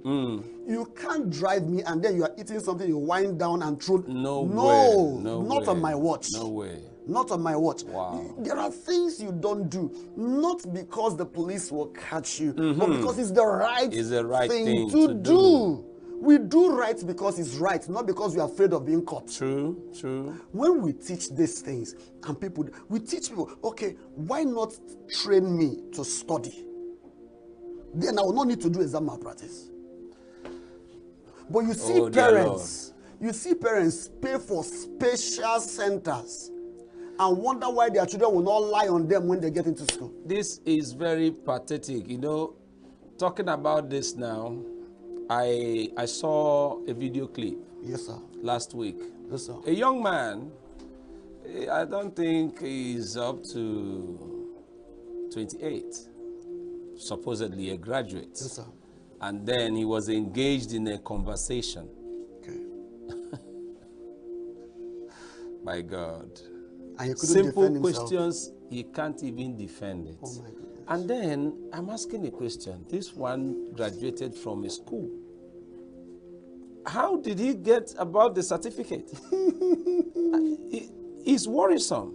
It's worrisome. You see them, they come out with results, they say jam this and that and that. We're in their 100 level, a simple question. In fact, in the 100 level, what you face in class is not so difficult. It's like they're trying to rephrase some of the things you had in the high school, just to give you a little balance, and then we get into the main thing.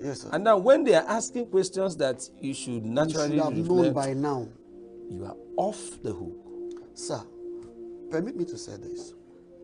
I think I made a mistake in my numbering. Okay. Yes. You know, I said the family, the school, and the church. I think I was wrong. Okay. I retract that. I think it's the family, the church, and the school. And the school.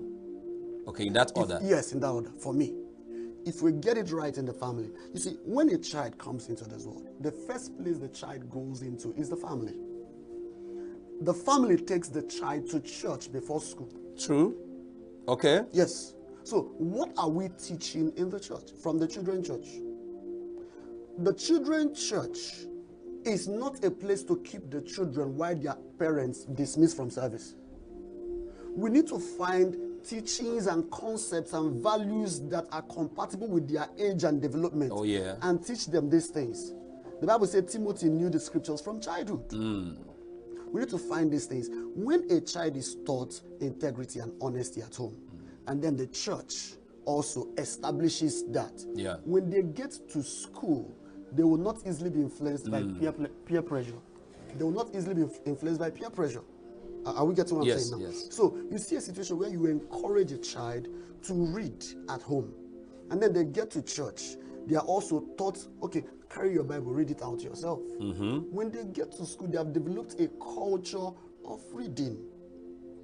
These things, for me, are very important. If we get it right in the family, get it right in the church, these persons, these adults are causing issues in the society.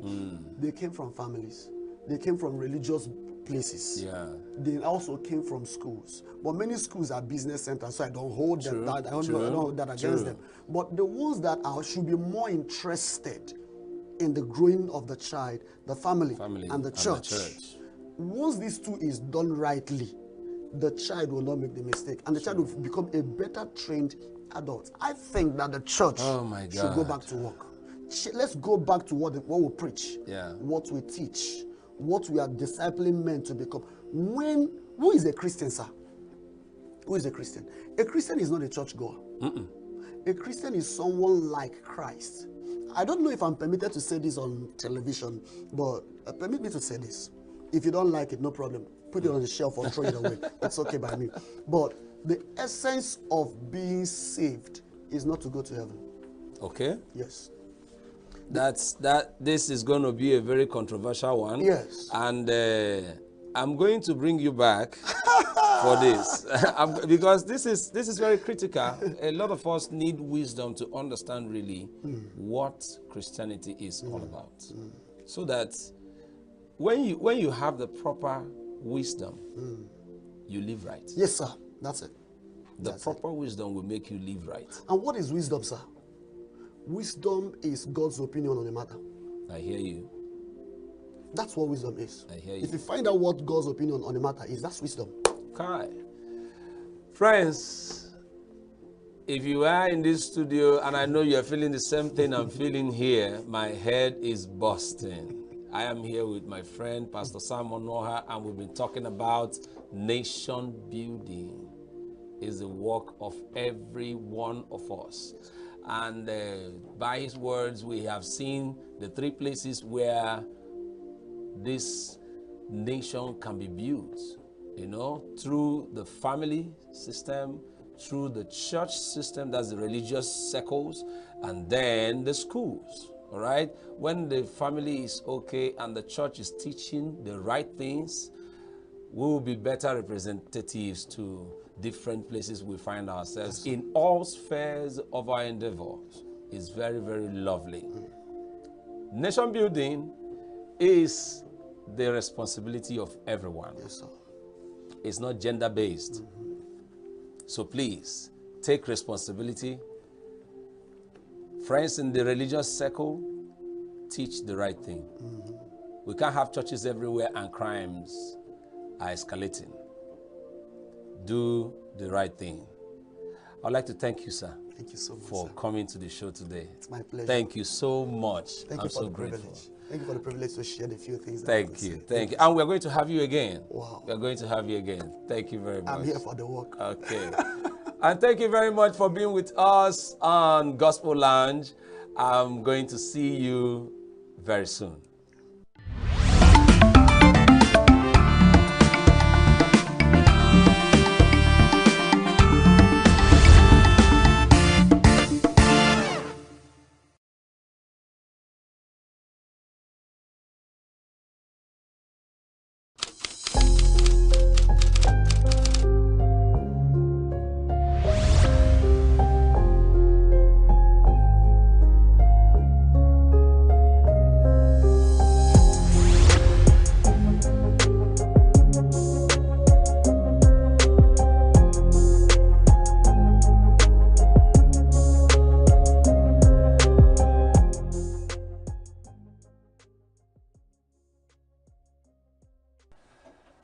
You are welcome back. This is Gospel Lounge, and I'm enjoying myself. Right now, I have a very wonderful guest in the house, and he's a great personality. There's a lot to say about him. I'm already laughing, but let me just control myself so that I can introduce him properly. Everyone within the state and beyond knows him very well for his comic nature and the way he takes his own comedy. One of the neatest comedians I have come across in my life. So ladies and gentlemen, let me just leave every other detail and welcome MC for God. Yeah. You're welcome, bro. Good to see you. As you can say, one of the neatest. I say this guy, I don't even know when last I watched this my clothes. I don't wear this clothes for like 1 week now. I won't take no side, I didn't. But I won't leave her like that. That's why they like black clothes. So they cover that. They don't know. Oh, my brother, it's good to have you in the studio today. Thank you. Yeah. And you've been doing a whole lot of work. Your work speaks for you in the state, we know. And honestly, it's not been easy, I know. Okay, but I want to ask you a very simple question. Why comedy? Comedy is one of the biggest profession. It's bigger than even anything you can think of. It's a way of survival. A way of survival? Yes, now. Without comedy, you can't survive. That's the truth. Do you know the person, now let me shock you. When Jesus converted water into wine, okay. Do you know that event get MC? Comedian. Do you know the name of the comedian? Something Hunton. I've not heard this before. Yeah, Something Hunton Jeremiah. My God. People don't read. Oh my God. Something Hupton. Jeremiah. Yeah. He was the person. Do you understand? Because, you know, for events, MC and then they chop last. Okay. Have you ever wondered why and how they discovered that wine has finished? It was really any event where you go notice say MC did it and then they chop last. True. The other one they want chop, they say meat don't finish. That was what happened to the guy. They said after I finished work, can I? They said doing God finish. The guy got angry. They could not pay him because his feet. Then I say, what would they do? Then the MC was the person that told them, go and meet Jesus. Do you understand? Okay. They couldn't meet him. Then I went to meet Mary. Mary now. But in the history of, if you read your this thing very well, it was Jeremiah. Something Jeremiah. Honestly, so without MC, you can't have an event. Honestly, I agree with you, because the other time someone was asking me a question, why do we really need MCs in occasion? And then I'm like, why do you need a gear in a car? It's for regulation. Very important. You know, I'm a historian. Okay. So when I do things, when I explain things, I explain with history. Now, have you ever wondered, when we live beyond and we assemble in the presence of the Creator? Yeah. They say that the elders worship him. So that means they have a host. Okay. So the person that will host and say it is time for elders to worship. It is time for to worship. Somebody would be hosting all these things. Yeah, okay, now, for example, do you know when you a rapture and you get there, somebody will introduce you, say, and see, the ones the revelation I want to give people will not be able to comprehend it. Because it's too much for us now. It's too deep. The revelation is too deep. So let me not stress your brain. Yes. So MC is important. There's nothing you ever do in this life without the need of an MC. I agree. Where do you want to start from? I agree with you. So, but let me not review much. So MC is very, very important, and we can't take it away. Now, let me come through this way now. A lot of young people are talented quite well, but it's as if there is no direction. You know, the first question I asked you, why comedy? Because they say, go to school, and if school is good, and get your certificate and all that. You see, a lot of people graduate from school, no job yet, because of the country we are in and the bureaucracy we can see around now. And now a lot of people tilt towards comedy. And like you said, it's a means of survival, and they are doing very well. But I want to ask, what exactly should be the objective of a good comedian? Not just anybody that can just come and laugh, say a lot of things that might really be not so friendly. Let me just strike a fair balance. The kind of things they say not so friendly. But what should be the objective of a good MC? First of all, there were difference between MC and comedian. Good. Do you understand? So they have an MC, they have a comedian. MC can equally relate to a compare. So MC comedians are different from MC. Why there are comedians that are MCs? Okay. In fact, virtually every comedian automatically an MC. Yeah. But not every MC but a comedian. True. Do you understand? So, but if you said what should make a good MC or make a good comedian, or let me just believe that you're talking about comedian MC. All right. First of all, you must discover you have the talent first, because if you don't discover you have the talent, the grace to actually talk to people and command attention, then you might consider another profession, maybe going to waiter, or serve food at events. But if you know that you have it, then one of the things you have to watch out for is make sure that you use your talent to address issues in the society. Okay. And then the issues could be what is going on in the society. The issue could be what people are going through. So they might want me to address the fact that there is high cost of living. Do you understand? But I might decide to make you laugh because you have the issue of high BP. True. So Because of the high cost of living. So even if I'm not talking about the things that are expensive, I'm just trying to find a way, crack joke, you laugh. I'm still addressing an issue. True.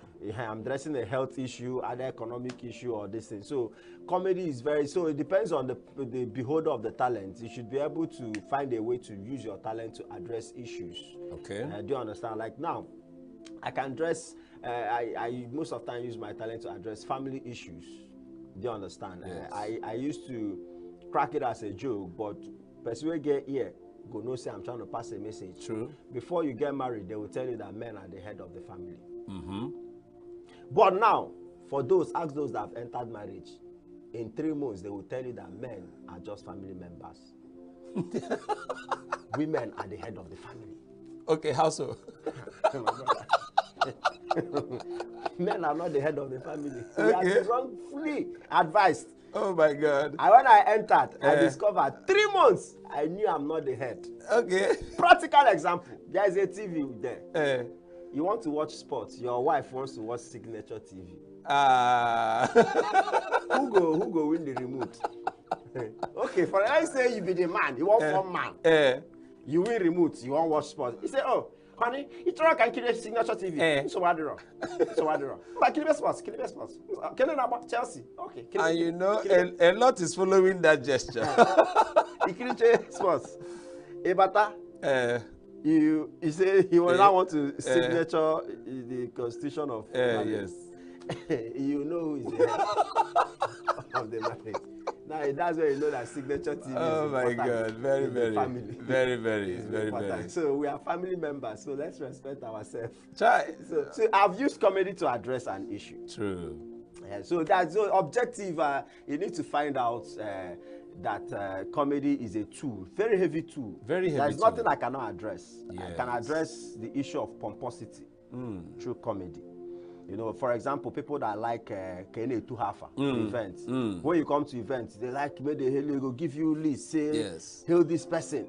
Obina, it happened to me one certain time. They say his name now Obina Malay. You ought to go say Obina Malay. Man, I know Nigeria. Say, but no Obina Malay. Okay. Say, okay, Obina Malay. Into the guy afa Obina Malay, #1. Onye go, onye nko. Obina Malay, they like this, they look me. Oh God. I dey hail Obina Malay. After a while, when the show finished, I say, Obina Malay, how far now? He said, my brother, the guy started telling me the issues in this country. Oh God. He said, you know, my container, they have seized it. Say for the past 3 months, I've been wondering, how can I travel back to Lagos? Say the problem now that he's facing is that the person that brought him to this event just left. Now, how to go back to his house is a problem. He's looking for 5,000. Wow. You see, Obina Malay. Obina Malay. Who gave me this name? Obina Malay. I ended up giving Obina Malay 5,000. Instead of getting from him. He paid me that day. But when they hail Obina Malay, make him spray me. Now me can't give Obina Malay 5,000 for transport. Since that day when I left, the next event, one guy give me name. Say make I hail. I say waiting be I say now Eduna Brazil. I took the name. I went to meet the Eduna Brazil. He said Naika Jikuya. I used to Clearly waste the time to you say Eduna Brazil and say I used to have money. So make I no come end up giving you transport. Oh my God. So I still hail him. Eduna Brazil. Eduna Brazil. Finally the guy no give me anything. Not do akaraka meet. So that's it. So forget it to have fun. That's how I work. Oh my God. The country is bad. Seriously. Yeah, I was a kid about former London Denaka. The country is bad. So now I don't hail name. When it comes to events, I say, please, you're too. Yeah, well, I just do my job, I go. So that you don't waste your time. So I've addressed 2 issues now. Yeah. So you see, you asked me an objective and all. So go ahead. What's the next question? Well, ladies and gentlemen, I'm really enjoying myself here, friends. I'm here with MC for God. We're going to go on a short break, and when we come back, we'll continue with the jokes, and you will laugh more. Eduna Male.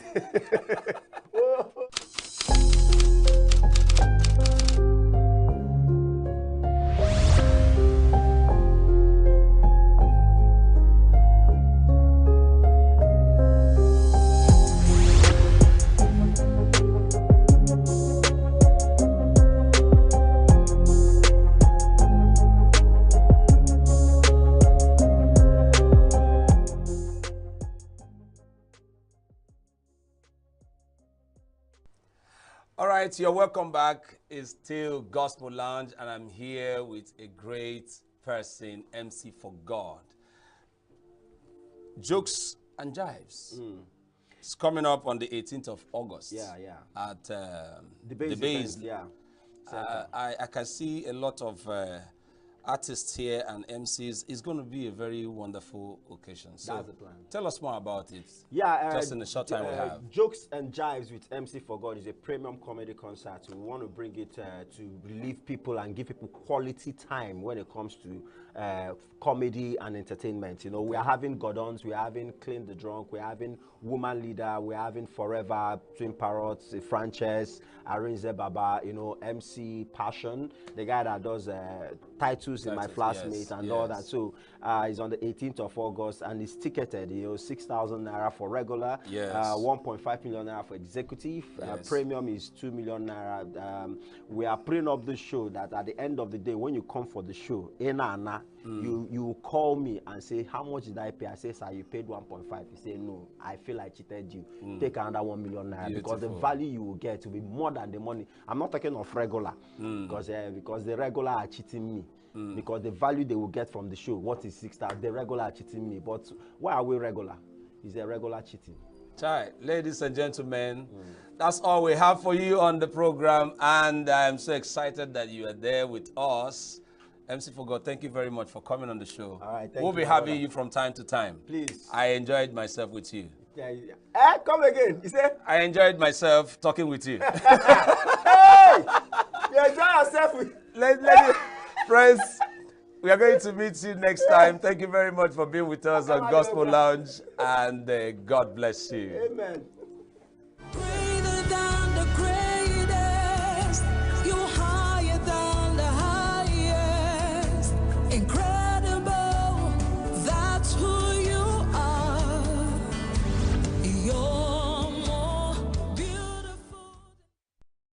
The high level or increase of unemployment is individuals' fault. Majority of the people blames it on the government. Because I look at it that majority of us went to school to study how to be employed and not to become employers. You understand what I'm saying now? So a situation whereby you are being programmed or being worked on in such a way that you believe that once you finish your education, there is a government job such as white collar not job awaiting you, then we are deceiving ourselves. But I am trying to tell us that if you went to the school to acquire knowledge and put the knowledge into work, it will benefit both you, the society where you are, and the entire nation. The high level of unemployment in Nigeria is alarming. Like, it's mind-blowing. It keeps getting worse by the day. Like, people are getting unemployed on a daily basis. You see students graduating from school, like no work, no job. So I won't say it's anybody's fault. Individuals have to put in effort to mitigate it. Then government, it is their duty.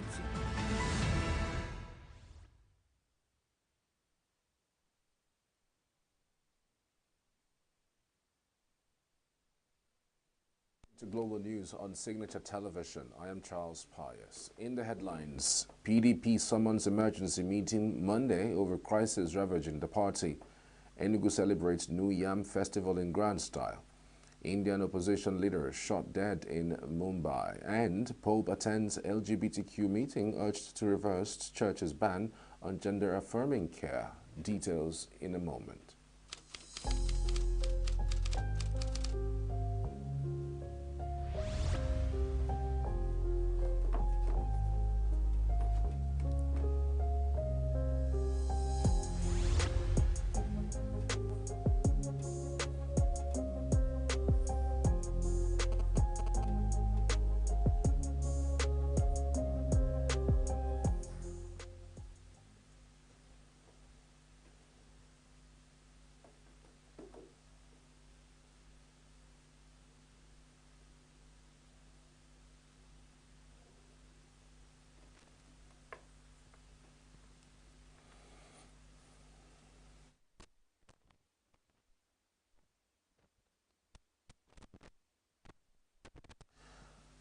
As the crisis rocking the People's Democratic Party, PDP persists, the chairman of the PDP Governors Forum and Bauchi State Governor Bala Mohammed has charged the faction of acting national chairman of the party, Umar Damagom, to revert to the status quo. The PDP Governors Forum called for an emergency meeting on Monday to discuss various concerns regarding the party's future. According to Sunday's Punch, the source, who wished to remain anonymous due to not being authorized to comment, also revealed that PDP stakeholders were considering the establishment of a caretaker committee to guide the party towards a national convention to elect a new national working committee.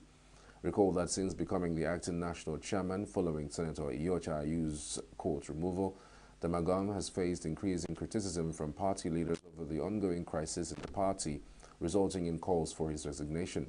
Damagom's indecisiveness has contributed to the tense political situation in Rivers State between Governor Sim Fubara and his predecessor, Minister of Federal Capital Territory, Nyesom Wike. On Friday, in a surprising turn of events, Damagom's faction of the NWC, through the party's National Director of Publicity, Chingwe Nnorom, announced the suspension of the National Publicity Secretary, Debo Ologunagba, and National Legal Advisor, Kamadeen Ajibade SAN, for alleged insubordination and anti-party activities.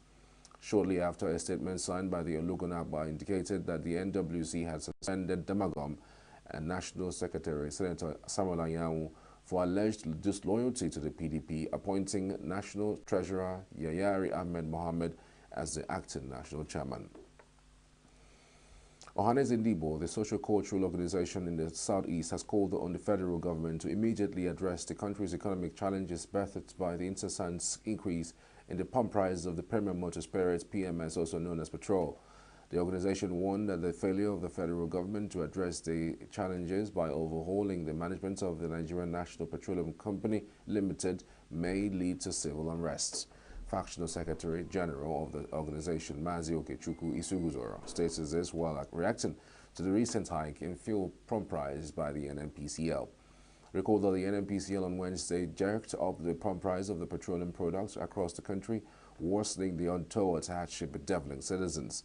The latest adjustments came barely 1 month after the NNPCL announced and also undermines public confidence in presidential governance under President Bola Tinubu. The organization urged the federal government to proactively support local investors engaged in establishing compressed natural gas CNG depot across zones of the country, stressing that such moves would offer solutions to the fuel crisis exacerbated by the NNPCL's mismanagement. Isugu further urged Nigerians to consider converting their vehicles to embrace CNG and electric alternatives. Meanwhile, Vice President Kashim Shettima says the nation's economy has started improving and it will kick back in the coming months. Shettima gave the assurances on Saturday during the launch of the Nasarawa State Human Capital Development Strategy Documents and Gender Transformative Human Capital Development Policy Framework held in Lafia, the state's capital. He vowed that the growing informal sector and low labor force participation occasioned by the staggering unemployment rate in Nigeria must be reversed. This, he said, is the impression of an unfavorable society which the Human Capital Development Program was designed to avert under President Bola Tinubu's administration. He emphasized that the Tinubu's administration's goal was to empower Nigerians with globally competitive skills. He noted that strategy would enable Nigerian workers to excel both domestically and in international job markets. The place of yam as the king of all crops in Igbo land was made manifest in ENUGU Saturday as the state government hosted its own version of the New Yam Festival. The occasion, which took place at the Michael Okpara Square Independence Layout, ENUGU, was also an occasion to showcase the rich culture of the people. Correspondent Chinemere Mikebonam reports.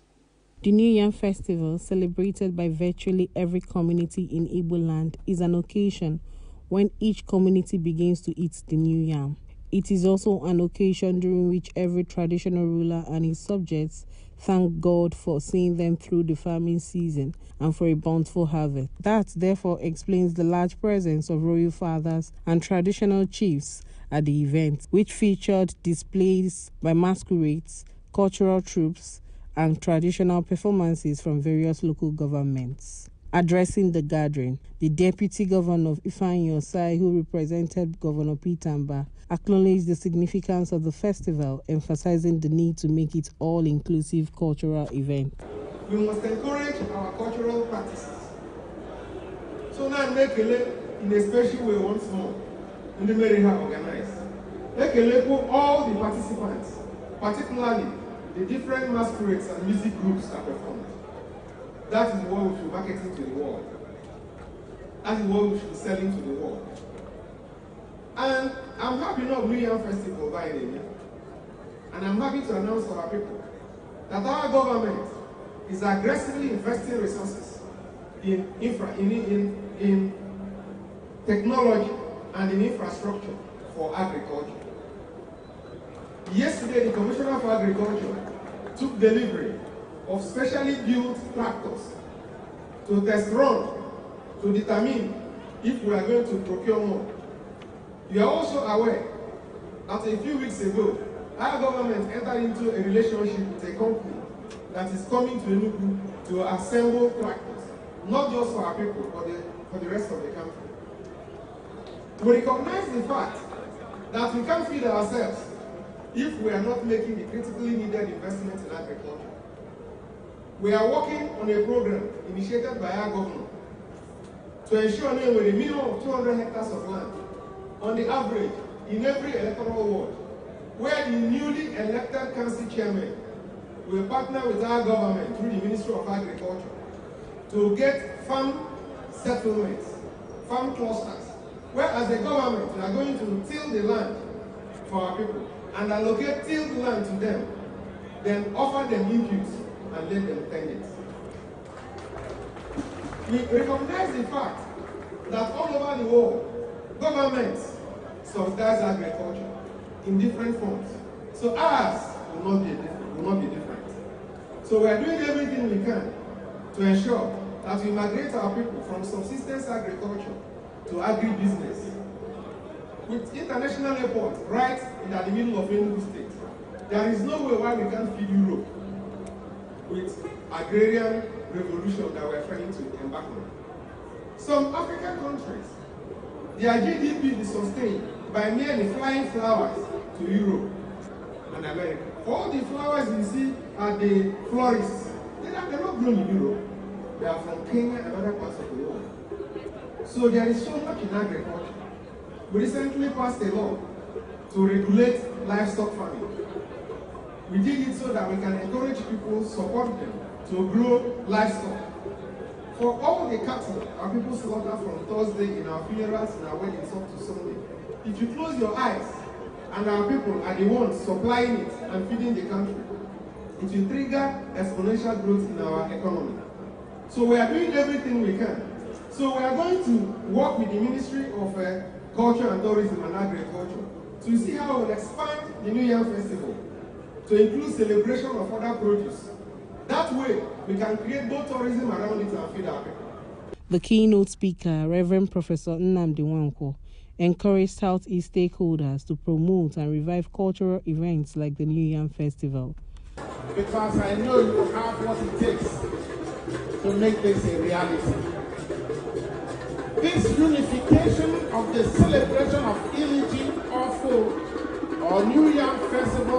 Igbo land will definitely create an Igbo Day, which will be a more unifying factor than any agitation the Igbos have been proposing since after the Civil War.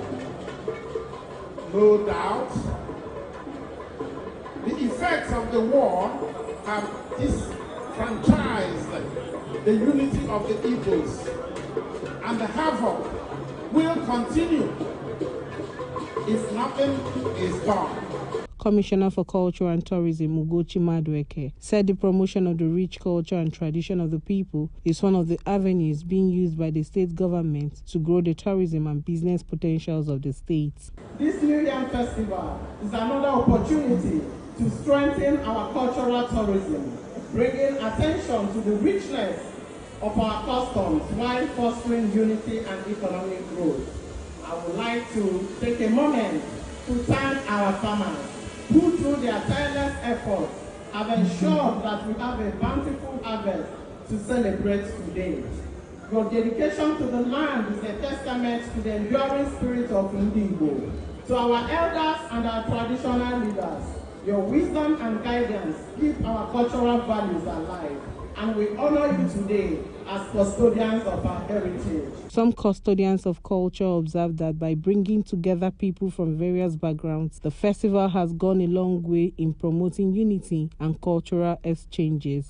But let me emphasize what he called for, and I want also to recognize the contribution of Ozongi when Professor Ohamadike Ike suggested, we were also in the television, that we should have the unity of celebration of this Igbo, most important Igbo celebration, which is EDG.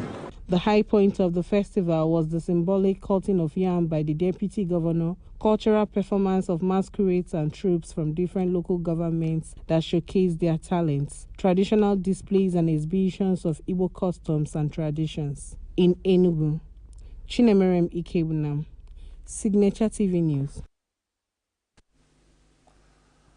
The member representing ENUGU East and its user Federal Constituency, Professor Paul Namchi, has commissioned solar-powered streetlights that he attracted to his constituency.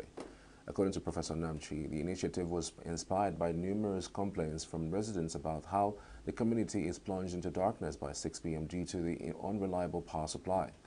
He acknowledged that the persistent issue of erratic electricity has frustrated the efforts of individuals striving to make a living in the area.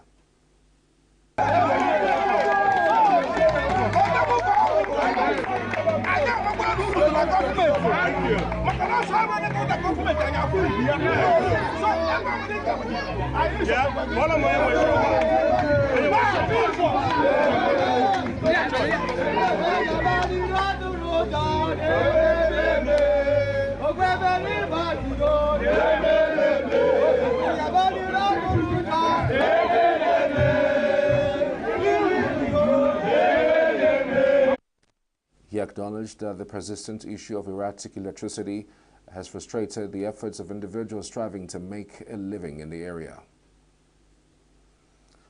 Members of the community expressed their joy and gratitude for the new development, seeing it as a solution to a long-standing challenge. The community has been living in terrible conditions without street lights, a situation that has greatly affected daily life. This project is seen as a major step towards resolving the long-standing issue, bringing much-needed relief and security to the area.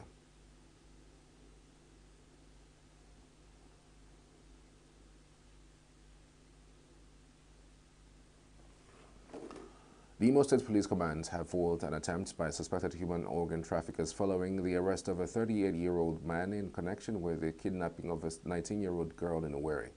Briefing journalists on the developments, the command's public relations officer, ASP Henry Okoye, in a press statement informed that on October 10, 2024, following an intelligence, the police encountered a suspected kidnapping and organ trafficking syndicate in the popular Douglas area inside the state capital.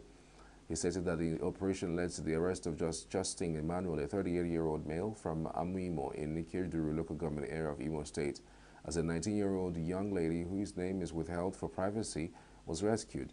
The police spokesperson further said that the operatives engaged in a hot pursuit leading to the abandonment of the vehicle and the arrest of one suspect while others escaped into the nearby bush. He revealed that the command is currently conducting further investigations to identify additional members of the syndicate and assess the full extent of their criminal activities.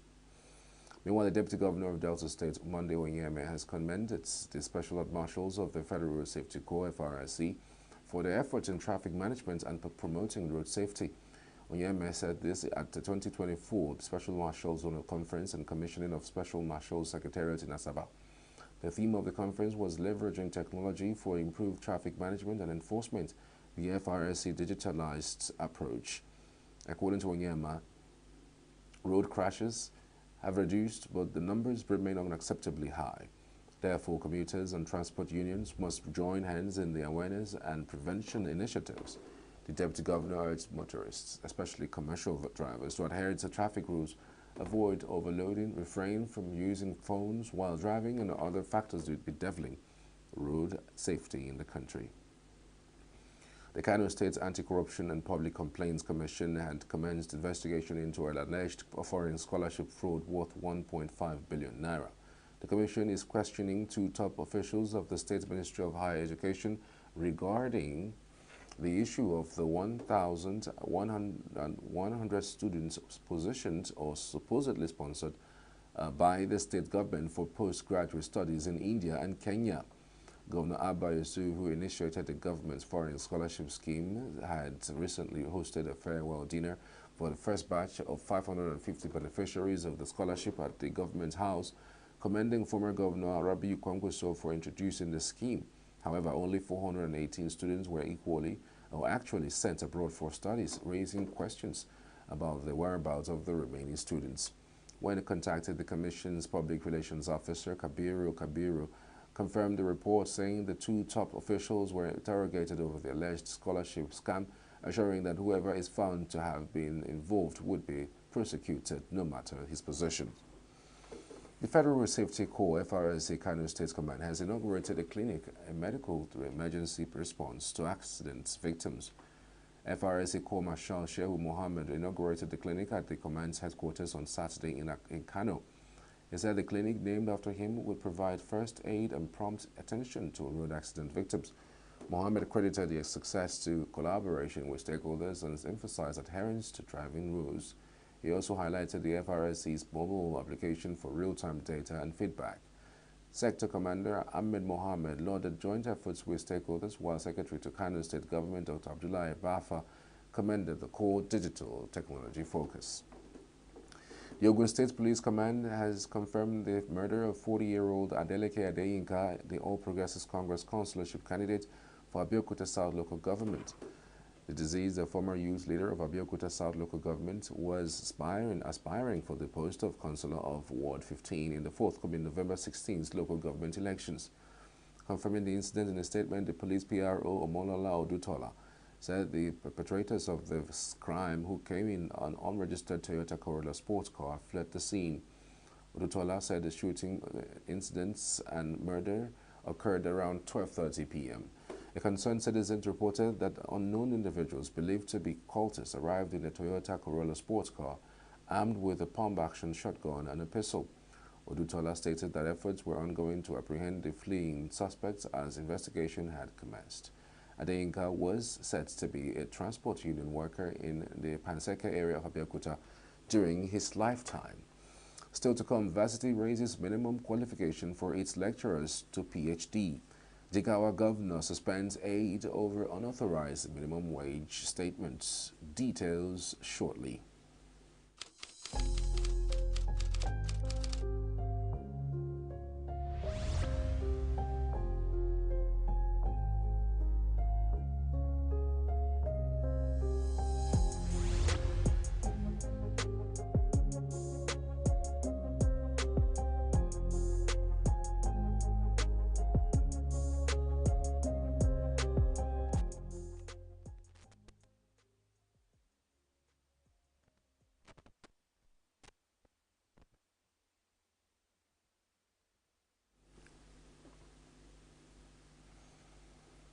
Welcome back. You're watching Global News on Signature Television. The Godfrey Okoye University, ENUGU, has raised minimum qualification for its lecturers to Doctor of Philosophy PhD from 2025-2026 academic session. The Vice-Chancellor of the University, Professor Christian Anieke, announced this while addressing academic and senior administrative staff of the university during a spiritual retreat organized for the workers. Anieke directed those with lower degrees to upgrade their qualification or be ready to drop their tools. He explained that the directive was in compliance with the National Universities Commission guidelines. According to him, graduate assistants would not be allowed to teach alone in the class unless the required lecturers were available. While enjoining the workers to take mentorship seriously, the Vice-Chancellor warned that the officials against abuse of the mentorship program. He announced that henceforth its management would not tolerate missing lectures by lecturers. In a remark, the Deputy Vice-Chancellor Academic, Professor Mary Sylvia Nwachukwu, decried the low attendance to lectures by teachers during the first week of resumption of academic activities. Nwachukwu said that the university would intensify the supervision of lecturers and fish out those that absent themselves from duties for necessary actions. Professor Tanko Ishaya, the Vice-Chancellor, University of Jos, has decried the paucity of hostel accommodation for its students within the campus. Ishaya said this when members of SET 1988 of the Faculty of Law of the university visited him on Saturday in Jos. Ishaya, who said that the university currently has over 45,000 students, said it was unfortunate that most of them find it difficult to have access to hostel accommodation. The Vice-Chancellor said that the university's electricity bill had skyrocketed to over 80 million naira per month. He, however, said that efforts were also in place to develop a solar farm to generate power that would serve the institution and its host community. Tanko told the former law students that the university was currently running 78 fully accredited academic programs in 17 faculties. Speaking, Governor Kalebo Fuang of Plateau, a member of the class, promised continued support towards the progress of the institution. Governor Biodun Oyebanji of Ekiti State has announced that the commencement of payments of 70,000 naira new minimum wage to state civil servants, noting while consequential adjustments will be added to pensions. Oyebanji made the announcement during the 2024 Pensioners' Day held in Ado Ekiti, which marks the beginning of the activities for the second anniversary of his administration. The governor said that his administration was resolved to make life better for the people, adding the minimum wage has become a law binding on all states. At the occasion, Oyebanji presented checks of the value of 3.5 billion naira to 829 pensioners who retired between 2014 and 2015. He highlighted some of the programs initiated for some senior citizens to include the free health insurance scheme for pensioners. Oyebanji explained that the sum of over 70 billion naira has been released in defraying the payment of gratuities and urged his retirees to continue to pray for the success of his administration. Reacting, the chairman of the Nigerian Labour Congress, NLC, Kolapo Olatunji, showered encomium on the Oyebanji-led government for bringing succor and hope to the retirees. Similarly, the governor of Ondo State, Lucky Ayedatiwa, also announced the payment of 73,000 naira as new minimum wage for workers in the state. Ayedatiwa made the announcement at the flag-off of his campaign in Ondo State for the November 16 governorship elections in the state. Ayedatiwa, who announced the new minimum wage, said it was important for people of the state to vote for him to enable him to continue the good he was currently doing. He said the 73,000 naira new minimum wage was part of the fulfillment of his promise to ensure workers in the state enjoy dividends of democracy and lived a better life. Governor Umar Namadi of Jigawa has suspended his special advisor on salary and pensions, Alhaji Bashir Ado, over alleged premature statements on 70,000 naira minimum wage. This is contained in a statement signed by the Secretary to the State Government, Malam Bala Ibrahim, in Dutse on Saturday. Ibrahim said the government viewed with serious concern a statement circulating in various sectors or sections of the media alleging that the governor has approved 70,000 naira as new minimum wage for workers in the state. He explained that as a result of the developments, the governor has approved the immediate suspension of Ado pending findings of a committee set up under the chairmanship of the State Attorney General and Commissioner for Justice Barrister Bello Abdul Kader. The SSG added that the committee, which was given 2 weeks to submit its report, is to investigate the source, actual content of the alleged statements, and the motive behind it. Zamfara State Governor Dauda Lawal has pledged that his government will take full responsibility for the well-being of the families of the Zamfara CPG members who were killed in the ambush by bandits. The governor made the declaration at the Safe Emir's Palace during the condolence visits to the families of the 9 members of the Community Protection Guards CPG killed in an ambush last week. While consoling the Safe Emirate and the families of the brave guards, Governor Lawal said that the 9 CPG members' ultimate sacrifice would never be in vain. Governor Lawal also announced donation of money and foodstuffs to the victims' families. Earlier, Emir of Safe Alhaji Muhammad Dubawa expressed gratitude to the governor for his consistent support and timely assistance in ensuring the people's safety. Meanwhile, the coalition of Northern Group CNG has organized a community engagements program to raise awareness on the importance of public participation in tackling insecurity and other challenges facing Nigeria. Chairman of CNG's National Board of Trustees, Nasura Ashiru Sharif, said in a Katsina that the initiative supported government's efforts to address pressing issues. The program, with the theme, the importance of popular participation in tackling social economic challenges in northern Nigeria, aimed to identify security challenges in northern Nigeria. To achieve this, he said that the CNG engaged retired security experts to study security in the region and provide the solutions. The experts presented recommendations for the federal government, states, traditional rulers, and the general public. These recommendations were subsequently presented to the National Security Advisor, Inspector General of Police, and other service chiefs, as well as governors of Katsina, Kaduna, Kebbi, Sokoto, Zamfara, and Niger. Professor Sani Abubakar Luga, chairman of the occasion and fifth wazir in Katsina, emphasized the need for change, citing the decline of industries and subsequent unemployment. Governor Umar Bago of Niger has been honored with the Digital Governor of the Year in the category of the Digital Literacy of the Nigerian GovTech Conference and Awards 2024.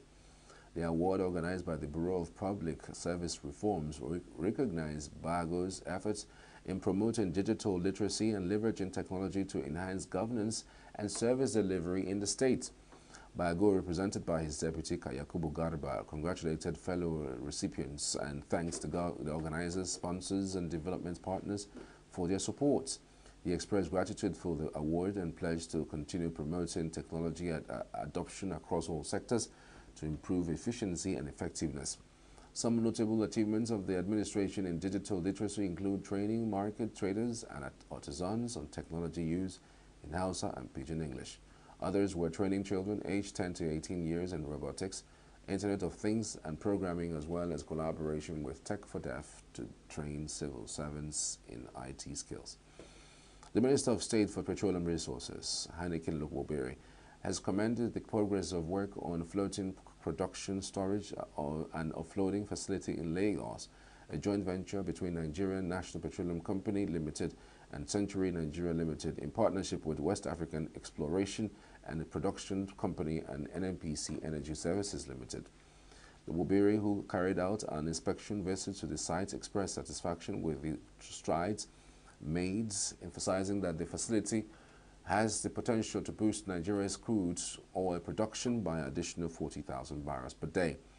The project is one of the measures arising from the minister's engagement with NNPCL in line with the President Bola Tinubu's directive for increased production, and it strategically is designed to enhance local capacity and drive further investment into the nation's oil sector. Lobobiri recommended the collaboration between NNPCL, Century Group, and other planners or partners, identifying the project as a crucial element in Nigeria's efforts to significantly increase crude production and meet global state demands.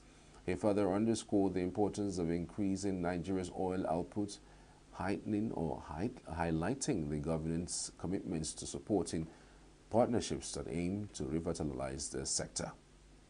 Still to come, Sam Hu Fai, elected Chief Executive Designate of Macau. Vietnam, China signed 10 documents during Chinese Premier's visits to Hanoi. Details in a moment.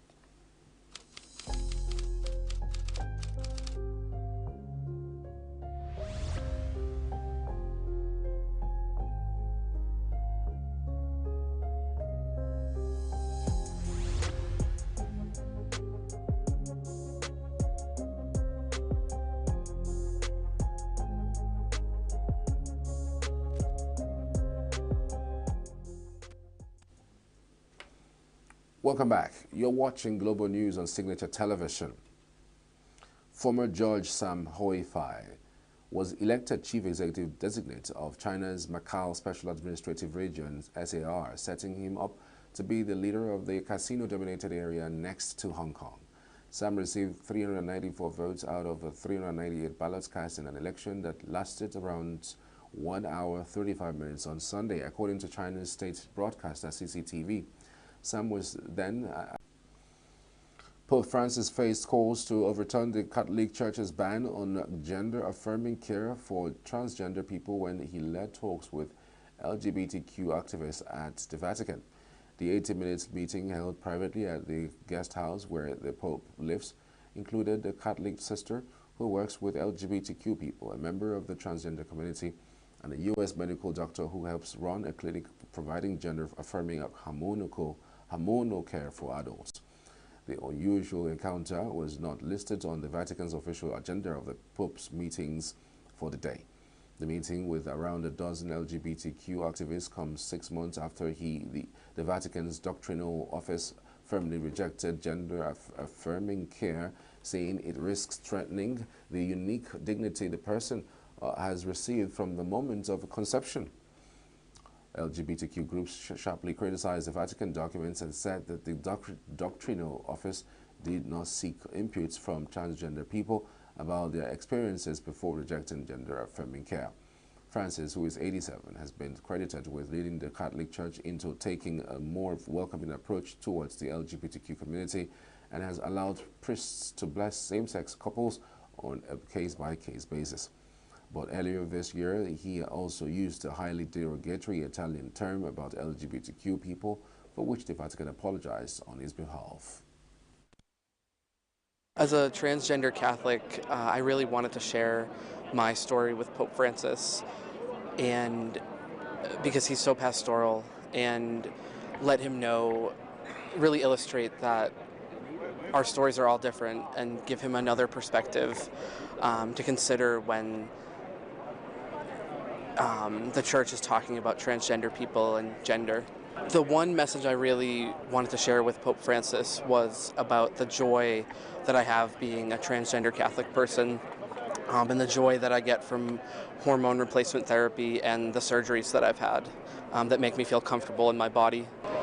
He was very pastoral, very interested in my story, and it was just a very welcoming atmosphere, and I felt that he wanted to hear everything I had to say.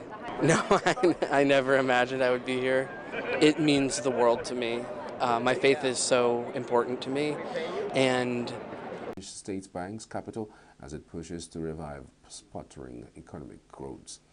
Without providing details on the size of the fiscal stimulus being prepared, Finance Minister Lan Fan told the news conference there will be more counter-cyclical measures this year. Lan said Beijing will support local governments to resolve their debt issues, adding that they will or still have a combined 2.3 trillion yuan, about $325.5 billion to spend in the last 3 months of this year, including debt quotas and unused funds. Low wages, high youth unemployment, and a feeble social safety net means China's household spending is less than 40% of the annual economic output, some 20 percentage points below the global average. Investment by comparison is 20 points above. The world's second largest economy faces strong deflationary pressures due to a sharp property market downturn and frail consumer confidence, which have exposed its over-reliance on exports in an increasingly tense global trade environment. A wide range of economic data in recent months has missed forecasts, raising concerns amongst economists and investors that the government's roughly 5% growth target this year was at risk, and that a longer-term structural slowdown could be in play. Meanwhile, Indian opposition Nationalist Congress Party, politician Baba Siddique has died after he was shot in Mumbai on Saturday. According to local police, unidentified people shot at his vehicle at around 9:30 p.m. Siddique was rushed to the Lilatvati Hospital and Research Center, where hundreds of people had gathered following the incident. His body who was later moved to Dr. R.N. Cooper Municipal General Hospital for a post-mortem examination. Siddique, a veteran politician and former Maharashtra minister, was a member of the Indian National Congress from 1977 before joining the Nationalist Congress Party in February of 2024. At least 7 people died and millions were left without power after intense rain and strong winds battered Brazil's most populated city, Sao Paulo, on Friday, October 11th night. The Sao Paulo government said on Saturday that 7 people had died as a result of the severe weather in 4 different cities, including Sao Paulo, adding that the civil defense and firefighter squads were deployed to attend to incidents such as fallen trees and collapsed walls. Power distribution company Enel said on its X account that on Friday nights up to 2.1 million customers experienced a blackout as winds of over 100 kilometers per hour affected parts of the power grid. The company added that the technicians were working to restore the supply. 1 person was killed in a crashed landing of Russia's Antonov 3 passenger and cargo aircraft in the Yakutia region of Siberia, the regional branch of the Emergency Ministry said on Sunday. Photos posted by the Emergency Ministry showed a small white and red plane sitting among broken birch and other trees with parts of its fuselage torn out and fragments of its wings around. 3 crew and 2 passengers were on board, the ministry said on the Instagram messaging app. The East Siberia Prosecutor's Office said on Telegram that preliminary information indicates a less of engine thrusts forced the emergency landing. 2 children were among 4 people who were killed on Saturday after a blast at the fuel station in the Chechen capital Grozny, the Russian region's emergencies ministry say. Authorities say a fuel tank had exploded at the station, resulting in a fire with 5 more people injured. Ramzan Kadyrov, the leader of the Chechnya, said in a statement on Telegram that he had taken the situation under his personal control. He said that the opposition or that those responsible for the blast would be brought to justice, but did not give further details. Alex Salmond, a former First Minister of Scotland and prominent figure in the Scottish independence movement, died on Saturday. Salmond, who headed the devolved Scottish government for 7 years from 2007, is credited with helping to support for Scottish independence from the United Kingdom to record levels during 2014 referendum campaign. Scots, however, voted 55% to 45% in favour of staying in the UK in the vote. A source in the Scottish National Party, SNP, which Salmond led for about 2 decades, confirmed his death. Salmond, who was 69, helped change the course of Scottish politics and pushed Scotland to the verge of independence from the United Kingdom. Similarly, British Prime Minister Keir Starmer and Scottish First Minister John Swinney were among the leaders who paid tributes to the Scottish former First Minister Alex Salmond, who died on Saturday. Reports say Salmond had collapsed after giving a speech in North Macedonia. Leaders from across the political divide paid tributes to Salmond, a formidable debater who led the Scottish National Party SNP from 1990 to 2000 and from 2004 to 2014. The independence movement that he led sent shockwaves through Britain's political elites and energized Scottish politics.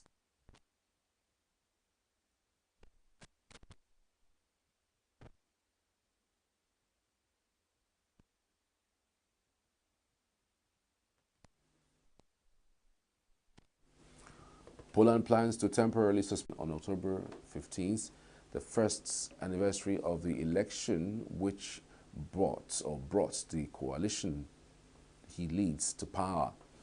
Since taking office in December 2023, Tusk has pursued a tough policy towards migration, a strategy which has won broad public support, but which has dismayed activists who had hoped he would abandon the previous nationalist administration's approach. In July, Poland's parliament passed legislation that made it easier for security services to use weapons against migrants on the Belarus border. Former U.S. President and Republican presidential nominee Donald Trump rallied supporters in Coachella, California on Saturday. He criticized Vice President Kamala Harris' home state, bringing up the lack of affordability and struggles with homelessness. Immigration and border security were also major highlights in Trump's speech. Although Trump is not expected to win the California, a state known to be solidly blue or Democratic, thousands of supporters showed up in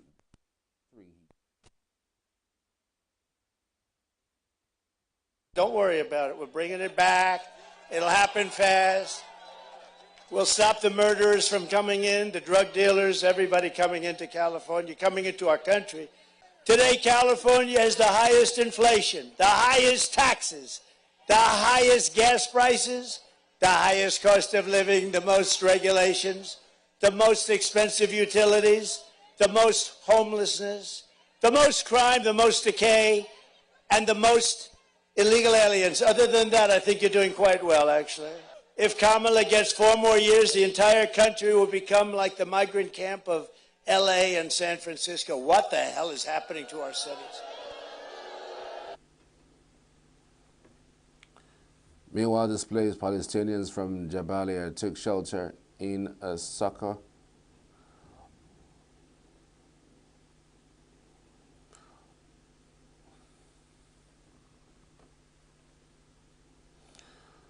Displaced Palestinians from Jabalia took shelter in a soccer stadium in Gaza City for lack of other options.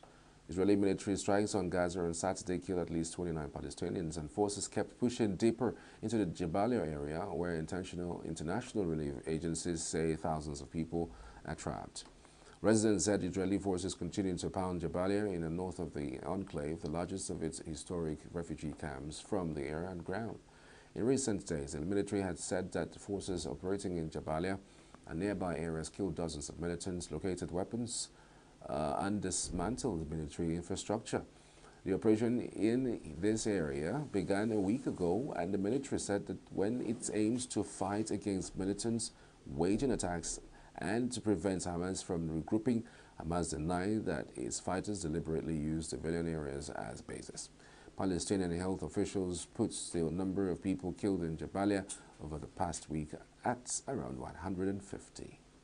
Meanwhile, Hezbollah rockets barrages triggered sirens across northern Israel overnight and early Sunday morning.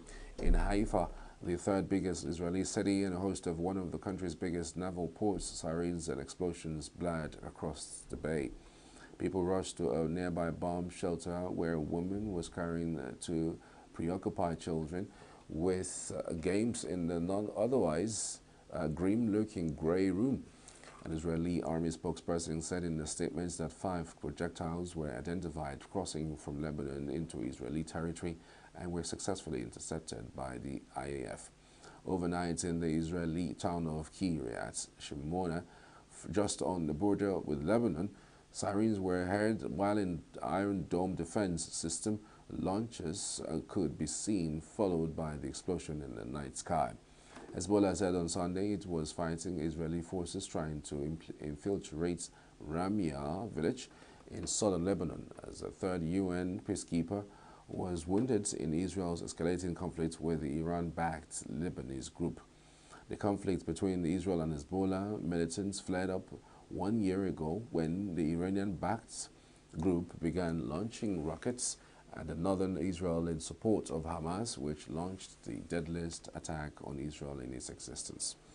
The Federal Road Safety Corps has won the paramilitary football tournament by defeating Nigeria Police by 2-0 at the final match played on Saturday in Kaduna. The 10-day football tournament was organized by the FRSC to celebrate the Corps Marshal's 100 days in office. Paramilitary agencies that participated in the maiden edition of the tournament included Nigeria Police, Federal Fire Service, NDLEA, and EFCC. Others were Nigerian Correctional Service, Nigerian Security and Civil Defense Corps, Nigerian Immigration Service, and the Federal Road Safety Corps. The Nigerian Security and Civil Defense Corps came third position by defeating Nigeria Correctional Service by 3-0. The sector commander, FRSC Kaduna Command, Kabiru Nadabo, said that the tournament was also to foster more synergy among sister security agencies. He assured that the tournament would be held every year.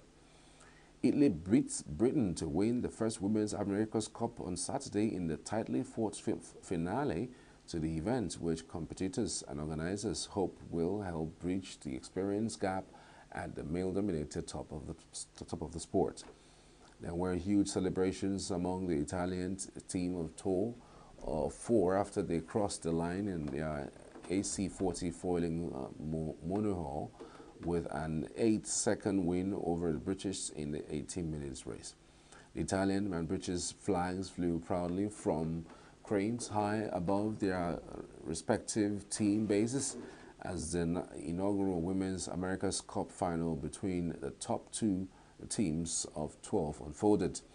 While women have competed in previous America's Cup events, the contest has been dominated by men with physical demands and a lack of women with the necessary experience among reasons previously cited for the historic imbalance. But a new generation of crafts, almost like Formula One racing cars on water, mean 4 of the 8 sailors in the last edition of the America's Cup perform roles which do not depend on strength, offering new opportunities for women. On the men's side, the Emirates team, New Zealand, beats Ineos Britannia of Great Britain in the opening 2 races of their match in an at times scintillating sea battle between the huge foil AC-75 boats. The New Zealand teams win in light Mediterranean winds and lumpy seas off the coast of Barcelona brought the scoreline to 2-0 in the first 2-7 contest. Novak Djokovic moved a step closer to the 100 ATP title on Saturday when he beat American 7th seed Taylor Fritz in the Shanghai Masters semi-finals to set up a title decider against top-ranked Jannik Sinner.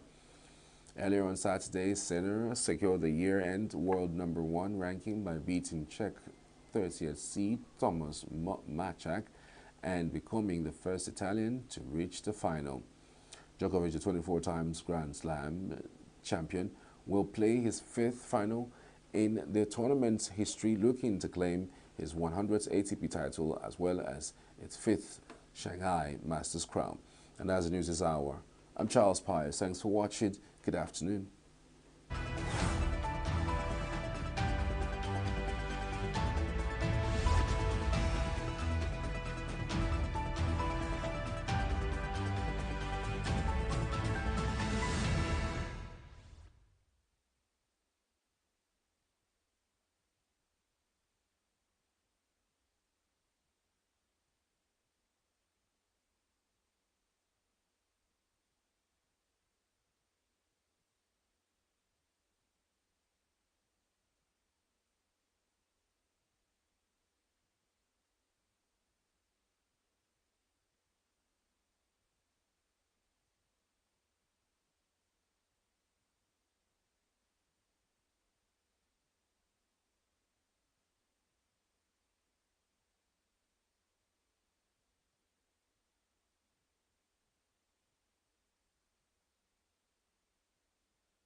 Hi guys, welcome to E-Vibes, the entertainment show on Signature TV.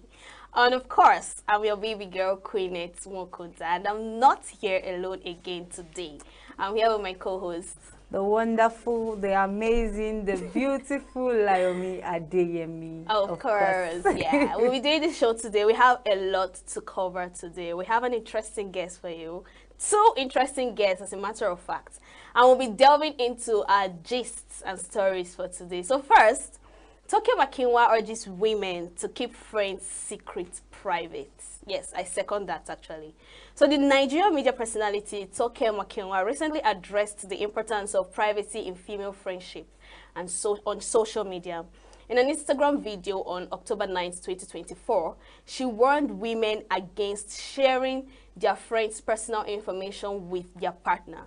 Makinwa stated that her best friend contract is between her and her best friend, not her friend and her significant other. It breaks her heart to see friendships suffer due to this mistake. She emphasized that if the friend confides in you, that information should remain confidential, explaining your husband or boyfriend shouldn't know everything because he's not her best friend. He concluded by highlighting the need to protect friends just as women protect their partners, saying that the same way you wouldn't share your partner's secret, you shouldn't share hers. And honestly speaking, I second that because you know, there was a time this trend was going on TikTok and social media that if you're telling me anything, you are talking to myself and my partner. Yes, definitely. And there's this trend that came on, like your body cannot rest, like something is itching you if you've not told your partner what your friend said to you. And I don't see any reason for that. If your friend told you a secret, well, I would say that there's something that comes with having a companion. You feel like you want to pour your heart out to the person. You feel like you want to tell the person how your day went, what is going on in your life. Yes. So sometimes that can coincide with maybe some of my friends' gist. So me, I just feel like there should be discretion in it. But I won't say that you can totally just leave out your friend's gist. There's no how I can be talking to my man and I'll not say, oh yeah, in today's show, Queenette did this or that this. one, that's better. You get that one is better. But a situation whereby you tell your partner your friend's secrets. Do you get my point now? Like she told you something that she confides in you that you can keep this for her. What's the point of sharing that to your partner? Because what if he's able to provide good insights to the problem? The secret is not she needs an idea for something. Of course, you know what secrets are. I know. Exactly. Like what if, you know, sometimes secrets can come in form of problem. What if his input, maybe what if I feel like he might know something that could help the situation? Okay, maybe in such a situation, I'll tell my friend that can I tell him? If it's something like she needs an opinion, fine. But if it's a secret, like just an information she wants to drop to her best friend, I don't feel there's any need for you to tell your partner. Honestly speaking. I get that. So in other news, in a candid interview with Interview magazine, Jennifer Lopez opened up about her emotional toll of her recent divorce from Ben Affleck. The couple, who had been married for 2 years, split in April, and Lopez filed for divorce on August 20, coinciding with their anniversary. The 55-year-old singer that said that the breakup nearly took her life, stating that not 1 second does she regret marrying him, but it almost took her out for good.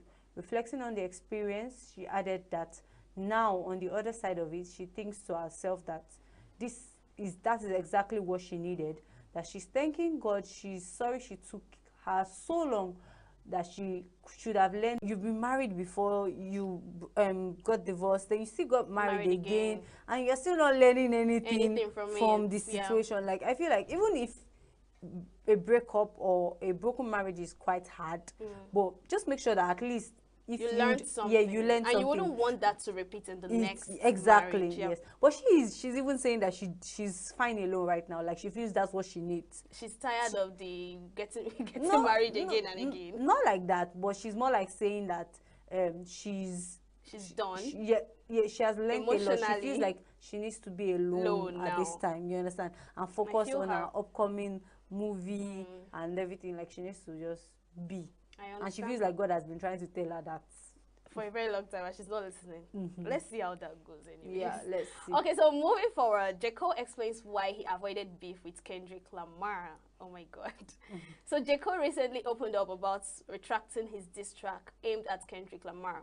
The rapper had initially responded to Lamar's jabs in the track 7 Minutes Drill, but later chose to desescalate the situation. During his performance at the 2024 Dreamville Festival in April, Cole took a moment to apologize to Lamar in his latest single, Port Antonio. He explained that those fueling the controversy were seeking blood and publicity for profit. Cole emphasized that continuing the feud would have created unnecessary hostility between him and Lamar. He rapped that he pulled the plug because he saw where that was about to go. He wouldn't have lost the battle, but he would have lost a brother. You know, there was a time I actually read this story on 5-minute segments about them beefing each other, dissing each other. And all these diss tracks, I don't know why they do it. You know, we had that conversation yesterday. It's quite childish, yes. Musicians having this beef between themselves. But I'm so happy that he has come to like realize that this thing doesn't really... It's not needed. Yes, it's not needed. Make sense. And those people escalating it, those fans or enemies escalating the issue. They're just looking for publicity. Publicity and profit. And it would have even led to a deeper fight. And actually, you can see that in his last comment, he said he would have lost a brother and not just him winning the fight, because he knew he would have won the fight, but he would have lost a brother. So at least I'm happy that he had to reconcile with him, and you know. I like that for them. I like that for them. Let's not bad blood is not really good, especially in these times where things are a lot right now. Like not even just in Nigeria, like abroad, there's inflation everywhere. Everybody's going through a lot of things. Life is a lot. So why we are adding unnecessary beef to it? Do you understand? So yeah, then Lil Baby will not be prosecuted for weapon possession after being arrested in Las Vegas. The felony charge stemming from his August arrest has been dropped. According to new legal documents, the rapper was initially taken into custody after police claimed to have seen a video of him receiving a firearm at Encore, Las Vegas. At the time, Lil Baby stated that he had a concealed carry permit from Georgia, but Nevada does not recognize permits from other states. With charges now dropped, it appears to be a win for Lil Baby. His lawyers Drew Findlay and David Chestnut commented that they would not let the court record speak for itself. Yeah. So I don't really know if this is a good thing or a bad thing. Like in a way, it is a good thing. Like you get, because he didn't hurt anyone with it, the gun, and he actually had a permit, but maybe he wasn't aware that Nevada does not accept other permits. And as long as the permit has to be like a Nevada permit or a like the out of state permit, for them to like recognize that, okay, yes, you can carry this weapon.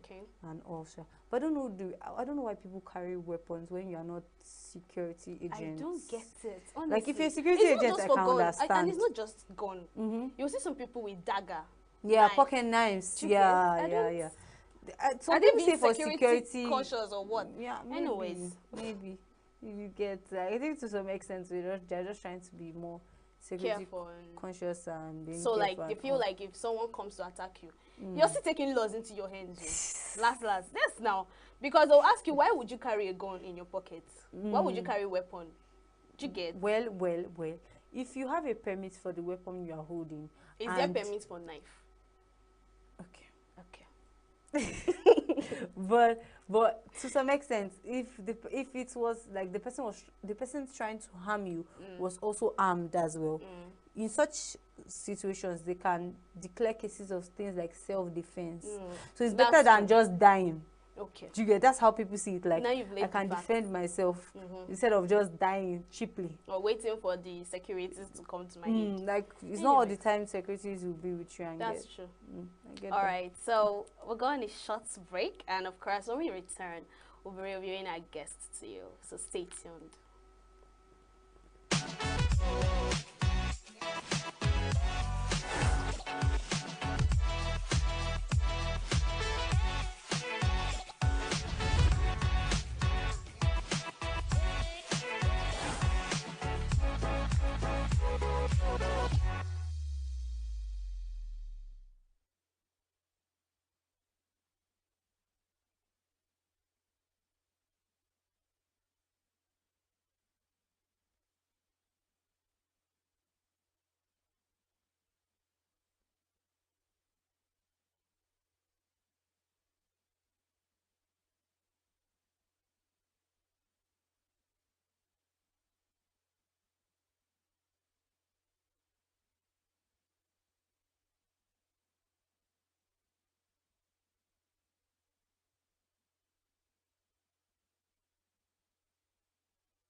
So welcome back. It's still E-Vibes, the entertainment show on Signature TV.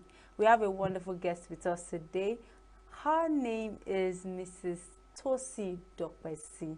She's a seasoned broadcaster, a broadcast administrator with a distinguished career of close to 3 decades. So the wonderful Mrs. Tosi Dokpesi is a Nigerian managing director of African Independent Television AIT, and she has been elected as a board member of the Global International Academy of Television Arts and Science, aka Emmy Awards. Wow! The Academy announced her election along that of other 4 directors, 2 alternates, and 47 members from 20 different countries in a press statement issued by the organization. Wow, and we have her here with us on Zoom. It's so lovely to have you here, Ma. Can you hear us? Yes, I can hear you very well. Can you hear me? It's a pleasure to have you, Ma. You're looking amazing, Ma. And congratulations on your election on the Board of International Arts and Science. Thank you very much. Thank you. Okay. So can you just tell us a bit, what does this mean for you personally and professionally? It means a lot to me. I didn't see it coming. I was encouraged to apply for it by a colleague, that's the CEO of Star Times, Mr. Tunde Aino. A very big thank you to him. He recommended me to the Academy, and then I got the response from the Academy. I was asked to fill the form and to wait when they would have their elections, if I would be among those that would be appointed. I'm glad it came through. So it's a big one for me. It's an international academy, and it's going to create a big opportunity. They have over 900 members, so you can imagine having close to 100 people you can liaise with, learn from. So it's a big one, and I'm glad it's coming at this time. Okay, so like with this appointment that has been given to you, right? How will you use it to the benefit of broadcasting and entertainment in Nigeria? Interestingly, I'm not the only one from Nigeria. I think there have been Mr. Tunde, I know, is also a member. So it's an opportunity for us to help the industry. We're going to be having a lot of contact people you can always reach out to when you need to have some training, you need to do some productions. You have a larger number of people now you can work with, you can affiliate with. So it's going to really help. And not just for AIT, but for anyone who is ready to work with me or work with anyone that is a member. One will be willing to link them up with those who are members of the academy. And I'm sure there will be a lot we can learn from them, since most of them are not from Nigeria. They're from different parts of the world. They're members from different parts of the world. So it's a great opportunity to learn, to gain experience, to have joint production with people from other parts of the world.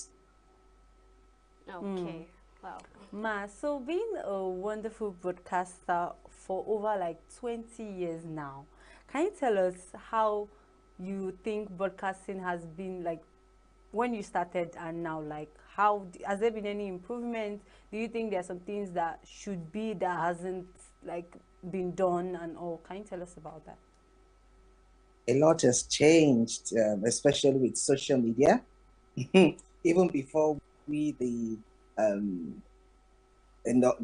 TV stations or radio stations get to break the news, is already on social media, even though it has its advantage and disadvantage. I remember when my husband passed, and before I could reach my daughter, it was already on social media. So it has its positive side and it has its negative side. But then a lot is being done, and those of us in TV and radio, we have a lot to do so that we don't allow those on social media to just push us to the back. Yes, we've tried. When I was there, when I started, we loved the job. I was just like both of you. I started while I was still in the university, and then I graduated and I got to do my NYC there and then continue the job. So we loved what we were doing. We would sleep in the office, not minding the salary, but that passion was just there, that look, there are people waiting to see us. There are people waiting to hear the news. There are people waiting to watch our programs. So we're there doing our research, learning, practicing, and making sure when we go on air, there are no mistakes, there are no errors, and people would always want to come back tomorrow again to see us. I don't know how much of research is being done now. People just get up and get on TV. So at times they're even embarrassed by their guests who know more than them. As a presenter, you must know more than your guest so that you have all the questions. Even if you have a tricky guest who tries to throw a question at you, you are able to answer. So I think that is really not done. Yeah. All right. So Mrs. Tosin Dokwesi is a big name, especially in the broadcasting firm. And I would like you to share us your journey through from the beginning to this point of you being elected for this wonderful award. Okay, I started, well, I've always loved TV. I've always loved TV. I used to watch with my dad, and I'll hear him criticizing people and just watching. I studied zoology, and then when I started, went back to the University of Lagos. I graduated from the University of Lagos, but I went back there to do a postgraduate diploma in mass comm. So while I was in the university, I was freelancing with some production houses. I had programs that ran on the Nigerian Television Authority. And when it was time to do my NYC, I was posted to Dark Communications. So I served with Great Power. But before then, I had actually done the interview to be employed in AIT, but AIT had not started. So I finished my NYC and I got the job to work with AIT. So I've always been with AIT, apart from a year or two that I freelanced with clapperboard and then some production outfit. So I started as a presenter with Ray Power, then moved on to AIT. But while doing AIT, you know, it was a great privilege for us. You could work on TV and you could also work on radio. So we were doing both. You finish your radio program, you come to TV, you do it. But one thing I told myself then that I didn't just want to be a presenter. So I was also working as a programs officer, and that's how I rose to become the managing director. I wasn't just a presenter. Yeah. So when you're there, don't just be a presenter, but learn more, because being in a TV house, in a radio house, you have opportunities to learn a lot. Production, learn how to handle the camera, how to edit. So you can always find yourself anywhere, even when you're outside the country, and the talent you have, you'll be able to showcase it wherever you go. So don't just stick to one, especially when you work with a media house. Try to learn all. I pray you have good bosses who would allow you to get the experience around all the departments in the station. Wow. Wow. That's a big one. Okay, so I'm actually curious, right? You're a science student, and yes, you studied zoology. You know, most science students will actually feel they can't feature into broadcasting. They can't feature into the press or journalism because they are science students. And we know that broadcasting and journalism is an art. You have to go through art courses to be able to be probably a presenter, a reporter, and all the rest of them. So what advice would you give to such people that have passion to be a presenter or to work to be a journalism rather? Okay, I actually wanted to be a doctor. So that was why I read sciences. But after trying JAMB once or twice, I just lost interest. But I've always loved English and loved watching TV, like I said. By the time I got to the university, I just lost interest. And all I wanted was just the media. But I could not change. I had to finish zoology. So I graduated with a BSc zoology. But you must know what you want. Immediately, I didn't get to do the science. I would tell myself, thank God I didn't get to do medicine because I can't stand blood. I can't do this. So I just love taking care of people. That was why I wanted to be a doctor. Okay. But after that, I just got that interest. I just want media. I want media. And I started, luckily, I also had a friend, Kumbi Rural Ashes, Kumbi Parino there, where we would just look for what to do. We just look for what to do. And God did it. I was able to get some jobs to do.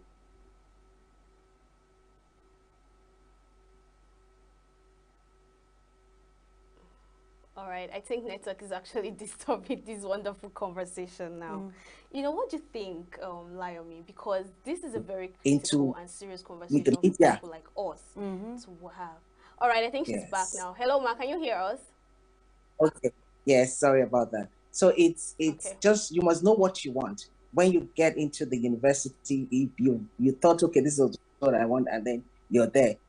Go ahead, get your BSc, get your BA. But you come out there are courses you can do. There are different courses you can do in the media. When I finished with my BSc, I came into the company and I told myself to.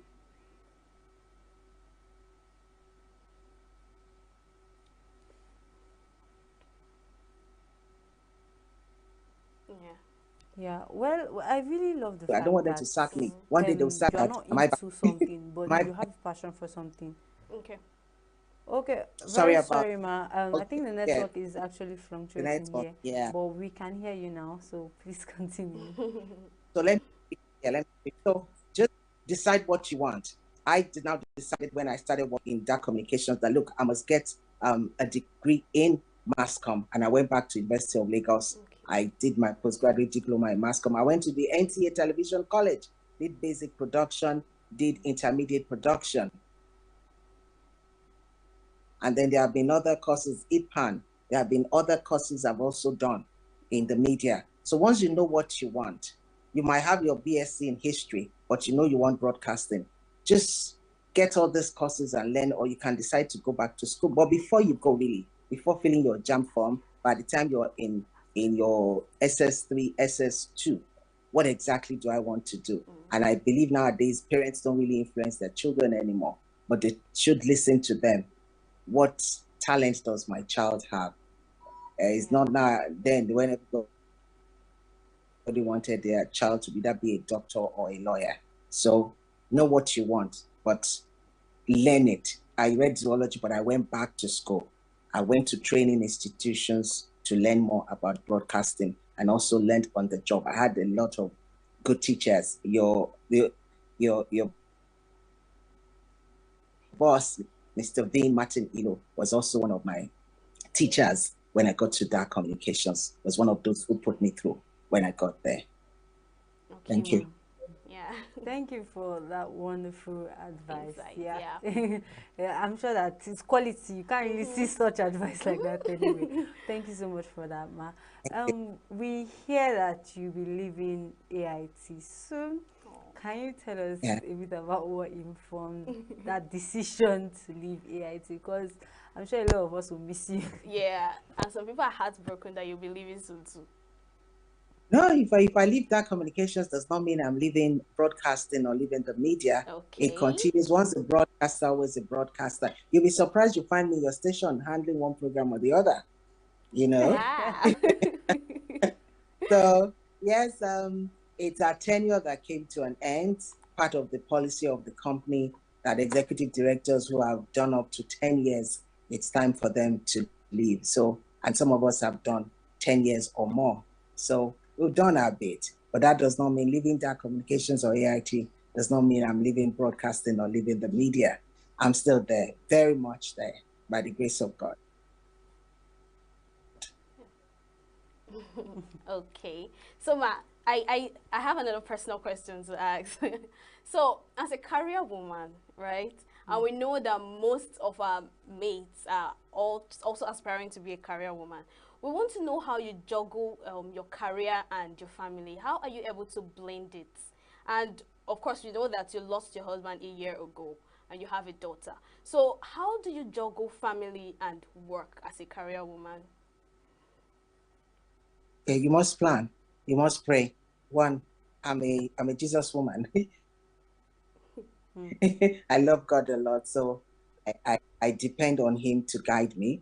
But yes, my husband passed last year, but while he was alive, yes, I was working for him, but then he also retired and left us alone. So it's just a plan. I don't believe in that. When my daughter was in secondary school, I was taking her to school every day. And I had days I would go to pick her, not every day, but I decided maybe 3 times or 2 times in a week, I would pick her from school. So I was part of her school. Even abroad, you have people who do school runs. So it's just to plan, depending on the kind of job you have and the kind of bosses you have, if it's not your own company or your own business. Even some are doing their businesses and they still don't have time for the family. It shouldn't be. None should suffer. Just should pray about it and learn to plan it. Okay, today I'll wake up early so that I don't get to work late. I must drop her in school. I have my break time. I will use that to pick her from school. So there are times where we have the off at work that you can use to do some of these things. And your husband, you learn to get home, spend time. A lot nowadays, everybody's on the phone, so nobody's talking to anyone. Everyone is just looking down. Nobody's looking up. You must also stop that. Put down your phone. Tell yourself after 8, let the phone rest. I want to sit and discuss with my husband. How was your day? What happened today? Or there are days you decide to close early so that you could spend time with your child, or over the weekend. Weekend again, everyone is busy, one function or the other. It's up to you to plan. You must know what you want and what works for you. Okay, wow. Interesting. Okay, all right. On a final note, Mar. So, you've been a managing director of AIT for over 10 years now. Yeah. Now, our question is, for someone that wants to start up his or her own television station, what advice would you give to that person? You must be sure that you are ready. You must be sure you're ready. Once you get your license from MBC, National Broadcasting Commission, you get your license. You don't just get license and start. It must be something you've been planning. You don't own a TV station. Owning a TV station is different from just having a channel on YouTube. You will have people working with you. You must know the equipment you need to buy. Like for us now, then when we're buying those big OB buses, they were big, they were the in thing then. But now you go for live coverages, everybody just come with one suitcase that has everything in it. So you also try to look at it, what is going to happen in the next 5 years. Don't let me just look at now. Then pray to God to give you good stuff. Those with the fear of God in their heart, who will take that job as if it's their own. Yes, you will have people who will insult you. What is wrong with her? Why is she working so hard? Is it her father's business? But don't mind them. Once you've decided to work with someone, it's the way you treat someone's job, they will also treat yours. So pray to have God-fearing people who know the job and who will work. And when they're tired, when they want to go, they will tell you, and not that they're still there spoiling things for you. And know you're also going to be a team player, someone who would work very well with the staff you have there. Let them know what is happening. Don't just be making the money and spending it and not take care of your staff. When you take care of them, at least those who are sincere, they will give you their best. So have the interest of your staff also at heart. And no matter the competition, don't be afraid. Just go ahead, do it, and always aim to win. Thank you. I'm being so emotional. Thank you so much for Thank this you so much, wonderful so insight. much. This conversation My pleasure. has Thank been. you for I've having learned a lot. Honestly I'm sure you've learned a speaking, lot. yes. Too. So thank you so much for coming Thank you for around, having Ma. me. Thank you for honoring this Invitation. Yeah. It's lovely to speak with you and learn from you. Thank you. Enjoy so the much. rest Thank of you your very day. much for having me, and I wish you all the best. Thank you. Thank you, you. ma'am. Bye. Bye. So, guys, I know don't you go anywhere. enjoyed that wonderful session. Just not us. I don't know why I'm tearing up, but it's fine. Don't go anywhere. We still have another guest for you. So stay go and tuned. refill that popcorn and stay tuned. Yeah.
Us what inspired you to go into Nollywood? Us what inspired you to go into Nollywood, into the movie industry?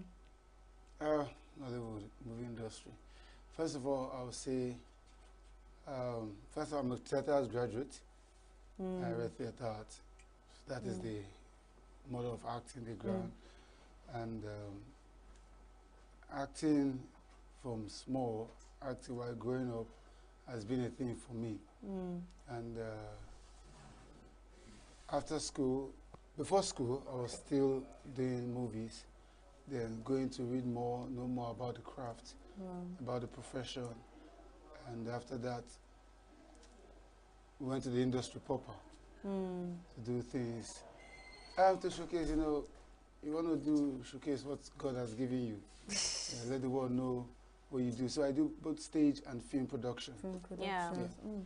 I think to some extent, I feel like this is quite rare. Like, at least for me, I don't see people who actually study theater arts be in film itself. Yeah, sometimes you see someone like in another course that now studied another course, science or one other course, come into. But it's nice that you're able to follow up on your passion, follow up on what you want. It's amazing. So, like, what are some biggest challenges you faced when you first ventured into the movie industry? First, I think I can remember back then, it's very difficult for a stage actor to be able to feature in a movie because it's two different worlds. Okay. Stage requires a whole lot of extra efforts, exaggeration, body exaggeration, voice and all. Film, everything is amplified. You make any mistake, you have take one, take two, take three, you correct yourself over and over, several takes. While on stage, it's a straight shot, a straight acting. You make mistake on stage, the world will see you. Yes. The audience will see your mistakes. And so it's always difficult as a stage actor to come go into movie. Then not every screen actor can do stage. Now, over time, you need to develop your craft. You need to understand the basics on these two worlds, the film and the stage. Now, when you understand this, how to tone down your acting, because you have to tone your stage charisma and everything to fit in the screen. Then, when you can do that, and because you are good, because you're able to, because I believe as a stage actor, you know how to get your lines fast, adapt in different situations. It makes it easy for you to adapt in screen. Okay. Because screen is more controlled. Yes, more controlled. And less rehearsals. Stage, you do like 1 month rehearsals before a certain production is being shown for the world. But screen, you might not have the time for rehearsal, just camera rehearsals and that's it. So, like, what other challenges have you faced, though? Challenges? There are so many challenges when you go for auditions, not being picked, you feel discouraged. You go several auditions, you're not being picked. You know you are good. Okay. You know you are good, but you're not being picked. Probably you are not fit for the particular role they need. Back then, we don't even understand that the reason for audition, they are looking for a particular role. Okay. You understand? Yeah. But because you don't understand the reasons for this audition, you feel they don't need me, I'm not good enough, and you feel discouraged. So how have you been able to handle that discouragement? Now, I always tell myself, because I know the essence and importance of audition, a particular movie, a writer has given out the concept of characters they need, the essence for the audition. Now, if they did not pick you, I don't feel bad. I just feel I'm not needed in that story. Maybe audition the year they jump in. Every audition the year they jump in.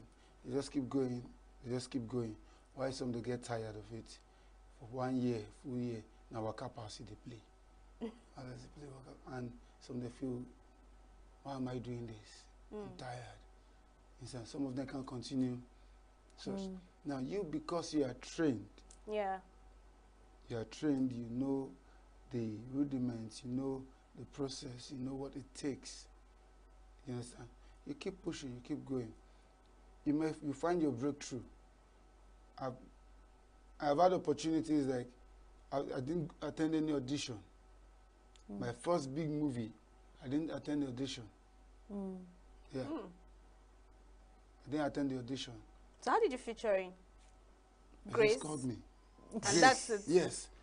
Wow. I was going to a NEPA office and my lecturer called me, Paul Levels, where are you? I said, I'm a NEPA officer. Yeah. He said, okay, there's a role for you and Baba, come and try out this role. I got to the location, got to where they were shooting, where they're shooting the movie there in the series. Now the person who was playing the role from the audition stage did so well. They played the role of an Hausa man. Did so well.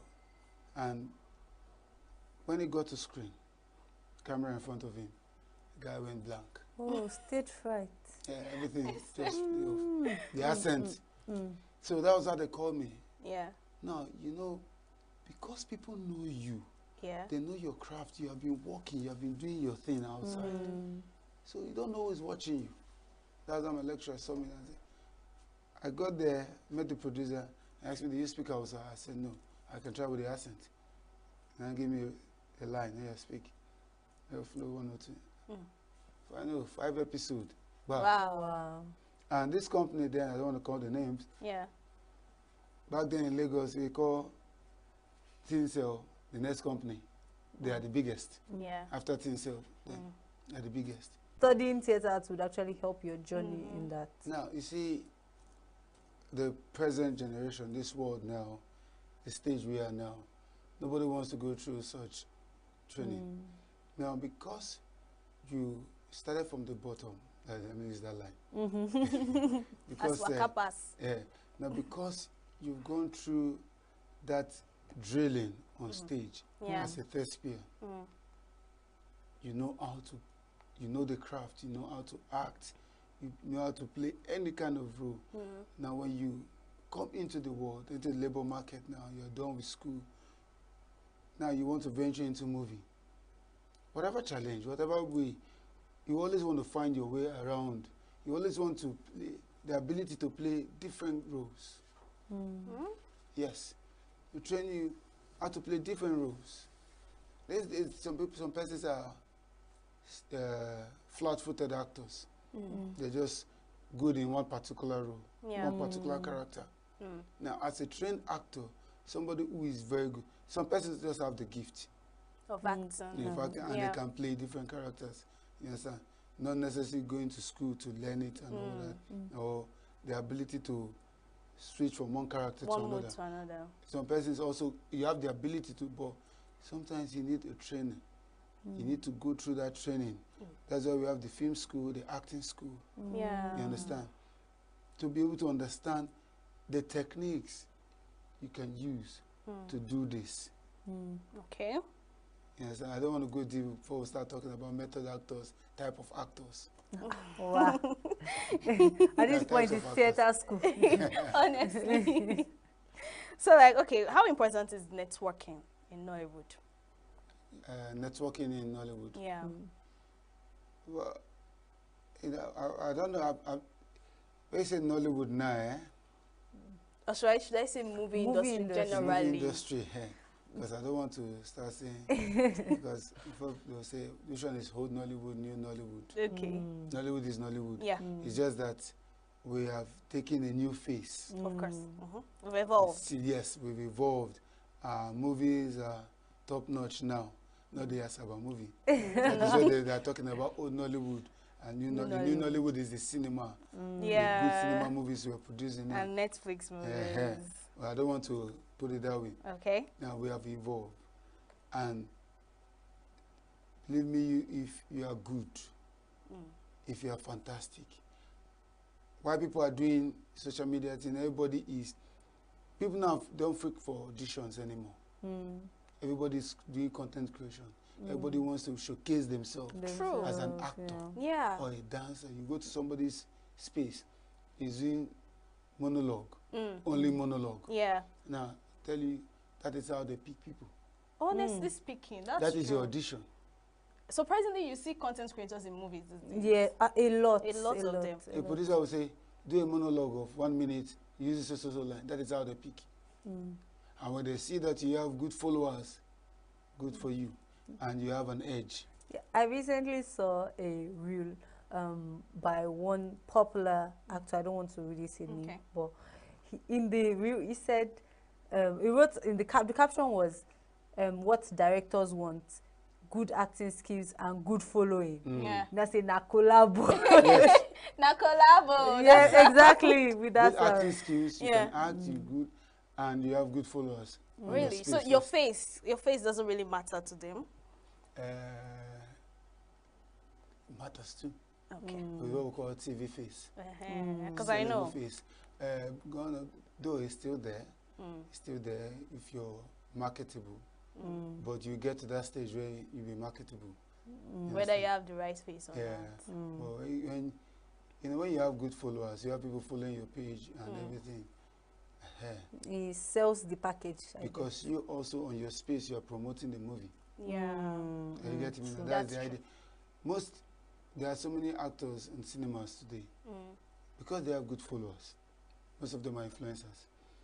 They feature them in the movies. Play one major role or one sub-lead. They will promote the movie too. So that is what is happening right now. Right now. Whether you have Saba Films or cinema or whatever. That's what's going on right now. It's so sad that we don't have so much time to like really talk more on this. But trust me, Paul, it has been wonderful chatting with you about. She's thinking of going into acting. She's thinking. What about you? Maybe I'll start thinking about that. I think I know what you're thinking. Thank you so much for coming out. It's been wonderful having you here. Yeah.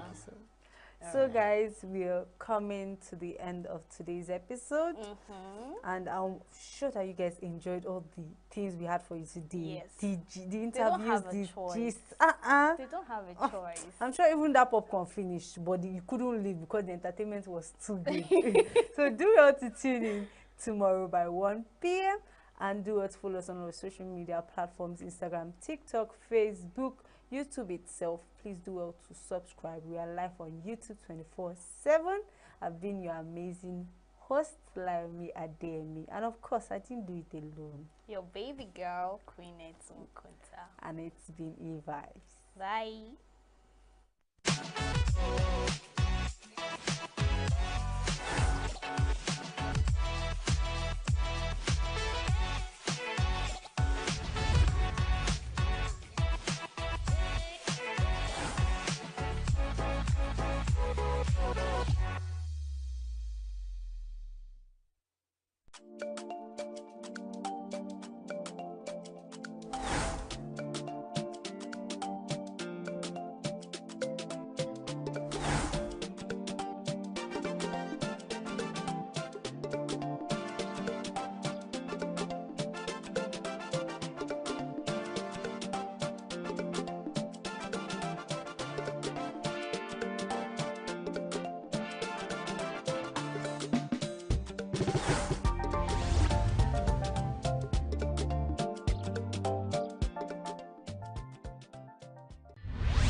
the future belongs to whoever can see possibilities before they become real.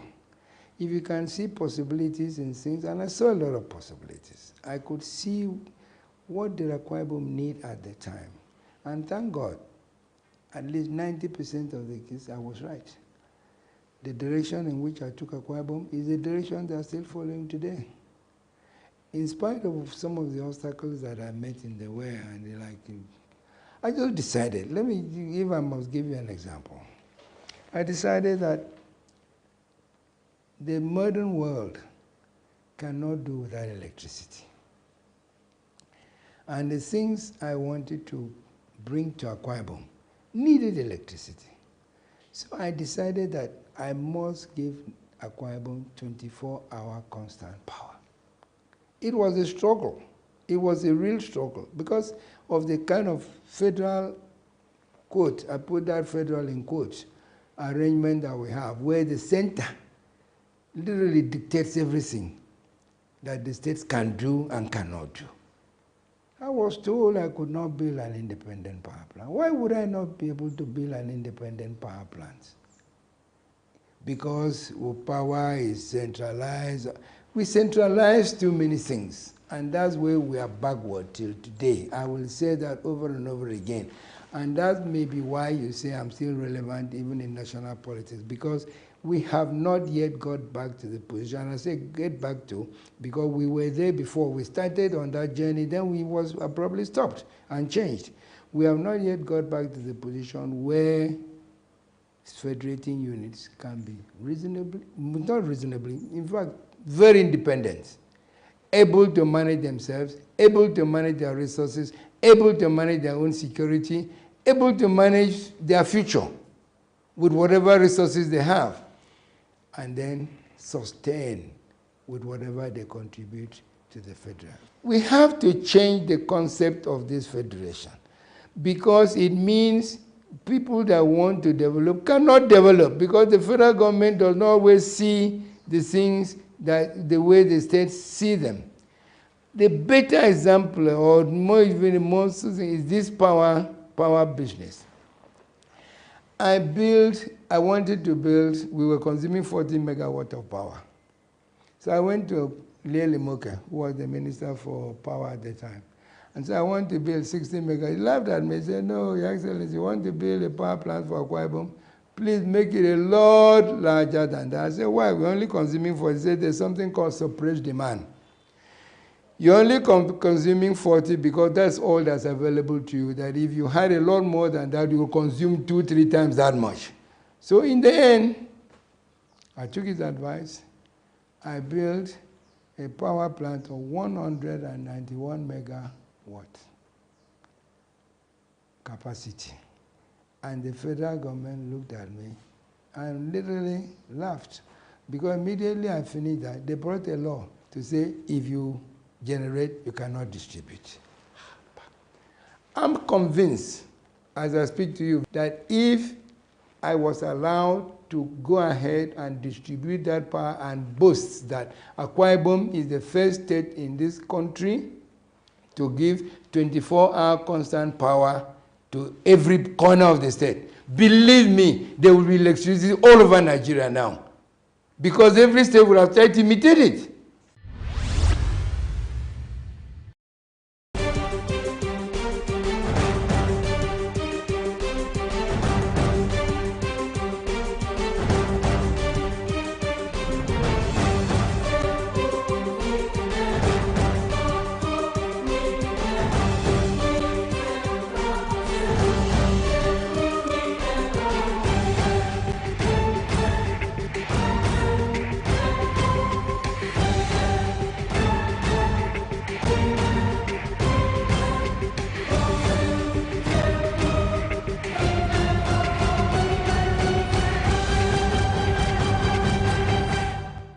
Hello and thanks for joining us. This is your signature show, and I'm Vin Martin Obiora Ilo. Today our main focus is the inauguration of the strategic framework for cooperation between Nigeria and the Republic of Ireland Legislative Friendship Committee of the House of Representatives. Our guest is Professor Paul Namchi, the Honorable Member representing ENUGU East Issues of Federal Constituency and Chairman, Nigerian Ireland Legislative Friendship Committee in the House of Representatives. Honorable Namchi, you're welcome. Thank you. My pleasure being here. Yes, our main focus today is to talk about this new committee.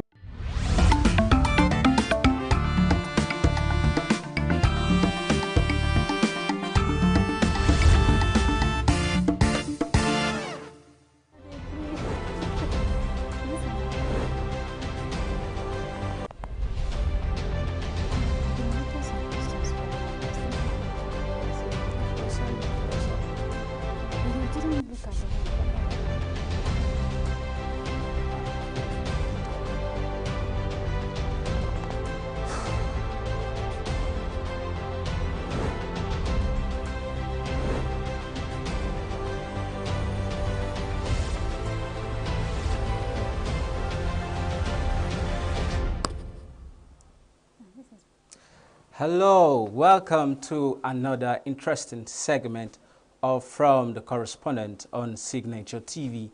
This is where we look at the stories behind the headline and we try to bring you up to speed with what transpired in the process of sourcing, writing and packaging the stories that satisfy your information need. One of the most rewarding aspects of being a journalist is the opportunity to project issues that may otherwise go unnoticed. I am Emmanuel Tewasi, your host, and today our spotlight is going to be on a tragic incident that took place at the Institute of Management and Technology, IMT, in ENUGU, which led to the death of two ladies. Such a sad incident where two young promising ladies met their death end untimely. That calls for the need to be very careful in terms of the choices and the decisions we make as humans and as young persons. But before we go into that, we would also like to look at some other reports done by our correspondents within and outside ENUGU. The first on our list is the just concluded New Yam celebration organized by the ENUGU state government yesterday at the Michael Okpara Square. The colorful event was characterized by cultural displays from dance troupes, masquerades, and other groups. Chinemerem Ikegbunan has the report.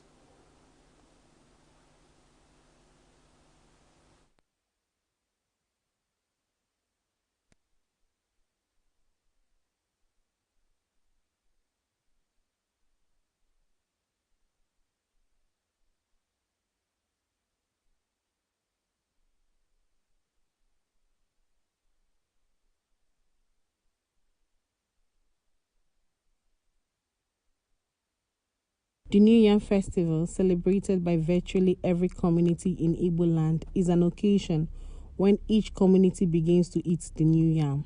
It is also an occasion during which every traditional ruler and his subjects thank God for seeing them through the farming season and for a bountiful harvest. That, therefore, explains the large presence of royal fathers and traditional chiefs at the event, which featured displays by masquerades, cultural troupes, and traditional performances from various local governments. Addressing the gathering, the Deputy Governor of Ifeanyi Osai, who represented Governor Pitamba, acknowledged the significance of the festival, emphasizing the need to make it all-inclusive cultural event. We must encourage our cultural practices. So now make in a special way once more, in the way have organized. Make all the participants, particularly the different masquerades and music groups that performed. That is what we should market to the world. That is what we should be selling to the world. And I'm happy of New Year Festival by name. And I'm happy to announce to our people that our government is aggressively investing resources in technology and in infrastructure for agriculture. Yesterday, the Commissioner for Agriculture took delivery of specially built tractors to test run to determine if we are going to procure more. You are also aware that a few weeks ago, our government entered into a relationship with a company that is coming to ENUGU to assemble tractors, not just for our people, but for the rest of the country. We recognize the fact that we can't feed ourselves the land for our people and allocate tilled land to them, then offer them inputs and let them tend it. We recognize the fact that all over the world, governments subsidize agriculture in different forms. So ours will not be different.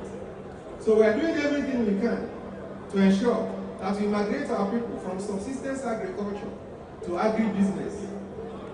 With international airport right in the middle of ENUGU state, there is no way why we can't feed Europe with agrarian revolution that we're trying to embark on.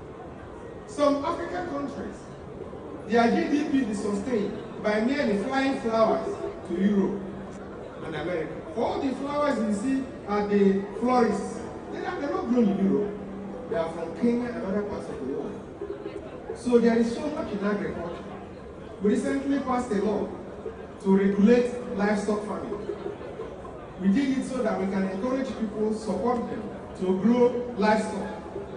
For all the cattle our people slaughter from Thursday in our funerals and our weddings up to Sunday, if you close your eyes and our people are the ones supplying it and feeding the country, it will trigger exponential growth in our economy. So we are doing everything we can. So we are going to work with the Ministry of Culture and Tourism and Agriculture to see how we'll expand the New Yam Festival to include celebration of other produce. That way, we can create both tourism around it and feed our people. The keynote speaker, Reverend Professor Nnamdi Nwankwo, encouraged Southeast stakeholders to promote and revive cultural events like the New Yam Festival.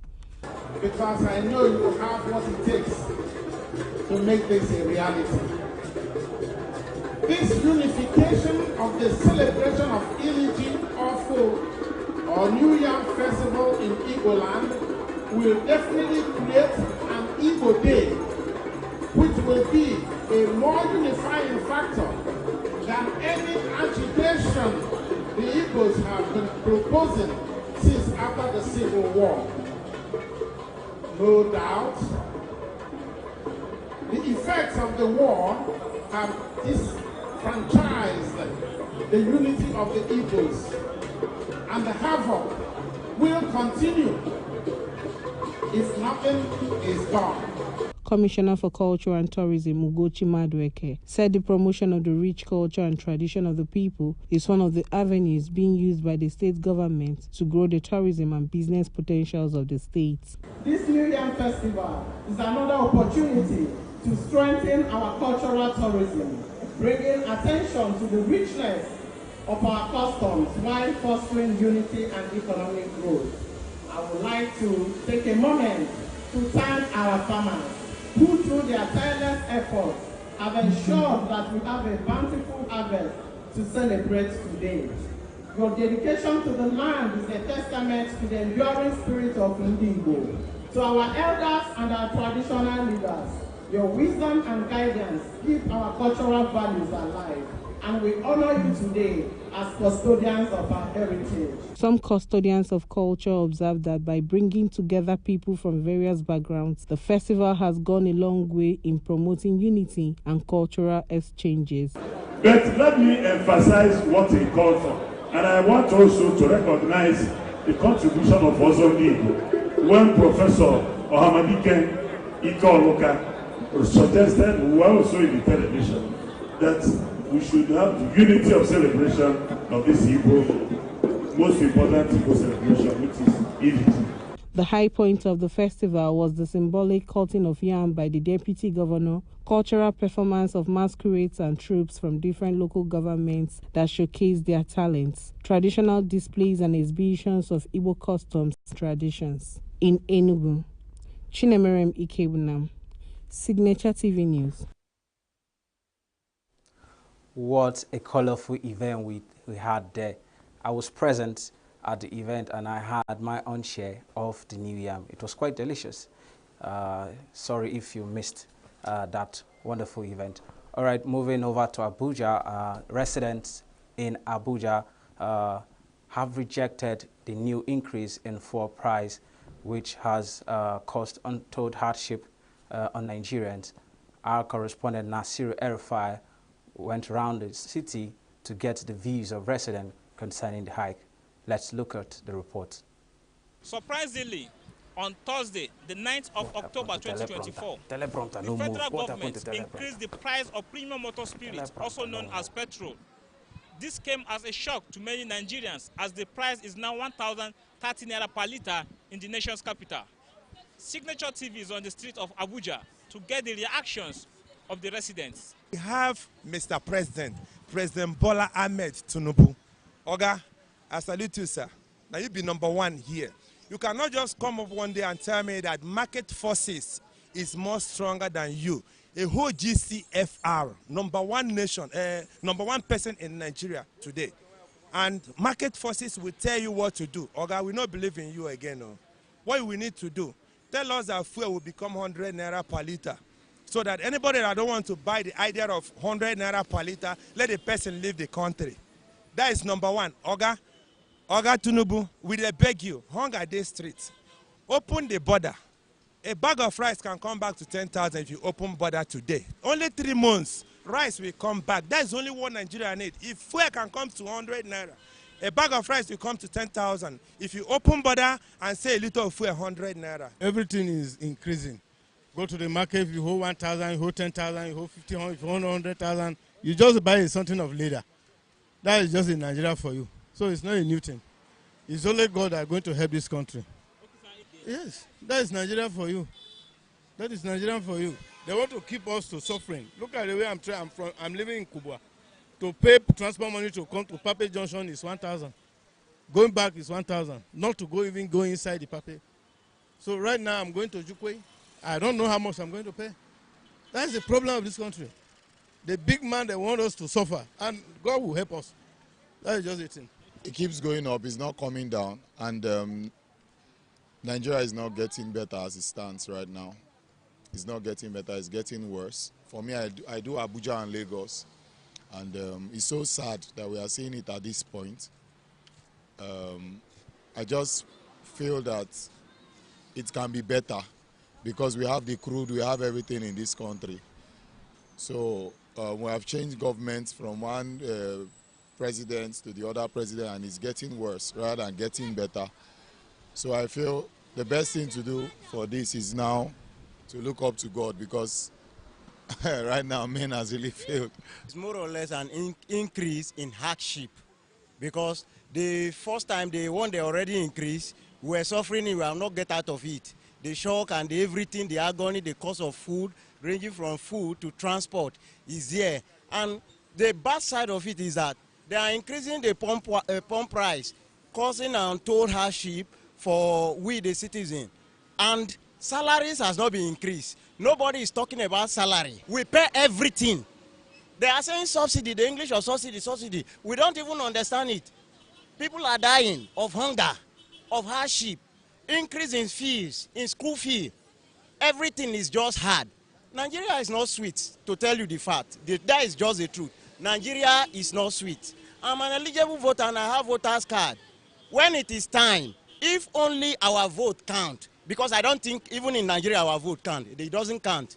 I have been into local politics at my level and at the world level. I know what I'm telling you. So even though you have a voter card, you vote, it doesn't count.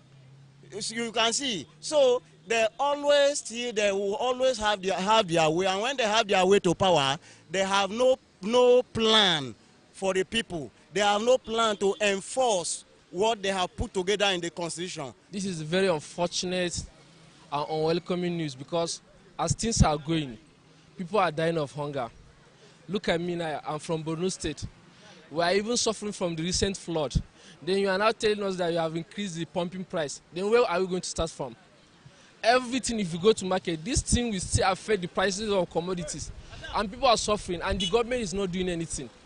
The last protest, they say it was a violent protest. And I don't know, maybe the protest is not even a solution to the problem. I don't know what these people want from us. Because the survival means is difficult. People are suffering every day, hunger.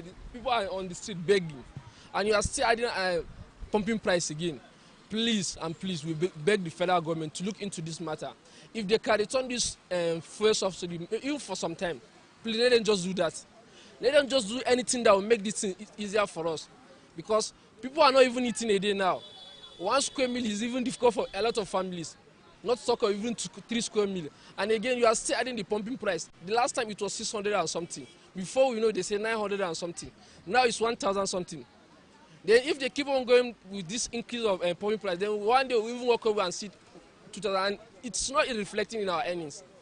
They don't increase our salary, even the minimum wage. How many states are they even paying them? Even the federal government say, are they paying the minimum wage? Please, they should look into this matter. Please, about the government, please, government, try and make a lot of things for us, because something are happening in this country. Do you know what I'm facing through?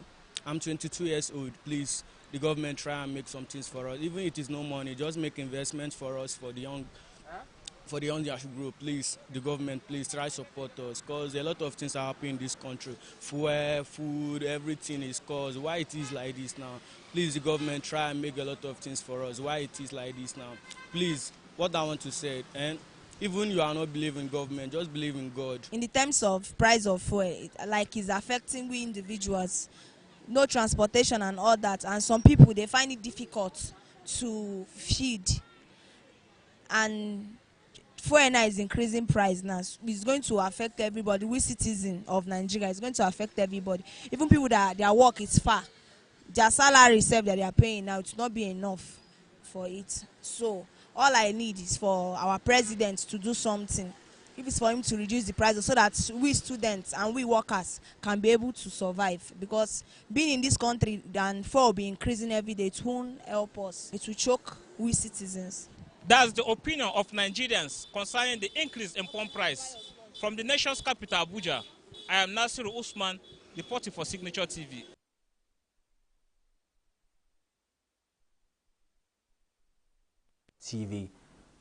Next is, as the world marked the International Day for the Girl Child, history was made at the National Assembly as the House of Rep Speaker Tajuddin Abbas stepped down for a 16-year-old Aneni Isabel to preside over the plenary. Let's take a look at what happened at the event.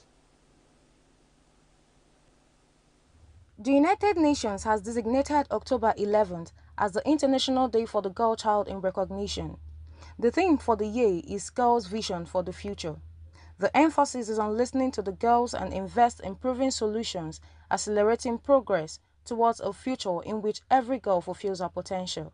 And what may be seen as the unusual happened at the Green Chamber on Thursday, when the Speaker of the House of Representatives, Tajuddin Abbas, vacated his seat for a 16-year-old gender advocate, Ms. Isabel Anani, who conducted a special session commemorating the International Day of the Girl Child. This is the first time in the history of the House of Representatives that a sitting speaker would vacate his seat to allow a non-member of the House to preside over plenary. The House joins the global community in commemorating the International Day of the Girl Child. This day highlights the challenges faced by girls around the world, while celebrating their resilience, potential, and crucial role in shaping a better future. After taking the seat of the presiding officer, the shadow speaker presided over the presentation of a motion by the chairman of the House Committee on Women Affairs and Social Development, Kafilat Obara, on commemoration of the 2024 International Day of the Girl Child. The House is aware that gender discrimination is a global phenomenon that engulfed many nations of the world due to patriarchy and cultural stereotypes. While other nations have made giant strides in closing the gender gap, Nigeria is still grappling with these issues, starting from access to education, healthcare, and access to basic amenities. Despite Nigeria being a signatory to the Convention of All Forms of Discrimination Against Women, CEDAW, Convention on Child's Rights, and many others, like harmful practices like the female genital mutilation, is still being practiced in some parts of the country, which is a direct violation of human rights of women and, of course, the girls. Adopting the motion, the House resolved to urge the National Drug Law Enforcement Agency and the National Orientation Agency, alongside other stakeholders, to collaborate with schools, community organizations, and religious institutions to educate the public on dangers of drug abuse, promote a drug-free lifestyle, and make provisions for rehabilitation. Consequently, the Shadow Speaker mandated the House Committees on Women Affairs and Social Development and Basic Education Services to engage the National Drug Law Enforcement Agency, Federal Ministry of Education, with other stakeholders by organizing workshops, creating awareness campaigns, and monitoring progress to ensure compliance. I envision a future where every girl, regardless of where she comes from, has an opportunity to flourish, where education isn't seen as a high pedestal privilege, but as an essential tool to equip girls make important decisions that affect them and ultimately the places they come from. According to the United Nations, nearly 1 in 5 girls are still not completing lower secondary school, and nearly 4 in 10 girls are not completing upper secondary school today. As if these numbers aren't concerning enough, they are at a constant risk of harassment and the what-ifs that are associated with violence, which simply should not exist. I want a future where we don't have to combat all the overwhelming experiences of childhood and adolescence alone. Addressing the House, Ms. Anani, winner of the Girl Takeover Initiative, who has just gained university admission to study engineering, emphasized the need for a future where every girl has an opportunity to flourish, where education isn't seen as a high pedestal privilege, but as an essential tool to equip girls to make important decisions that affect them, and ultimately the places they come from. This year's theme conveys both the need for urgent action and persistent hope, driven by the power of girls' voices and vision for the future. And elsewhere in Abuja, stakeholders stated to get the best of the girl child, they must be harnessed early, groomed early, and supported early. According to them, accelerating actions to ensure equity for the girl child is hinged on education and foundation that must remain a priority. The aim of the International Day of the Girl Child is to empower girls and amplify their voices to share the issues they experience across the world and the support they want from the international community. You're still watching Stories Behind Headlines on Signature TV. This is where we delve deep into stories that make news by looking at the stories surrounding the sourcing, packaging and dissemination of the stories that make meaning to you and keep you informed about happenings within and around your environment. So far, so good. We've been able to bring to you the New Yam Festival organized by the ENUGU state government, which took place at the Michael Opera Square yesterday. And going forward, we'll be looking at how the ENUGU North and South Federal Constituency member Chima Atu is pushing to entrench the dividends of democracy by calling for an amendment that would allow INEC conduct local government elections instead of state electoral bodies. In this report, Atu shared his thoughts on election reforms. Let's look at the report. A recent Supreme Court judgment that local governments in the country without elected executives should not receive allocations from the Federation accounts has put many state governments on their toes. As many as 4 states conducted their local government elections over the weekend, even though the election in Rivers State dominated media attention, apparently as a result of power struggle in the state. And even as other states make efforts to institute democratically elected councils, the allegation of imposition of candidates by state governors on the electorate is still rife. But a member of the House of Representatives, Chimaobi Atu, said the issue is receiving the attention of the National Assembly. He said the local government election should be freed from the control of state governments. That is why I say it's more better they will have a national independent electoral commission that will handle the local government. See, if we don't get it right in local government, All these things we are doing in state and federal government will not. Do you know that sometimes federal government will give directive to local government and they don't share it? Do you know that local government got their direct allocation from federal? But you see there's many roads in rural areas. It's not tied. You still see that people in rural areas are suffering. Not health care for them. They want everything to work. And we have 3 tiers of government. Federal, state and local government. How many is working? Most people expect us as the lawmakers to tie road. Most people expect us as a lawmaker to put pipe-borne water. Most people, but is it part of our duty as a lawmaker? Our duty is to make laws. Oversight it is the executive. But because most of them failed from the local government.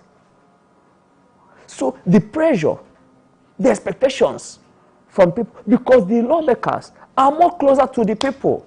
That is why they expect us to do magic. In a little way, we'll go and talk to the executive. The ones we can, we'll bring it to the people. But it's not part of our job. Atu emphasized the need to ensure that leaders are elected by the people based on their capacity and not their parties. The change, people are tired of suffering. People are tired of insecurity. People are tired of fuel scarcity and the increase in price. People are tired of unemployment. People are tired of lack of food in the society. Nothing is working, both in health sector. It's not about the party. It's about what Nigeria needs. A new crop of local government chairmen and councillors, all belonging to the ruling People's Democratic Party, took over the 17 local government areas of Enugu State, recently following the conduct of the council elections. The same pattern also plays out in several states where the ruling parties take control of the councils. Expectations are high that the issue of constitutional amendment that will strip the state's independent electoral commissions of the power to conduct local government elections will come into force sooner than later to ensure the enthronement of true democracy. Chinemerem Ikebunam, Signature TV News. From the correspondent to your screen, you're watching Stories Behind the Headlines. We'll go for a quick break. The program continues shortly.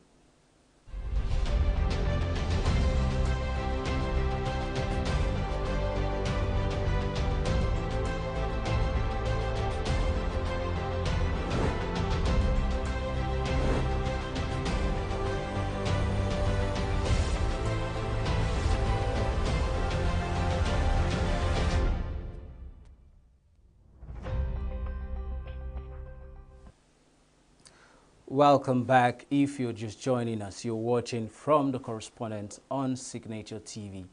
This is where we bring you stories behind the headlines in order to lay bare what goes on behind the headlines, which satisfy your information need. We have been able to look at a couple of stories within and outside Enugu. Next is the appointment of Miss Universe Nigeria Chidima Onwe Adeshina, the brand ambassador of Enugu State by Enugu State Governor Peter Mba. Here is the report.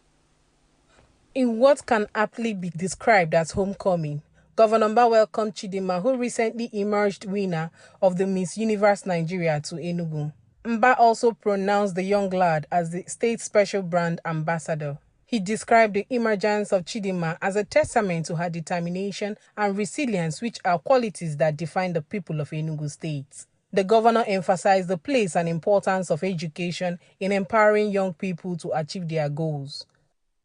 Story to your rise is not anything short of inspiring, and you have just alluded to it. We can see that despite all attempts to malign you. You demonstrated that you are a true daughter of ENUGU State. You overcame those challenges with the grit and resilience the ENUGU is known for. So I congratulate you warmly. You have actually preempted me by your ask, because part of our ask also would have been to have you as a true ambassador of this state. And so I'm very glad that you had even elected to play that role. And as I said, your story is one of great inspiration. Chidinma, who was accompanied to the government house in ENUGU by her father, Okechukwu Onwe, pledged to work with the state to mentor and encourage youth to align with Governor Mbah's focus on education. But as a woman who is really passionate about education, it is really an honor to have someone contribute to the education system for the betterment of the youth and also for a better tomorrow, because education is really important. So I'm really honored that you are playing a part in the youth, the lives of the youth as well. With that being said, I'm just going to give you a little brief on my journey as to how I got here. So I've lived in South Africa. I tried out for Miss South Africa 2024, and I made it through to the top 16. And when I made it through, it became a huge spark in South Africa, because they said I'm not South African enough because my name is Chidinma. And every single week that I would progress in the competition, it became a very big news in South Africa until I made it through to the top 9. And in the final week of the competition, I had to withdraw for my safety and my family as well, and also because the backlash was a bit too much for me. Personally, I think I really handled it really well. I went through that with so much grace and so much determination, and I don't think a lot of people actually would have pulled through that whole journey as a young woman. Chidinma, who will represent Nigeria at the International Miss Universe pageant in Mexico, received assurance of support and goodwill from the people of ENUGU State. The Commissioner for Culture and Tourism, Ugochi Madueke, expressed confidence in Chidinma's potential to emerge victorious in Mexico. She presented that ENUGU spirit, that resilience, that determination. She held on to it to the end. So my advice to the young ENUGU girls is to emulate her because she's very focused. Today she's Miss Universe Nigeria, but by the special grace of God, she will become Miss Universe, not just Nigeria, but the global Miss Universe. The homecoming is indeed a celebration and significant moment for Chidinma, who has been in the spotlight since winning the Miss Universe Nigeria title. Chinemerem Ikebunam, Signature TV News. What a well-deserved appointment for Chidinma Onwe. We all understand the controversies that surrounded her participation in the Miss South Africa pageant competition, which led to her pulling out of the competition. Our prayers are with her as she look forward to the Miss Universe contest in the near future. Going forward, the 4th edition of Life in My City Art Festival for secondary school students was held in ENUGU, an initiative that gives youngsters a platform to express their creative side. Chinemerem was also there and witnessed the event. The program coordinator, Izuchukwu Moneme, said the workshop aimed to develop the creative minds and inner talents of the students through visual art. According to Moneme, the training will equip Nigerian youth with essential skills in art and creativity, fostering innovation and self-expression. This training is quite important and very vital in the life of these young children we have here today. Most of them in their schools, they no longer study fine art as a course. But here we are exposing them to different areas of visual arts, painting, textile, drawing, ceramics. And you see that at the end of the day, these children develop a kind of talent that will help them in any field they see themselves. Art is something that cuts across different sectors. Whether you are an engineer, whether you are a medical doctor, whether you are even a professional artist, once in a while you come across drawing and painting. And being a creative mind, a creative person, in any field you find yourself, you should be able to explore, you should be able to make impact, you should be able to be outstanding. And that's what we are trying to develop in the lives of these young children here. Tutors at the workshop highlighted the importance of collaboration and funding to sustain the project, underscoring social and economic benefits. I believe that having gone through this, they'll be able to know that they have to make a living through this particular subject, because to some of them, they believe that it's just a question of drawing and throwing it away. And then we have to make them understand the importance of artwork and then where your artwork can take you to. Practice, they say, makes perfect. By this exposure, they will also learn the art of confidence, because they have stepped out from their usual environment to the environment where they are meeting not just their fellow students but other students from different schools. And perhaps from what they are seeing others do and what they are learning today, it will help to impart confidence and improve their creativity. Oh my God, we are here to introduce the world of art into them, the world of creativity. We want to choose somehow their specialty in life. Participants enthusiastically shared their expectation and creative visions, demonstrating the potentials in art. It has made me more creative, and it opens your mind to exploring your creativity.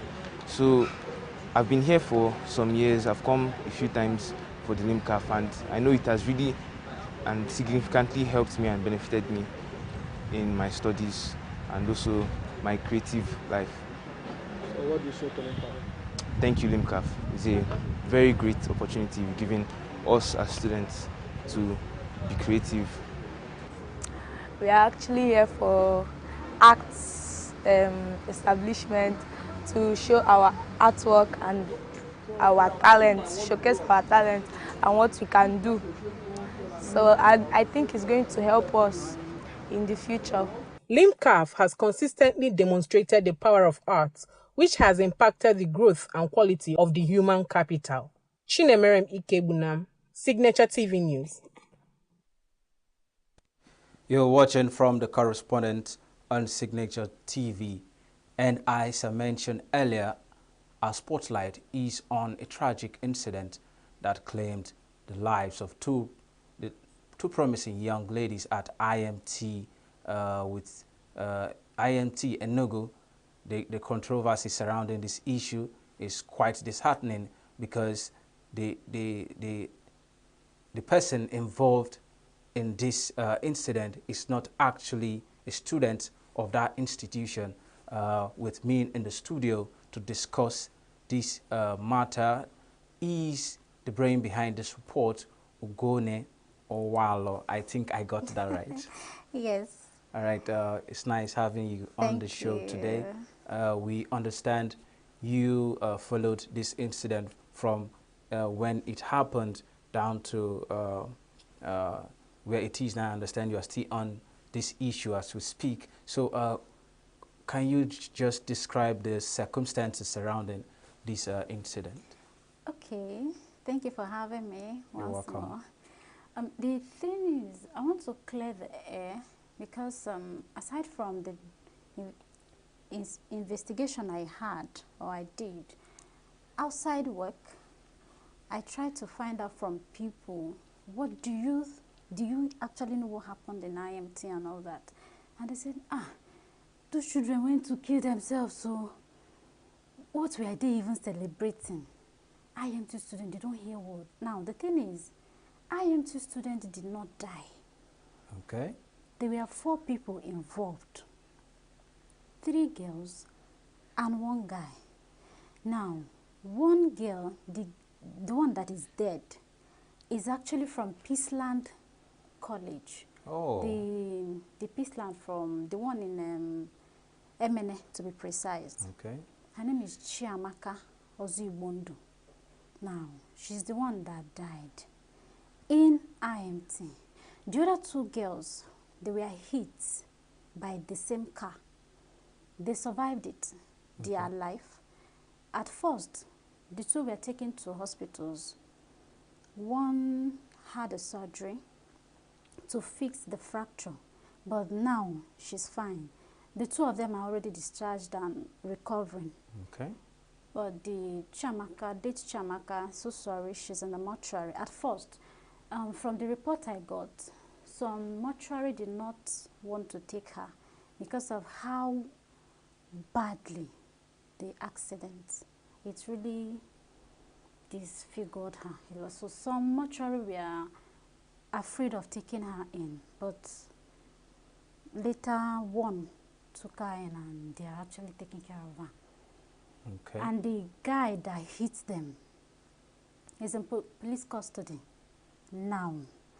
They are waiting for other things, and of course the law will take its course. Okay.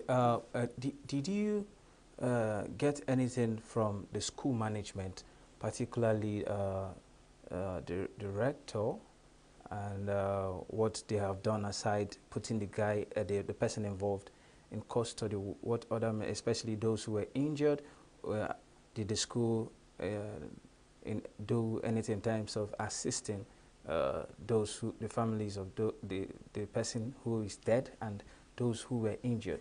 What about this development? Is there anything in that regard? Okay, the acting rector of IMT, Dr. Emeka Ejim, is actually following up with the families, especially with the dead late Chiamaka.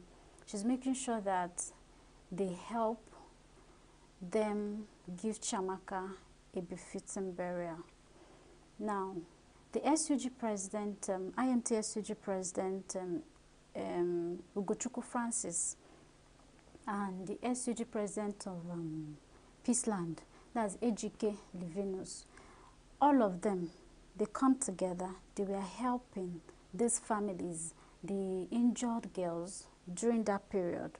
They were with them at the hospital around New Haven, yeah, before they were taken out. They were sleeping there. Even the deputy rector, Dr. Ejim, was there with them. The PRO, Barrister Marquez, was actually with them and making sure that everything, they are giving their full support. They are not backing them or anything. They are fully supporting them and making sure that everything is fine. Okay, you would not necessarily understand why this incident is quite important to us. You spent 3 or 5 years in school, and at the end of it all, you get to hear that maybe your child or your ward was caught up in an accident. And looking at how Nigeria is now, it's not a good thing to hear that the child you are struggling to keep in school so that the person would get a better future at the end of the day was killed by what would have been ordinarily avoided. We can say it's youthful exuberance, but this one was uncalled for, because we understand that the person who was driving the car was not even a student of that institution. That's how so bad that incident is. And for me, I feel so bad for the families. I sympathize with those involved in this incident. But for us to better understand the story, let's take a look at this report. Signing out could be best described as an activity marking the graduation of a student from a tertiary institution, which could be College of Education, Polytechnic, or university. This activity is done on the last paper, marking the end of the examination, which turn out students into the labor market. These events sometimes end up with parties, as the outgoing students rejoice that they are leaving the institution alive and healthy while looking forward to a new phase in their lives. Unfortunately, a student of Peaceland College, ENUGU, who came to felicitate with a friend, signing out at the Institute of Management and Technology, IMT, ENUGU, is no more alive to tell the story as she was crushed to death by a vehicle on that fateful day. An eyewitness, Obiekwu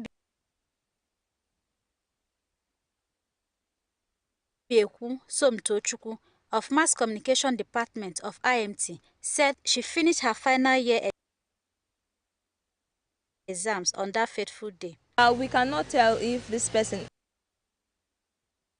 is a student or not, because we had a whole lot of visitors, strange faces in school that day. No one was expecting such tragedy. Anyway, it was that the car was overspeeding, reckless driving. A whole lot of persons, I believe, had a lot to drink that day. So maybe he was trying to show off and he did it at the wrong time and at the wrong place. Unfortunately, that's occurred. But should students who are not sure of what their results would look like actually celebrate just because they wrote their final exam? The tradition in every institute as far as Nigeria is concerned.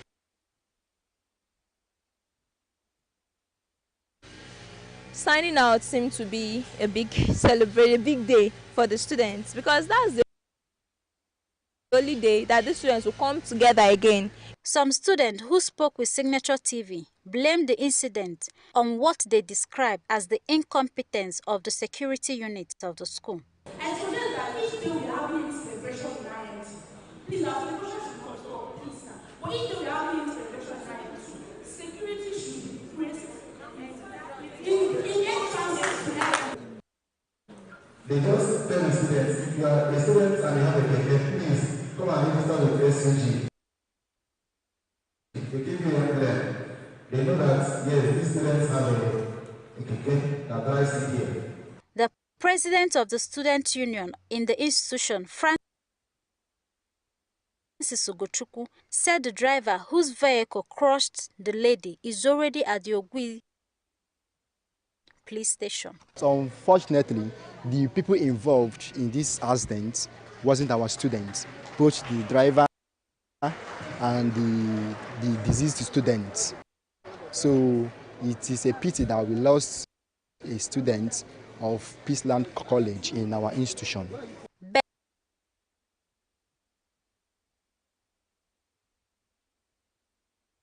The public relations officer of the institution, Mark Eze,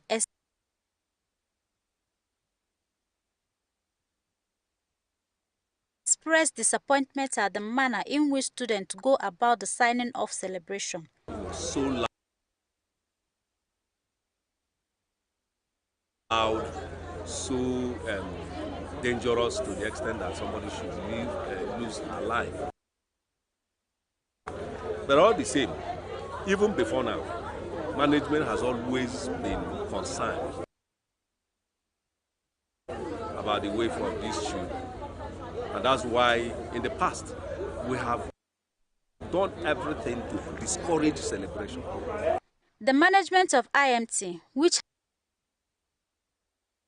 has expressed grief over the mishap and declared 3 days of mourning for the late visiting student, has announced measures to check future occurrence. The acting rector, Dr. Emeka Ejim, who convened a meeting of staff and students following the incident, urged students to be more matured in their conduct and shun all vices. Ejim said the institution is collaborating with the family of the deceased to ensure a befitting burial for their daughter and ensuring that such an incident does not happen again. I was there live with the student, the SUG and others, and they were we give thanks to God that they have responded to treatment. Both hospital did very well, to engaged quickly, the X-rays and everything, which we paid for, and one of them patients was actually released today. She was discharged today. and give glory to God. While the other one, Juliet, will be going for minor surgery, to put things in order. And we are discussing with their parents. All the expenses so far we tried our best, and they're not lacking anything. An event which was meant for celebration and joy turned out to be that of agony, especially for the family of Chiamaka Ozuigbondu, who hail from Eziagu local government area in Enugu State, and 2 other victims of the accident are still in pains in the hospital. The IMT management has already commenced the construction of speed breakers within the internal roads in the school, in addition to other measures already put in place to avert loss of lives on the campus. Ugonna Owalo reporting for Signature TV. Welcome back. You're still watching From the Correspondent. If you're just joining us, I would like to take us back a bit to what we have been discussing. Our spotlight today, our big story is on the tragic incident that claimed a life at the Institute of Management and Technology, IMT, here in Enugu.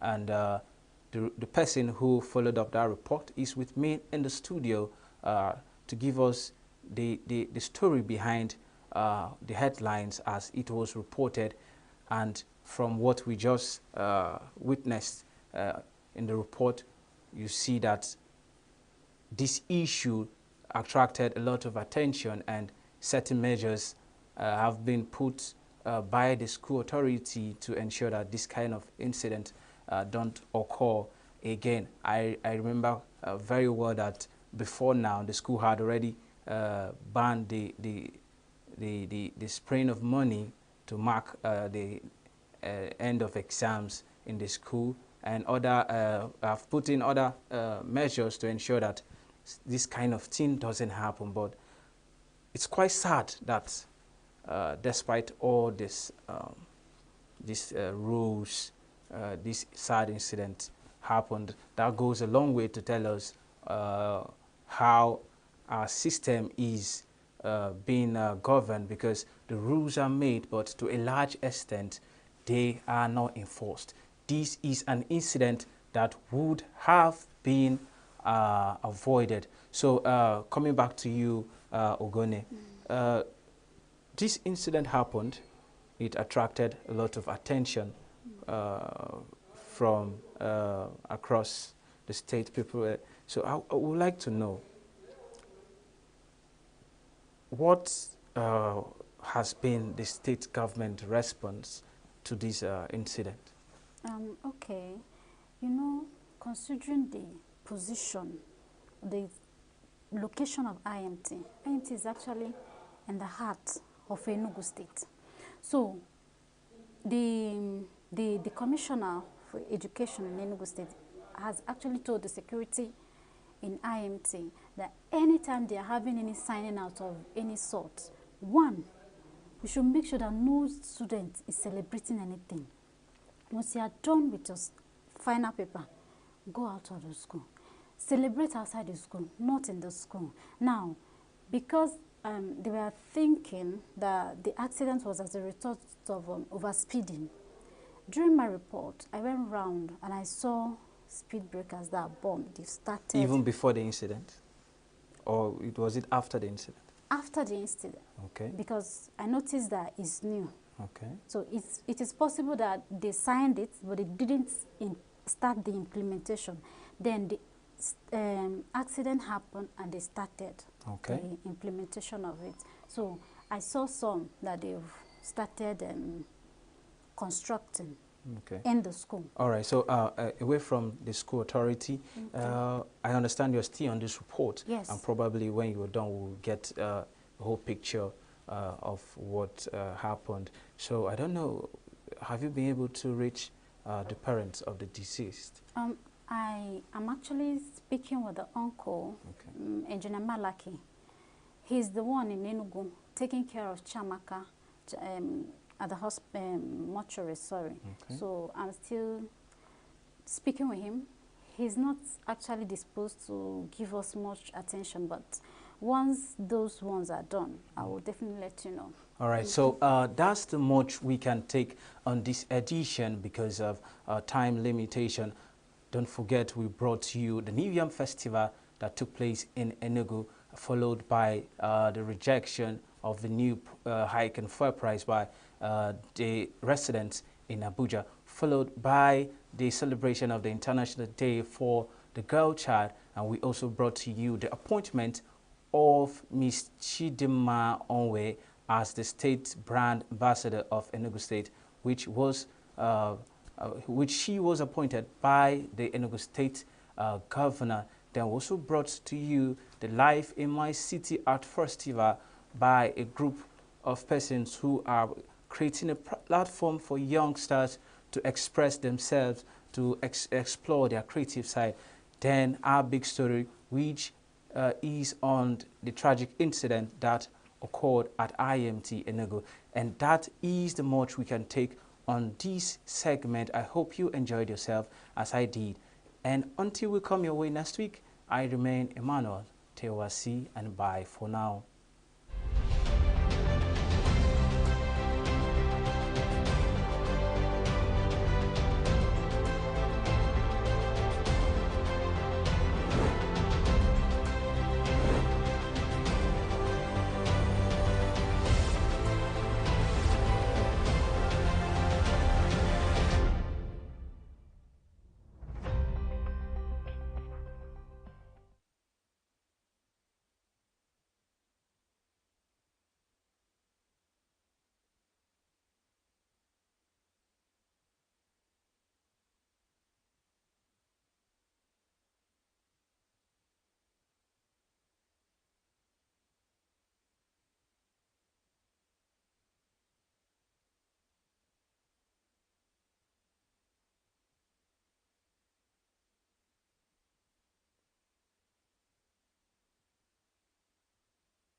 Hello and thanks for joining us. This is your Signature Show and I'm Vin Martin Obiora Ilo.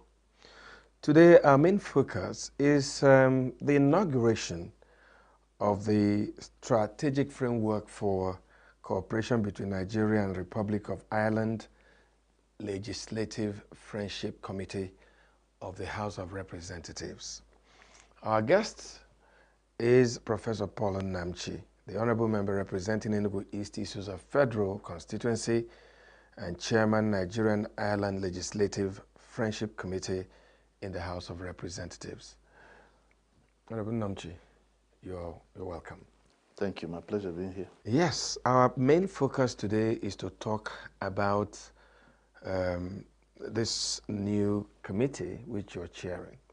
But before we do that, there's so much on the plate of the National Assembly. There's so much that Nigerians think that the National Assembly should be concentrating on. And the first is the soaring food insecurity and cost of rise in costs of living. You are in the National Assembly. What is your take? Is this what Nigerians bargained for? And what is National Assembly doing to see how they can stop this slide? First, I would say no nation bargains for bad things or sliding in the economy. But a child of history would know that there is always the remote cause and there is also the immediate causes of each event. In the case of agricultural or food insecurity in the country, the National Assembly can do much, but at the same time, their work is more or less complementary. But I will draw you back to what happened the last 8 years, where there is a lot of insecurity in the areas where people could go and farm, and they were not able to go there. And these are the remote causes, where people couldn't go to their farm, where a lot of farmland were actually taken over by certain insecurity, and where you have a lot of strife within the polity. These things, when such things happen, you will infer that at some points there will be a shortfall in food, and there will be a shortfall in circulation of food.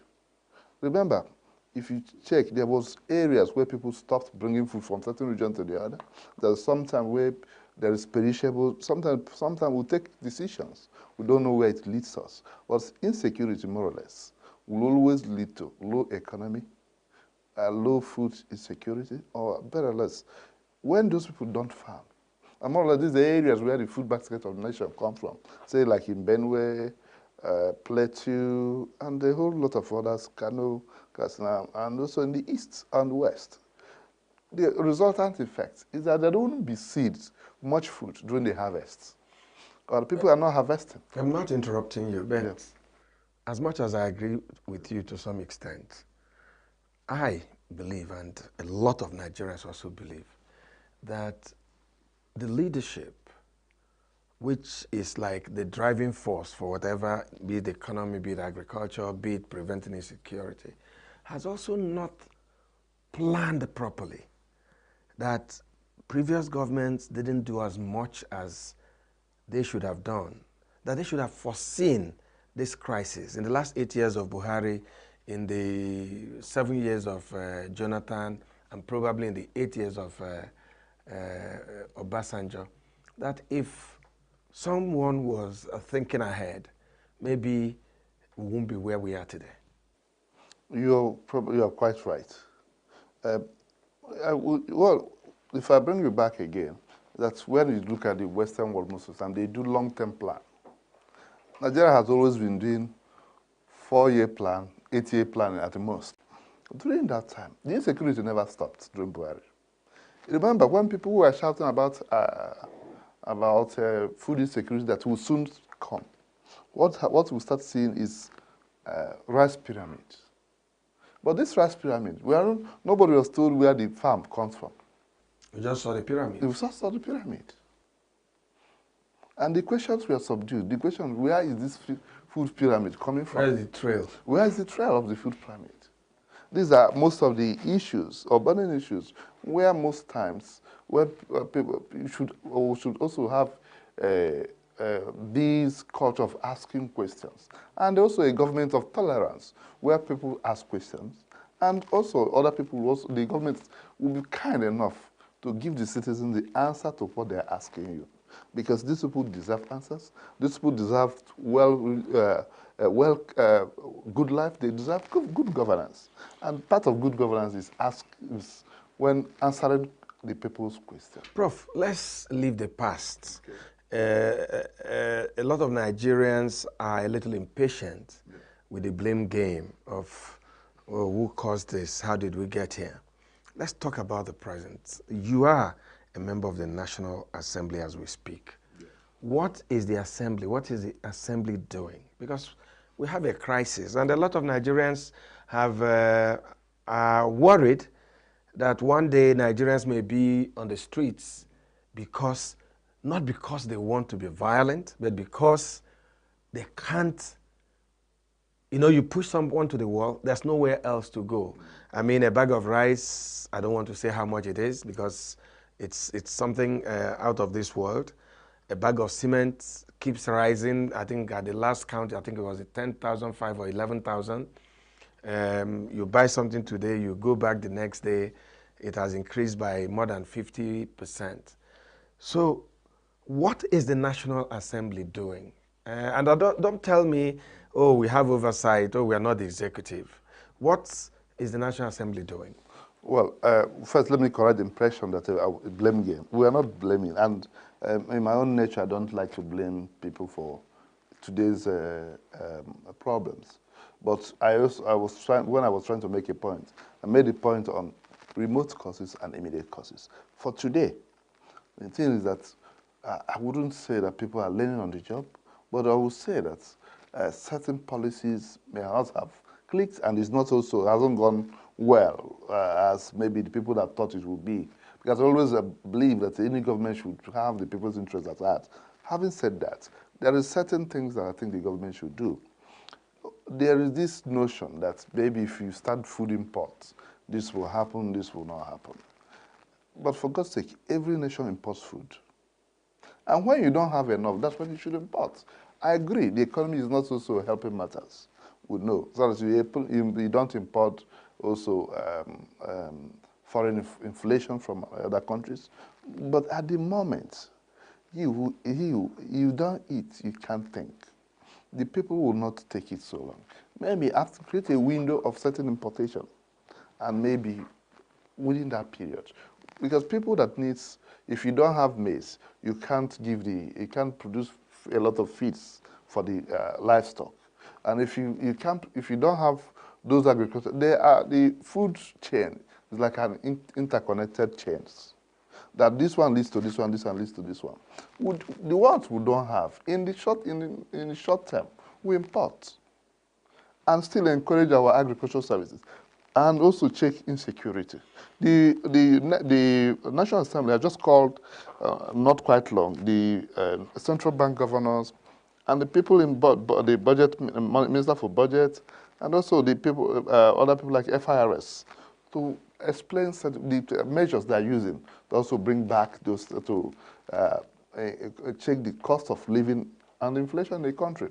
The same way, the security chiefs, comprising the chief of army staff, the chief of air staff, the chief of naval staff, and also the minister of the defense chief, was brought for them to explain what is really their problem. Is this actually from the budget? What can the National Assembly do to ameliorate the problem, so that they will see, actually, that the National Assembly is going to perform its own functions as a complementary part of the executive.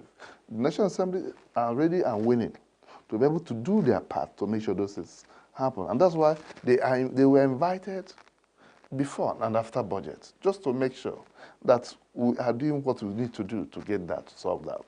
Then in terms of the food security, if you check, there was the agri budget is one of the highest today. And you continue to have prolifications of certain institutes, agri-institutes, and others. One, we also need to know that some of our agri-institutes should be able to also up and doing, because you also need to research things. The ingenuity of having genetic modified food is because it was born out of how to ameliorate food insecurity. There are certain things we need to do, maybe from the research institutes, from the universities, to make sure that we create enough food for the people to eat. Nigeria is a very buoyant country. It's a country that has whatever it needs and whatever it takes to generate, to have whatever it wants to have, or even to leapfrog into developed nation. It's what we are at the moment lacking. It's things that will make, putting the round hole, round peg in a round hole, or square peg in a square hole. And that's, I think, I think that in a nutshell, I feel that the government should also look towards that. Let me look at some of your suggestions. Okay. You've talked about a little window to bring in some food. Yeah. But this food will be out of the roof because the dollar, the naira, is so weak. How can the ordinary Nigerian be in a position to afford imported food right now, where naira is oscillating between 1,570, 1,600, just around that neighborhood? How can importation be a way out? And please, I'd like to add a little more. Instead of advocating for importation of food, is it possible to also, for the National Assembly and those in government, to see how they can temporarily ban some of those items that are not needs but wants? I'm talking about items like furniture. I'm talking about items like electronics. I'm talking about some categories of motor vehicles. Is it not better to ban some of this or reduce the importation of some of this so that to shore up the naira, so that even if we're going to do what you're suggesting, give some window for importation of food, it won't be so costly for the ordinary Nigerian? Yes, what your suggestion is not bad, but let me just digress into it. Some of the problems we have is that we do what we don't want to do, and we don't do what we want to do.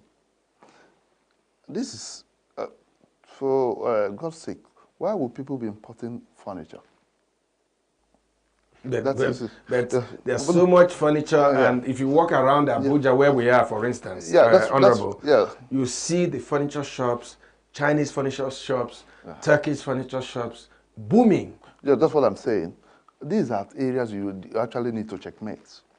But in the case of dollarization of importation of food in terms of dollar, most times the food Nigeria imports is from the Asian countries. If we can do crude swap to build railway, we can also do crude swap to get some grains into the country. We can also do this to get some seedlings that are quite quick to grow and easy to germinate. Won't it be an indictment on these agricultural research institutes you're talking about? It will also be a wake-up call that we need to do what we need to do. If you're indicting them, it is not an indictment. They should also produce their scorecard. If you produce your scorecard, in the case of furniture, Nigerians are doing well in producing furniture. So why can't people like you come up with laws or come up with bills that would support the furniture industry and then reduce what we bring in from outside Nigeria? There's enough laws in Nigeria. Sometimes most people say, do law this, do law this. Without checking if there's law already. There's a law banning some of those things. But it's only that implementation is the problem. There's a lot of laws, including that of furniture. where people make it a different... But as an oversight institution, and you have this information, what is National Assembly doing? I want to refer you that the forestry is a state function, taking of woods and others. These things fall into those states' purview, that they check furniture, where the wood is coming, what is happening. And before the last year, I raised a bill on terms of trying to check those that the non-registered forest loggers and unregistered. We have the Chinese come here to take woods away from the country and bring it back as furniture. But over the law, we checked and found out this falls under the purview of the states in which those forests fall under. And that means the National Assembly is handicapped in this aspect. But that doesn't mean that you can't synergize to make sure that these things, that the country moves in the right direction, or putting things, getting the right laws also. But you couldn't say, let's remove it from this list and put it in the other list, because the states, I think they can also handle this. You can't just put the laws within the federal purview, still, it's just not big enough that these ones will also be followed under. But I would also advocate that the certain things will do swap, that we don't need to do those also. But at the moment, you don't wait for the people to start. There is limit to which endurance in everything. I also feel that that limit is what we are approaching, that elastic limit, and that's where there should be that a little bit of that window. One, I also want to remind you that even when this thing was done, we produced foods and they become more expensive than the one that are imported. These things need to be checked. So there's a lot. It's not about price control now, but you just know that you can collect loan, produce things, and decide to put the price as much as you can. We're a free market. We would like to operate a free market, but at the same time, we don't make it a licentiousness that people will just decide to give a certain price at the expense of others, form unions to exploit Nigerians. It's not the best. But come on, Honorable. When you look at the businessmen, the traders, they go to markets, they buy an item 10 naira, they sell 12 naira. And just the next day, they go back to buy that item. They can't afford it because the thing has gone up astronomically. So how do you, you're not checking the fluctuation of the dollar or the naira, and then you want to force traders, Honorable, you want to force the traders who have used their money, source the naira at the black market, and you say you're doing price control, and they are shutting down their shops. No, I'm not talking of price control. I'm talking of the check on speculators. Let me give you this. Starting from the Buhari administration, the government gave out loans to farmers at a very low rate. These people, they made it so that it would be easier for them to produce food. The farmers now give it to some people that felt, okay, or some people, individuals, will go and buy it and speculate, store it, and bring it maybe when it's scarce.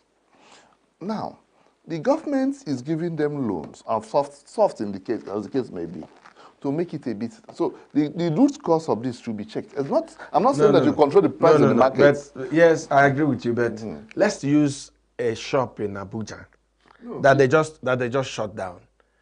This organization sourced the foreign exchange, sourced the items. There was no government intervention. And then one morning, government wakes up and shuts it down and say they are putting prices. How did they follow? Did they give them subsidized loans where they will now say, oh, we gave you subsidized loans, you can't sell at the loan I'm talking about is the one given to specifically to agricultural farmers or to farmers. And why I'm saying this is that these are the two. I'm actually driving at somewhere. And where am I driving at? I'm driving at a way you can get political farmers. People who will stay in Abuja and get loan as farmers. And they will not have a farm. This is You are the come. guys in government. No, no. What are you doing? That's what I'm saying. I mean, you can't be more. I mean, what's the word now? You can't be complaining like me. I am a Nigerian. I'm trying to tell you the evil in the system, and which some of us came in to solve. So that if there is such loan again, it will need to go to people who are farmers, people who will make use of it, and that is why, if the government is envisaging that there will be this amount of tons of these grains or these things in a year, and at the end of harvest, because people, remember, if you produce surplus, you will see it. If you don't produce it, you will see it in the market. Nobody keeps those food for too long a time, because it will also get rot. So the thing is that if government has given certain amount of loan, they also expect that this will produce certain amount of hectares of this plant or this food. So, and they also expect that this may be what will be the return. Okay, Honorable, is the National Assembly concerned about the slide in the Naira? And if they are, what is National Assembly doing? The National Assembly is more than concerned about the slide in Naira. First, they have just invited, about a week ago, the Central Bank Governor, the FIRS, the Minister of Finance. And what explanation did they give to the National Assembly? The explanation by the Central Bank Governor, though as far as it may, yes, it may, it is not going to be a short-term solution, but it's a long-term solution. But that's what he said. Well, the National Assembly are ready and willing to work with them to make sure that any tool they need in terms of lawmaking to grant their wishes, to make sure that they will come out from this wood we are today. Let me give you for instance. That this is we're placing this the economy in mathematical terms. As of this month, we are producing 1,400 or 1.4 million barrels per day. In these 1.4 million barrels, you take out 30%. That's for the companies, the oil companies. You take out 15% from after sales. That is for the maintenance of APC. So maintenance of NMPC. If you look at it, I'm not actually advocating that it is, but we also need to grow more things, have more export other than oil. We also diversify. Why I want to give you that of oil is this. So at the end, if you remove this 30%, we'll come out 980 barrels per day. Then we sell it at the cost of, let me just say, sell it at the cost of, let's say $100. If you sell it at this $100, you'll be given maybe 980,000 or so. You multiply it by 30 days. You now see what they now take as their dividing aspect. That means they won't even get up to 1 trillion. And if you look at 1 trillion today, it is about 500 million yesterday in the last 4 years. So this is why what the government are getting today is actually less than what they got like last 4 years. And what do you need to do? The avenues to diversify economy. Because now, the oil is no longer enough. We have greater population. We have dwindling income. Unless we diversify economy from technology and agriculture at the same time. So this what you actually get today that they're showing us from is an increase from the internal generated revenue. This is in numbers. We just did it in numbers. So if you look at it in numbers, you find out that we are really in trouble. And what we want to do is how to get out of this trouble. And diversifying the economy, making sure that those leakages, and that's what National Assembly is all about, that these leakages don't continue. The mining industry, how do we get our revenue from those mining that is being done illegally by foreigners or by internal ones? How do we block leakages in terms of revenue mobilization? Well, Prof, how do we block leakages? I am really excited that you are identifying the problems. Yeah. And I want to tell you that the ears of Nigerians are itching about solutions from those of you in the National Assembly and the executive. But the focus today really is on your committee, which inaugurated the strategic framework for cooperation between Nigeria and Republic of Ireland, Legislative Friendship Committee. And I want to ask you, why is this committee coming now? Well, why now is always a question, but there will always be a time. Yeah, and this is just the time. There is always an innovation in the system.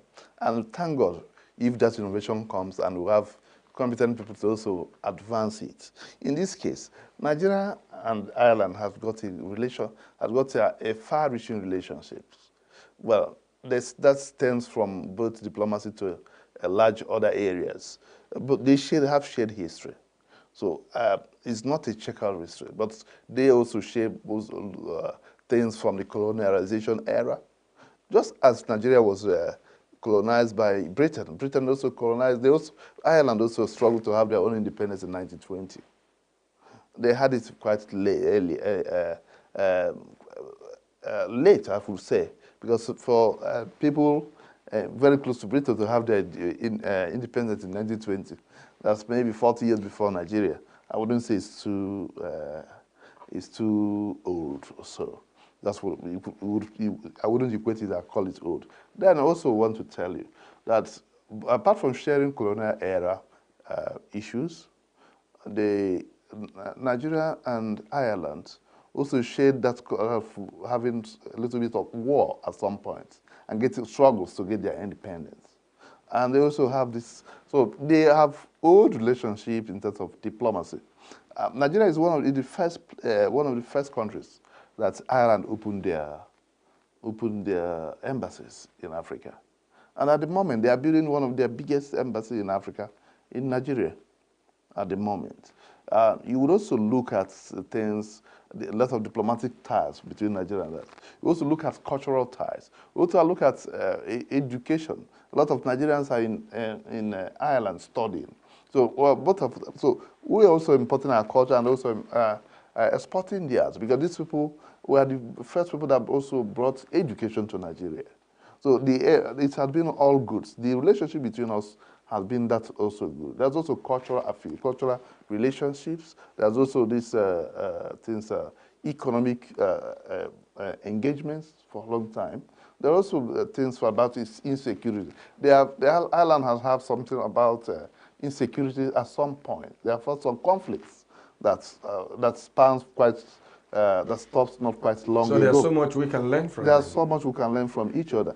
But that's not there's no challenges. There's also challenges. These challenges will be things like trade imbalance, because they import pharmaceutical things, machineries, other technological appliances, electronics and others. What we give to them is oil and gas, and maybe a little bit of agricultural produce, which unfortunately is not even enough for the country at the moment. So there's this trade imbalance that we think that these challenges will be also something we can also work on for Nigeria to have small SMEs that can also have things to export to Ireland and also have a very good relationship, because we have developed over the years. Nigeria and Ireland have developed a lot of relationship. Some of them were born here, some of them have stayed here 50 years, some of them knew more Nigeria than they know Ireland. Some of them were also buried here. So Nigerians, you go there, a lot of Nigerians now are Irish. You have a lot of Nigerian communities there. So diaspora, we also have engagement with our diasporas that are there. Let's look at what this strategic framework entails, because for me, I think that this is more engaging, you know. I mean, you're having more concrete plan and proposal for the relationship between the two countries. Yeah. When you met with the ambassador of Ireland about a couple of days back, what did you focus on? What was the discussion? Well, the discussion first and foremost was about legislative engagement. And in legislative engagement, we have a lot to learn from Ireland, and they also need also to have learn from us, because learning is a two-way process. You learn from them, they learn from you. You also modify yours, they modify yours. You can help each other in that angle. But we also know that their democracy has lasted longer than ours. So there are things to learn from them. There is also things that we have engagement in terms of continue, the two legislative arms meeting each other. There are also these of where the businessmen also can also engage themselves. We'll also bring in people at different chambers of commerce to come into that. I will also tell you that the Ireland Minister of Economy will also be visiting Nigeria on the 17th of March. That's St. Patrick's Day. Well, these are part of it. So Nigeria start looking at what we can do together. There's a lot of things. Ireland has the privilege of having one of the largest companies here. And these largest companies, something like Guinness, it has, Pricewater is there. These are companies that are well established in Nigeria. That means they are not just well established, but they're entrenched in our system today. And they also pay taxes. They also generate income for the country and also for Ireland. There are areas we can learn from them. What we need mostly is stability. How can we learn the stability in the security from them? What can we learn in agriculture and also sport from them? Where can we also import each other's culture? Because Ireland is a rich cultural country. And that's where you see. They also have this problem of the Jackpot system. Ireland is one of the first countries that has also jackpot in the past. Okay, we'll take a break and bring some shots of your interaction with the Irish ambassador at the inauguration of the strategic framework. Don't go away. This is Signature Show, and there'll be more after you watch this.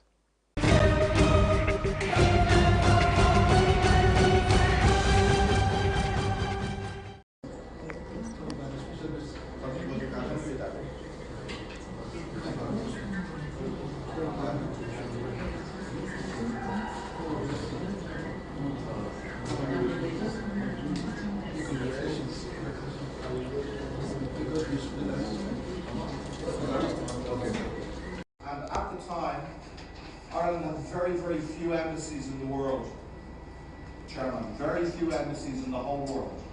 We had an embassy in the United States, we had an embassy in India because of our historical connection, we had an embassy in Australia, and maybe London, Paris, maybe a handful of embassies in the whole world.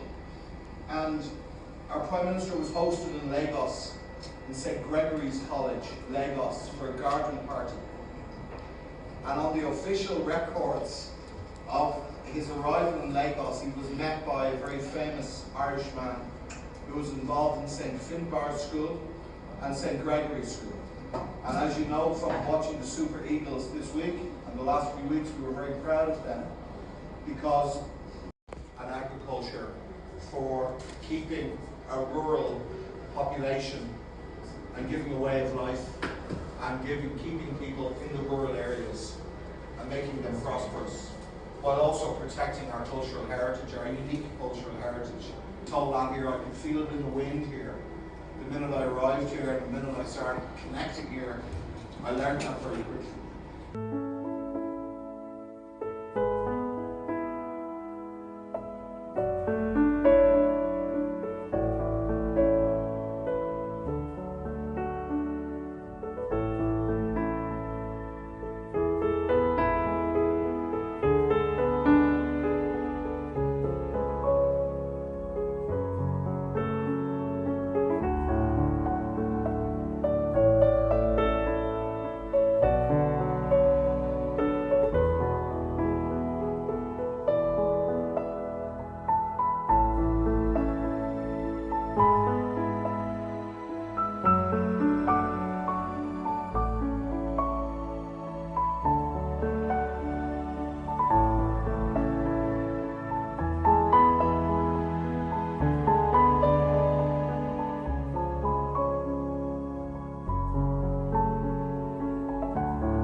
It is signature stations, as we are witnessing today, that will help us to carry this message to our people, that will help us to galvanize the intellectual energy of our people to embrace this new beginning. We also need the support of our people, because as a government, it doesn't matter what we do. If the people are not part of what we do and support what we do, we will achieve little or nothing. So I want to thank Vin Martins for thinking home. And I also want to use the opportunity to tell all of us that ENUGU is ready for business. We pledge the commitment of our government to any investor. We are ready to give all the support needed, all the encouragement needed, because that's the only way we must migrate our state from a civil service economy to a private sector driven economy. But we will enable it as government. We will protect your investment. We will honor our contracts with you. We will support you in whatever you want to do. But in return, we also expect you to be a responsible investor. A few months ago, when the former president Muhammadu Buhari was president, one young man whose name is Aminu Mohammed, he was in Jigawa and he was posting something on Facebook using his phone. And what he posted was that the former first lady, that she has become so fat because she's feeding fat on Nigeria's money. And because they didn't like what he said, they used his phone and tracked him all the way to Jigawa, and they arrested him and they jailed him. Now, today, somebody will kidnap somebody and give you an account number using your phone, and then money is paid into that account. And so, every account has BVN, every phone has NIN, and then they turn around and tell you that they cannot find those people. And I say that kidnapping and all these insecurities that we're seeing, the day that the government decides to deal decisively with it, it will be reduced inevitably.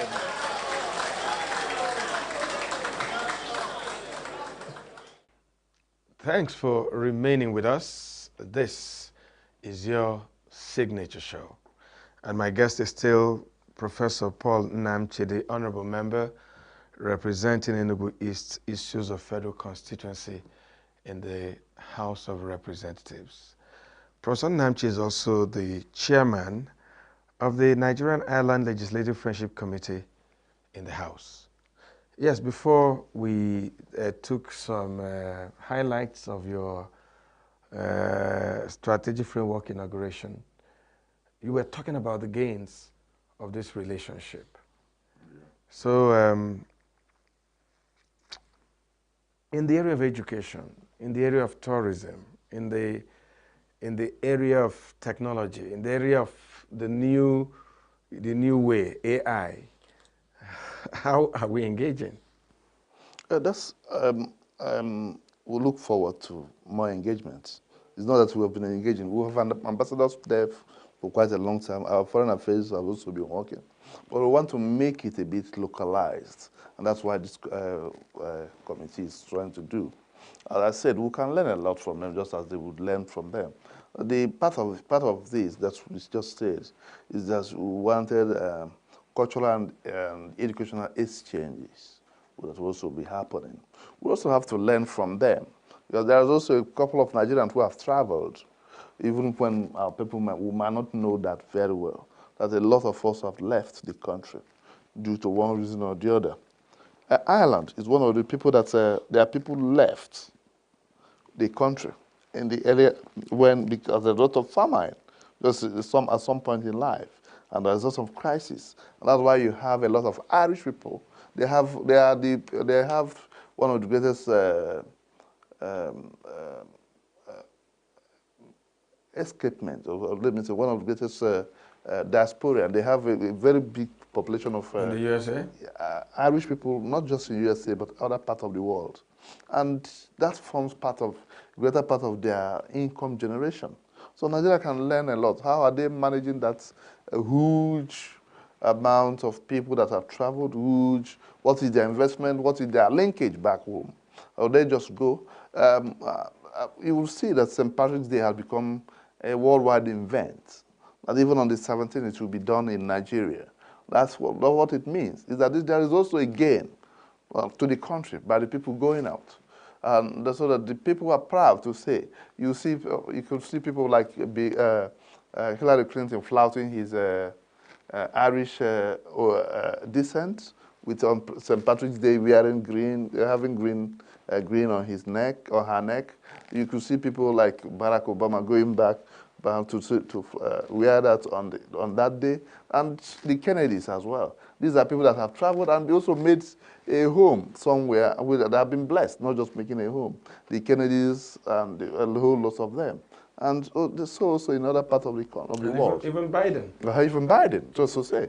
They not just did the travels, but they became useful in the land of their sojourn and also generate things. They help to resolve crises in their own home country.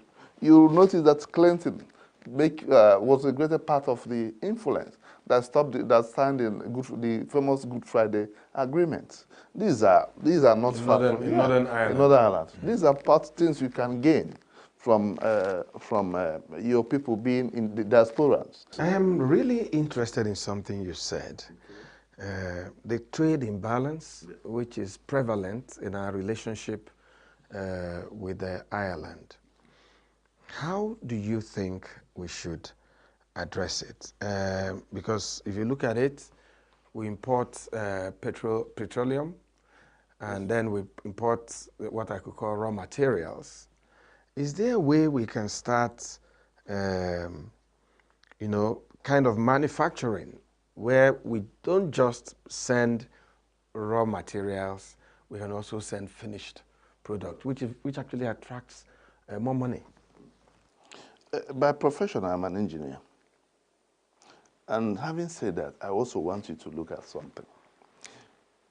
Trade imbalance can only be corrected with this type of moves.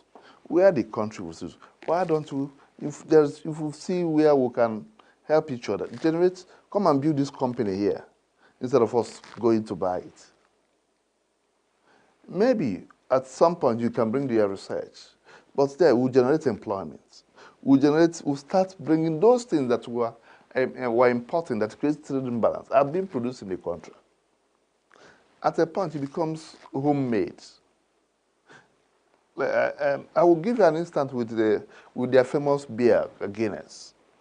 When they started during the colonial era, they were bringing Guinness direct from Ireland to Nigeria. But they found out that Guinness takes about 1 week, on about 2 months to be here, and initially. So before it gets to Nigeria, it becomes almost like expired? It's expired or less a good product. So what they do, they now have to increase the quality. So it gets to Nigeria in a better quality than it could have been.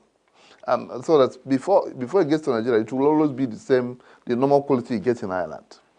And because that is being done, after some time, the shipping time reduced to about 2 weeks. But still the same quality comes. And what did it happen? The Nigerian Guinness has now been exported as Nigerian Guinness, even to Ireland, and even Britain and other parts of the world. They now sell Nigerian Guinness. Not because the quality has become a trademark of Nigeria, no longer that of Ireland. These are the areas you can use to shortcut imbalance. That is one. Then another one, this is apart from building the company there, is another one, is to generate research, to share research results in one way or the other, or to collaborate. But at the same time, build industries, give them enabling environment for those instead of imported. And also, when you give them an enabling environment, they will come and establish. And that becomes a way of stranding it. Instead of importing it, they have their gain here, but those things are being produced here. Then another aspect, which is the third one, is that instead of exporting our youth product and importing the finished product, we'll start using those, processing those products here. Say like the hide skin, you use it to produce shoes. Say like the plants, you use it to produce pharmaceuticals. And we also have here, this industry will start to grow. Our machinery start to grow. And this capital flight will start being here instead of going. So there's a lot of ways we can help each other. Let's talk about culture, because it's something you raised. Is there a conscious effort to export our culture, especially the big product that we have today, our musicians and what have you? I've not heard them performing in places like Ireland. Is it something your committee would like to promote? I think you actually hit the nail at the head, because you've not heard it, but if you go to Irish pub, Irish nightclubs, you will not live in a night without hearing 2 or 3 Nigerian songs, or even more, because we have a large community of Nigerians. Some Nigerians now own clubs in Ireland. We have, I'm thinking that we'll have one of the largest ethnic groups in one of the largest immigrants in Ireland. I'll give you one instance. There was the Irish embassy held some award for poets by students. Guess what? We have 5 from Nigeria, 10 from Nigeria, 10 from Ireland. And those 10 coming from Nigeria, 3 were Nigerian-born Irish people. Those that were coming from Ireland? Yes. 3 were Nigerian-born Irish people. So these are a kind of cultural. So you go there, you say that our Nigerians who don't live our culture, you know that very well. But we always do this, and it continues to flourish. A lot of our film industry is booming, and when you hear something in the UK, it's just they are neighbors. You enjoy, those people enjoying here is also enjoying it there. It's just that probably what we need to do is to do a bit of more of the image making for people to know that Ireland has whatever it takes to showcase Nigerian artists, whatever it takes to give them they give them a boost in Ireland. And they will also enjoy it, because it's the same civilization that you get in other America, you get in this, because they're also the same people. And more or less, Irish people are very friendly. There is this famous thing I want to say in Ireland, that they don't have strangers. What they have is friends you never met before.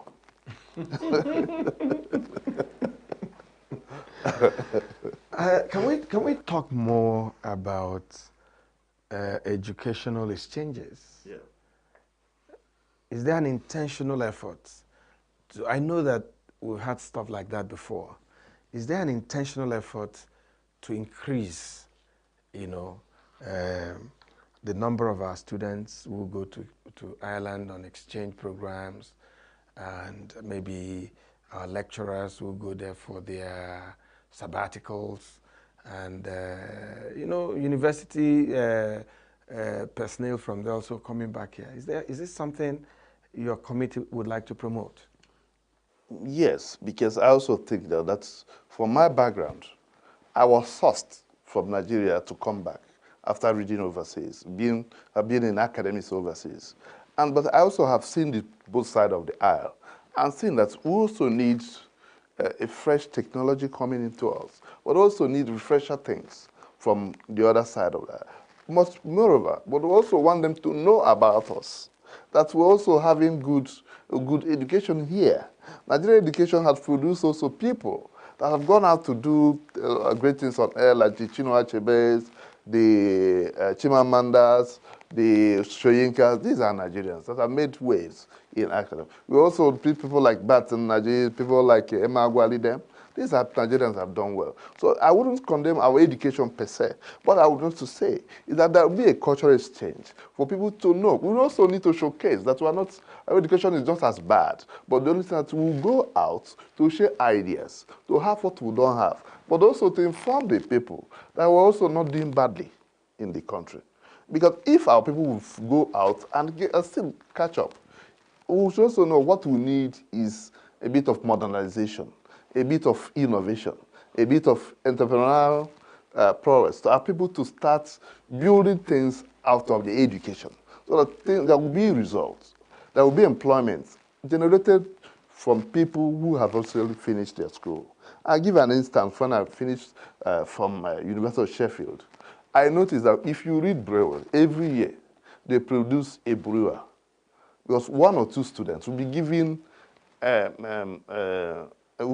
their a patent to start producing beer or wine. On this patent, the school shares and gives part of the money to them to go. After 5 years, you see some of them have become household name beers. And people start to do it. These are things we are lacking.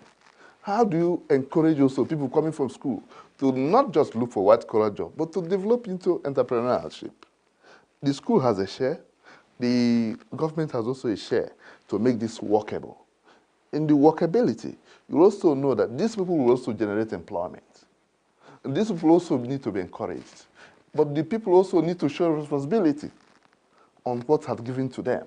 Because also see those, we also look at things. We have Nigerians give people scholarship and they don't come back. It's also bad at the challenges also you have. So these are things we will marry and see how we can review to cut it short. Okay, I would like to thank you so much.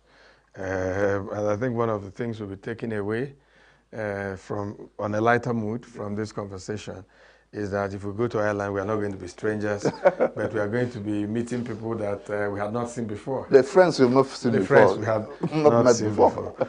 Well, a good place for us to end today's show.